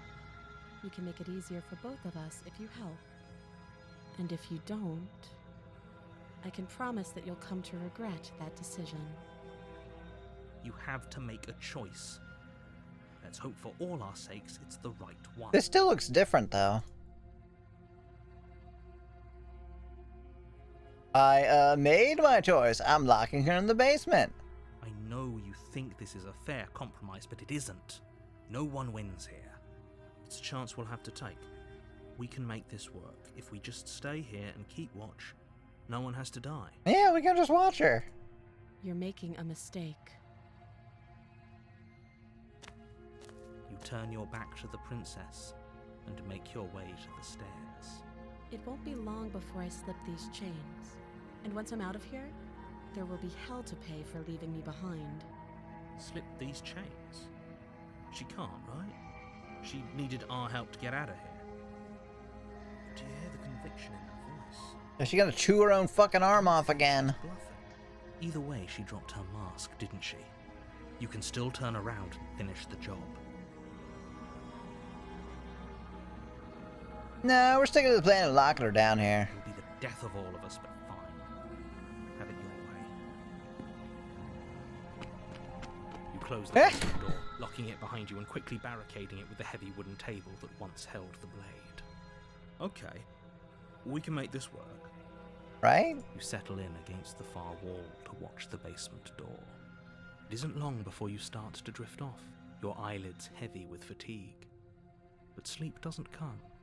Instead, your rest is broken by a piercing, wailing voice calling out to you from the other side of the door. Oh? I know you're still there. Why don't you make things easier on yourself and let me out? Oh, I don't think so. It's not like this little door will hold for very long anyways. And it's probably a good idea to try to get back on my good side. She sounds terrifying. Like she's less of the princess you saw and more like something out of a nightmare. I don't want any. No thank you. As she violently rattles the door, you do your best to shut her out of your mind. When I get out of here, I'm going to pick you apart piece by piece. I won't forget what you did, and I'll never forgive it. You don't know the kind of enemy you've made tonight. I think I'm getting an idea. Doesn't sound like she's getting any weaker. No, it doesn't. That merely want to just ease my guilty conscience. That all was an act, wasn't it? You're not really innocent or harmless. You're not even a princess. You're a monster. I can be innocent and harmless if I want to be. Teasing me with fresh air and a chance to finally live freely doesn't inspire me to play nice. You put the princess's threats out of your mind as best you can and huddle up against the wall. Alright. Oh! You jolt awake in the middle of the night. Well, shit. The ruckus has stopped, and the door to the basement is ajar, its lock broken, and the table shoved out of the way. Oh man, it's my favorite table! You right, scratch the fucking finish. Man, now I'm gonna have to get like a whole bunch of lacquer. Where is she? Thanks for helping me get out of that awful basement. You're welcome! I did everything I could to help. You try and stumble to your feet, but as the princess draws near, it's as though your body simply stops working. It isn't all at once. The paralysis comes in waves. First your toes, and then your feet, and then your legs. You lie prone on the floor of the cabin, unable to do anything but witness her approach. Gotta go for now. Lovely afternoon, don't die. Thank you for watching, Jay. I'll see you later. Goodbye. She does look rather nonplussed. Whose side are you on? Yours, of course. But I have a duty to uphold the truth. Lying about the facts of the situation doesn't change them. Yes, it does. So helpless. I can take my time with you, can't I? She's pretty. Oh, she was earlier. She steps closer, one silent footfall at a time, cocking her head in curiosity as you feel your organs shutting down one by one. Huh. Or maybe I can't take my time with you. You don't look well. A little green around the gills. What a shame. If you'd only help me get out of here, we could have done such wonderful things together. I tried. Your lungs stop drawing in breath, and your heart freezes in your chest. You have seconds left. I'd say better luck next time. But we both know this is the end, don't we? It can't be. This can't actually be how everything ends. Give her the falcon punch! I'm sorry, but it is. Everything goes dark, and you die.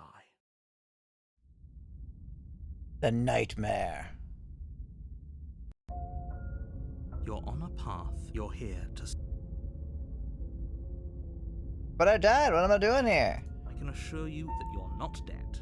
And to answer your second question, if he doesn't remember what happened, then maybe it's best to keep it that way. Are we sure we don't just want to turn around and hightail it out of The meek. She's going to do unspeakable things to us if we go back there. Oh, is there another one of us in here? Another one of us in here? A voice of reason, right? Tell them we shouldn't go to the cabin. Tell them we shouldn't even bother. You are never going to slay her with that attitude. Stuff that pathetic little voice to the back of your mind and stay focused on the task ahead.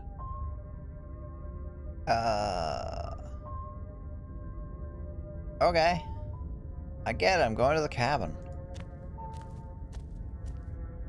I have one. She will lie. Oh, God. We can't go in there. Do either of you feel sick? Because I feel sick just thinking about that place. We're going to die. We are, yeah. You should be careful. There's something very wrong going on here. Going on here. They don't know what they're talking about. She's just a princess. No reason to get all freaked out.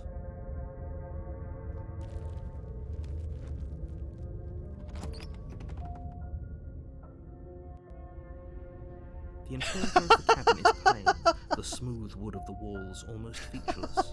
The only item of furniture is a lone table, knocked on its side in the corner of the room. Yeah, we fucked. A pristine blade stands between you and the open, inviting basement. Oh yeah, very inviting. Let's fucking go. The blade is your implement. No. The basement door. It isn't there anymore. She could. What the fuck?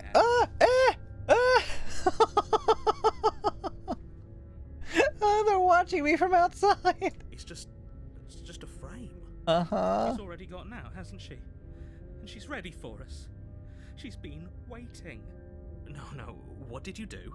This isn't how things are supposed to go. She's supposed to be an ordinary princess. Quick, the blade.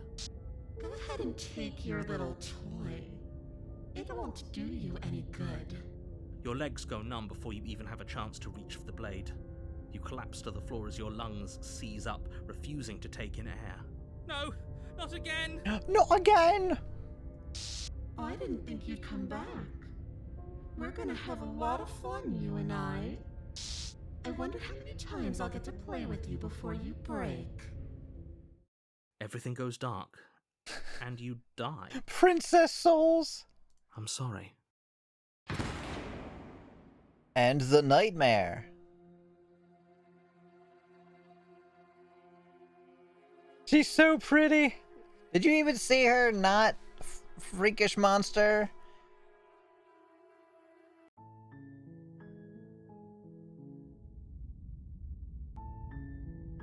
You're here to slay her. Okay.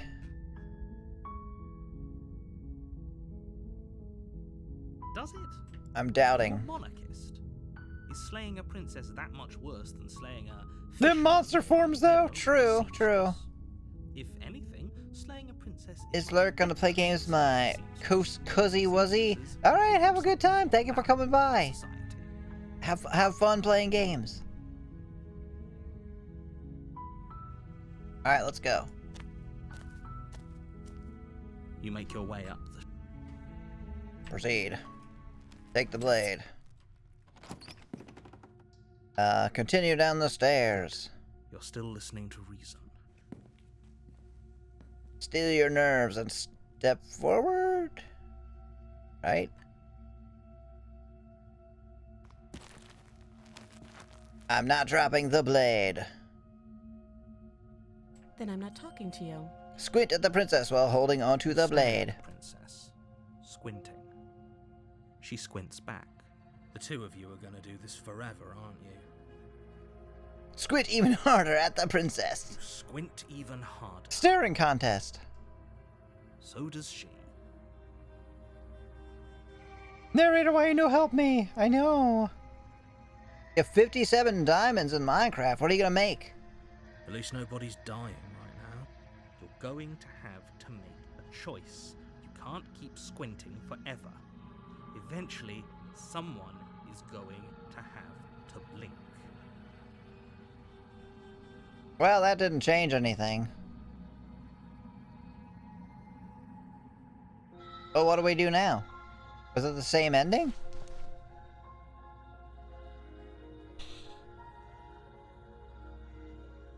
Slay, okay. Doubt, unfortunately, clouds your thoughts as you attempt to run her through. A moment of distraction and hesitation is all she needed to feel. Got that one. Though she's unarmed. The shot your blade. We can still turn this. And now what? Slay! Wait, you already said that. That was what you said before.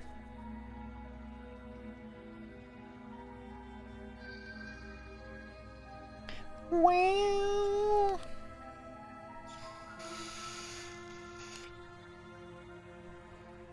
Give up. Are you serious? Yeah, we haven't done that yet, have we?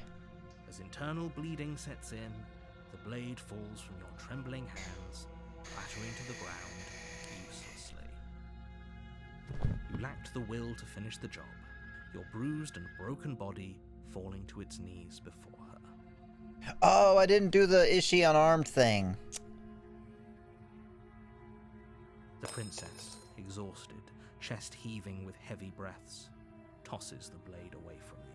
This is the end, isn't it? Look at you. Completely broken. This was fun. She plants her foot on your chest and pushes you onto your back, the air leaving your lungs in a heavy puff. And then she brings her knee to your throat. She leans into it with the kind of weight you didn't think her slight frame could pop. It's too bad. I was looking forward to some company. Everything goes black. Alright, we died. The Fury. We already saw the Fury.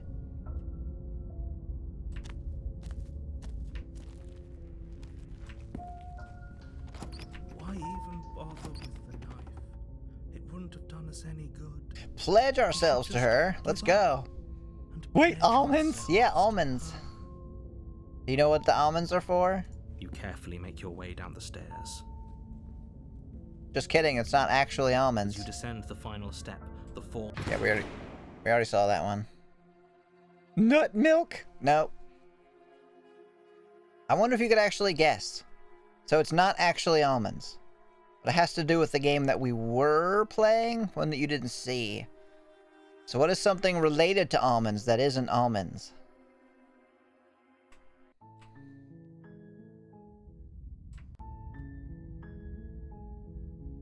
Alright,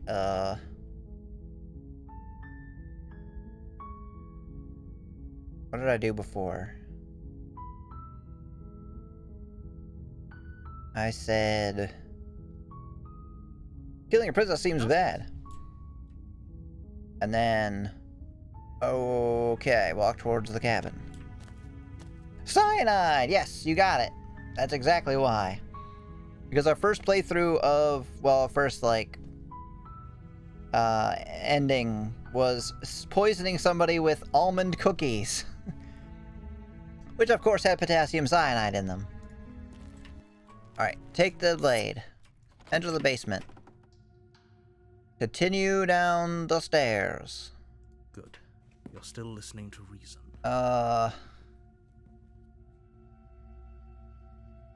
Shit, I don't remember what to do from here.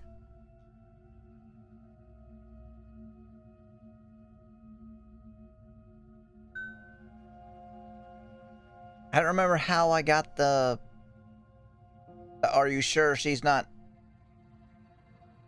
armed?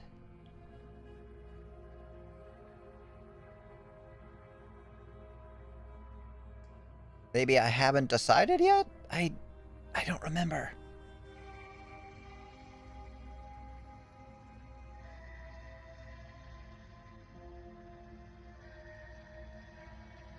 Do you remember, Jinxie?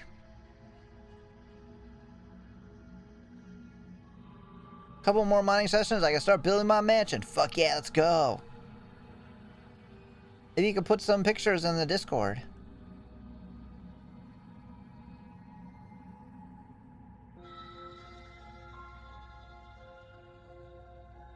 Well, I can't remember.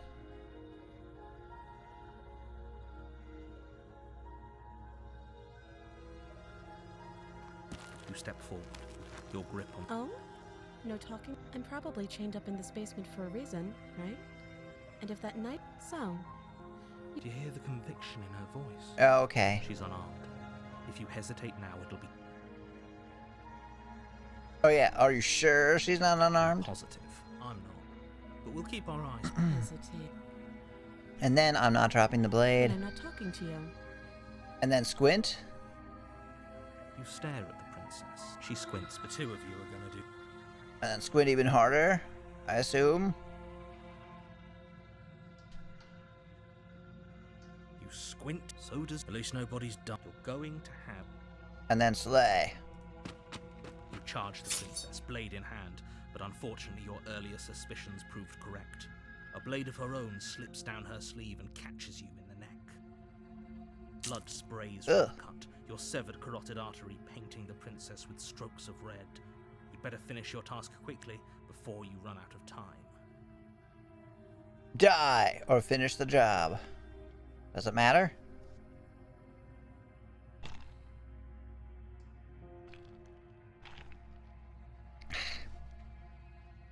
It feels like either one of them would be an ending. Such wonderful options, right?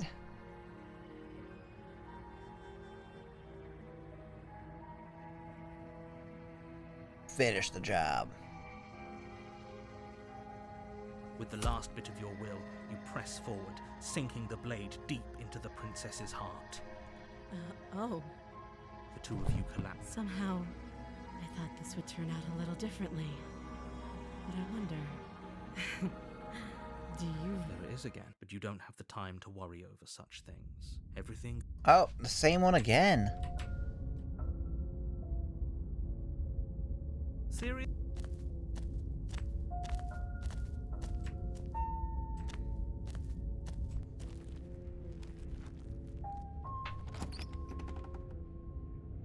Can I choose die, but like die sexily? Certainly haven't gotten that one. Alright, I'm gonna, I think, take another short break, and then we'll try to get the rest of the endings. I might need to, like, actually pull up a walkthrough. Alright, I'll be right back. Thank you for watching. Do do do do do do do.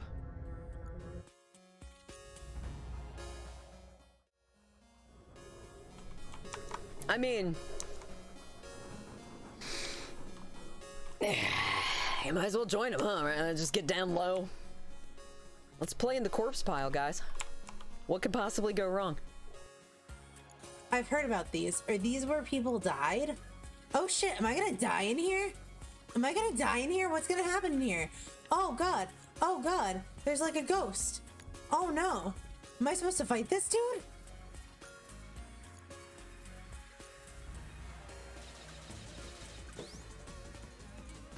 My cat's pushing things off my desk.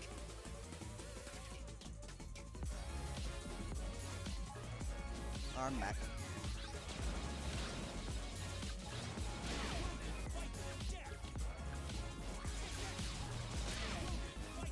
Oh, that's...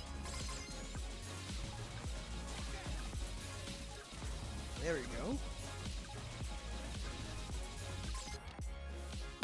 I need a shield and a sword. What the hell? This is not fair. And love at the same time. Now!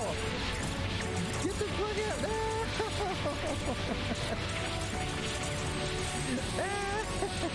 Everything at once. Oh, it's all broken. Oh, it turned out okay. Thank you, everybody.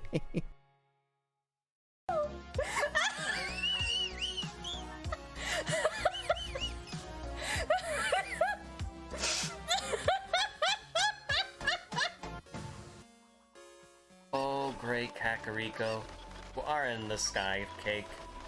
Bring me the delicious goodies of any that I can use. I wish upon you, I beg upon you, O mighty Kakariko. Be gentle with my tender ass. It is fragile as fuck right now. Kakariko, be pleased. Oh god, I pressed the wrong button. Oh my goodness.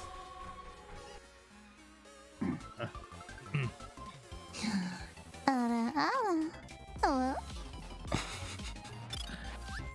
Do I have to? You don't have to, Blue. Oh gosh, okay.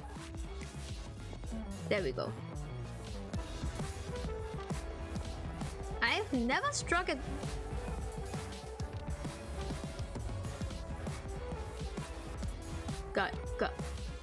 Guys.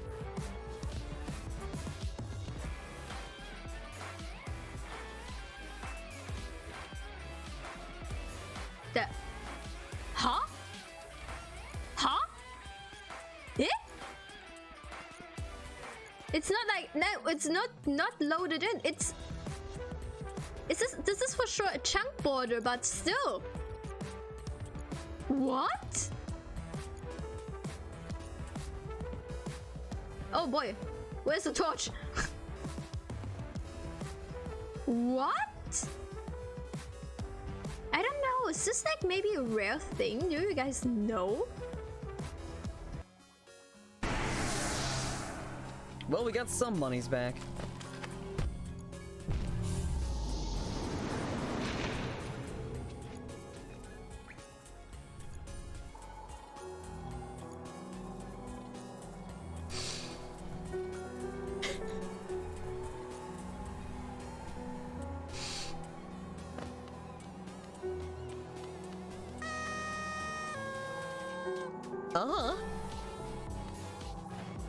I am in a corner, super. Joke's on you, I'm already in a corner. Feels bad, man. I fuck. Poor Nyx.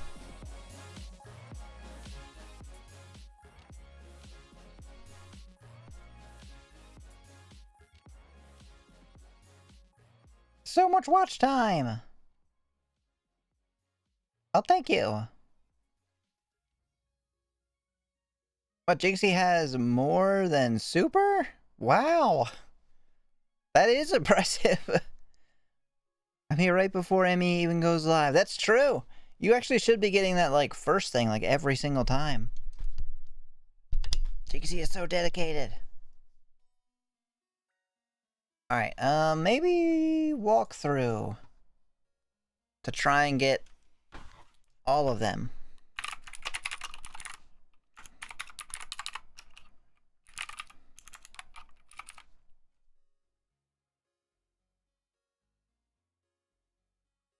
I have spent 21 days, 16 hours.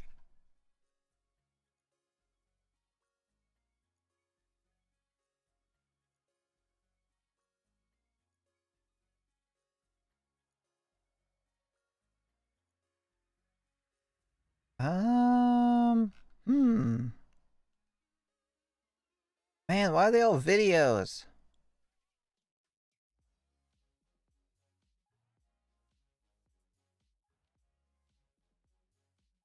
Take my position as mod very seriously, and you're excellent at it. Oh no, this is the Princess Guide. That's not the same thing.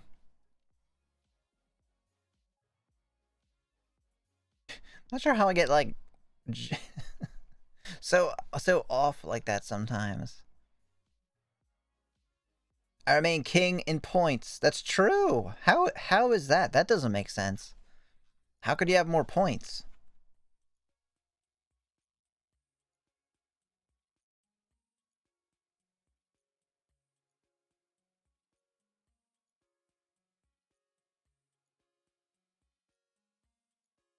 Yeah, I don't know. I don't see...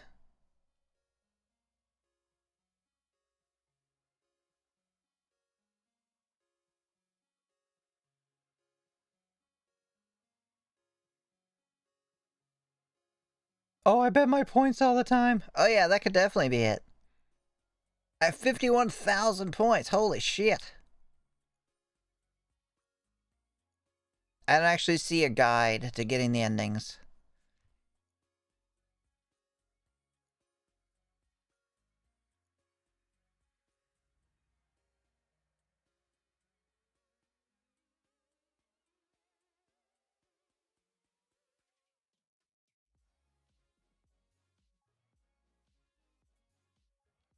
Yeah, oh well.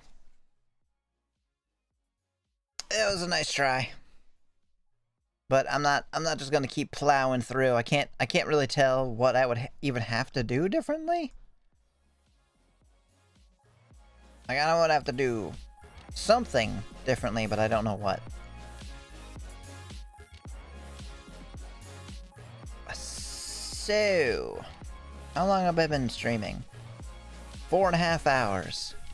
What do we want to do for 20 minutes? Maybe there's another horror demo.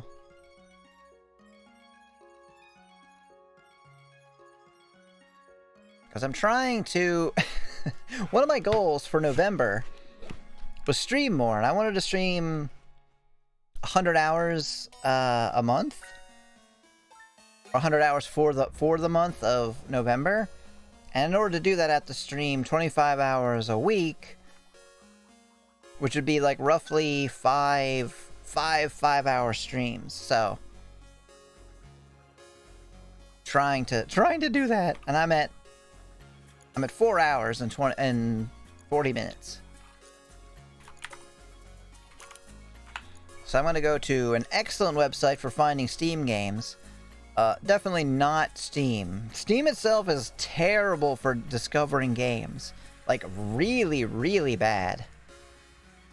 But what's really good is a site called SteamPeek, PEEK.hu. Because then you could just choose a game that you like and find games like it, or you can put in tags. So I'm going to put in horror.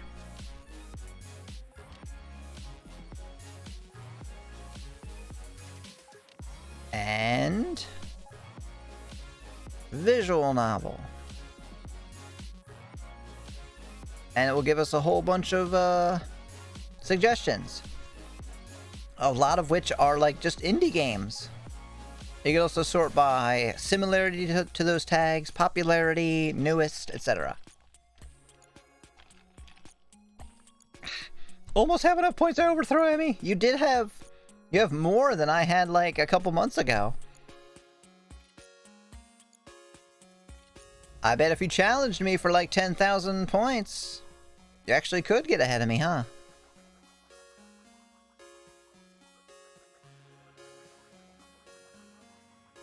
RB Axolotl. Doesn't... Oh yeah, Trick and Treat, that's right. I think I actually have some games already that I just never played. What do we have?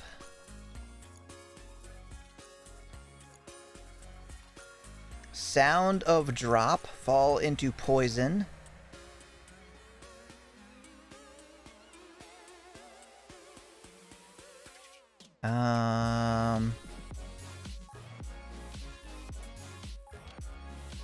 Yeah, and Trick and Treat.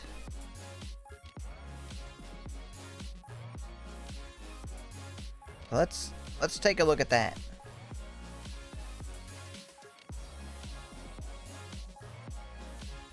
I have zero idea how long this game is.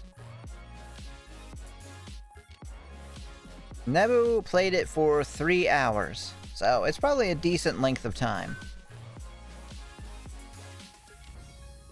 And Nyx is home.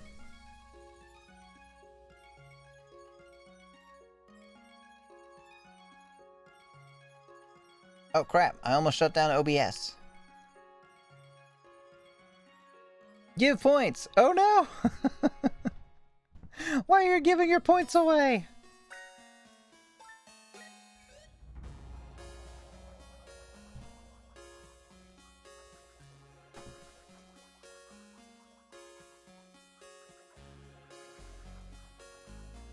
To be a fair person? Oh, that's sweet.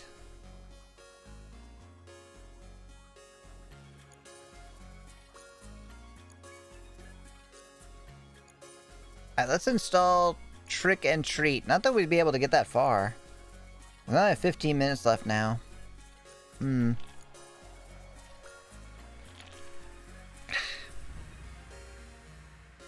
I lost 10k to him in a fight. Aw.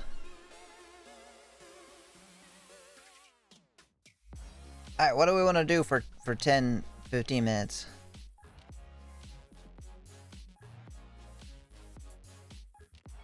Because I think this, quote, demo is probably a lot longer than I think it is. Oh, that's right, stupid ass Steam thing. There we go.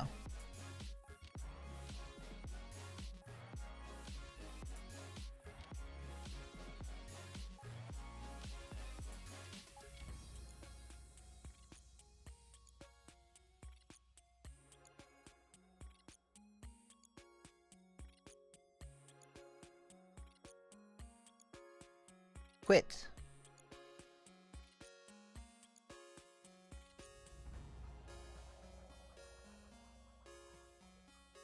I'll earn my points fair and square. Yeah! You know what? Rather than start something new, I guess we'll just find someone to raid. That'll take a couple minutes. Before I go. Schedule. Tomorrow is Blue Reflection Second Light, starting at 1 p.m. Probably going to end early? Not sure how early, though, because Nyx has her, surgery tomorrow, and I will be tasked with picking her up, so... And her surgery is at 1, so she might be done at 2, and then I'll have to end the stream at 2.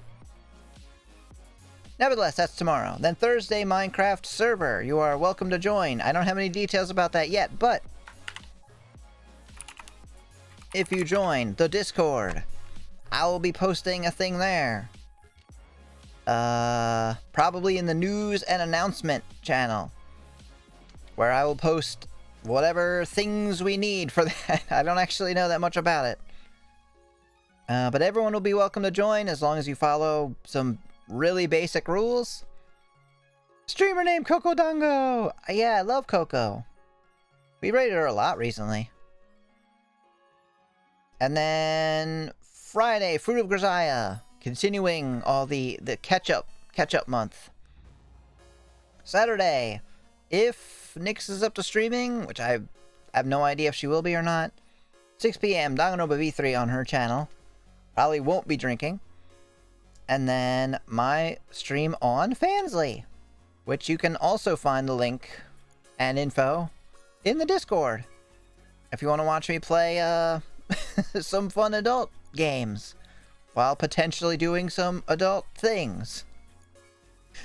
Please give it a look. It's free, doesn't cost, there's no subscription fee or anything. And let me see who's on. Yeah, pretty much not anybody I know. And Coco is on. Let's see if there's anyone playing a visual novel.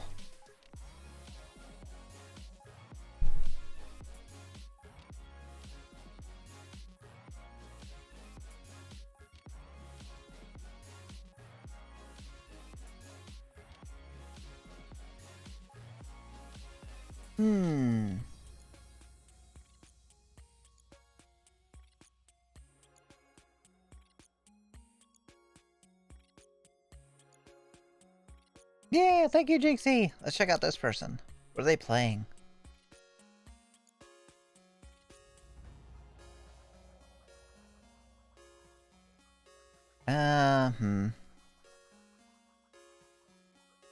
Does anyone have a recommendation?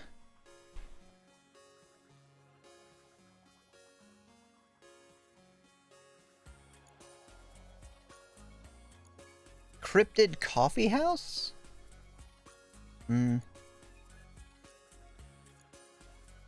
Oh, someone's playing Your Turn to Die. But they speak Korean. It's Korean. I don't speak Korean.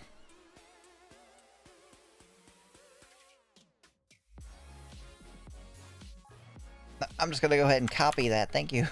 Thank you, Super. What is this? Heaven Will Be Mine. New visual novel that came out 4 years ago. It looks kind of like,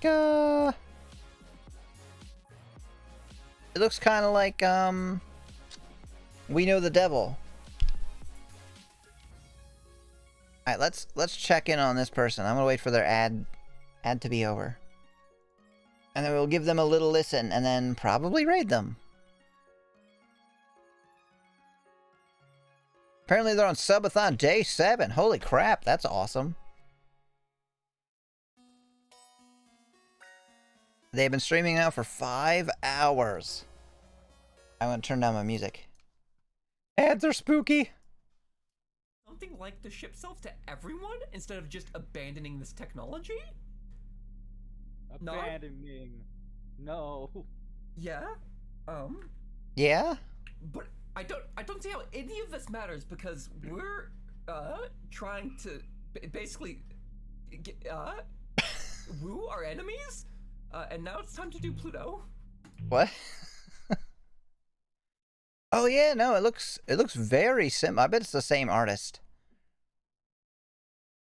as I can feel her presence. Everyone can feel her presence. I can feel it right now.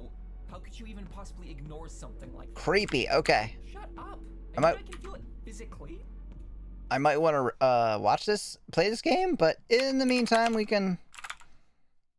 let's get them some love, at least for introducing me to a new game. It is Misfunctional.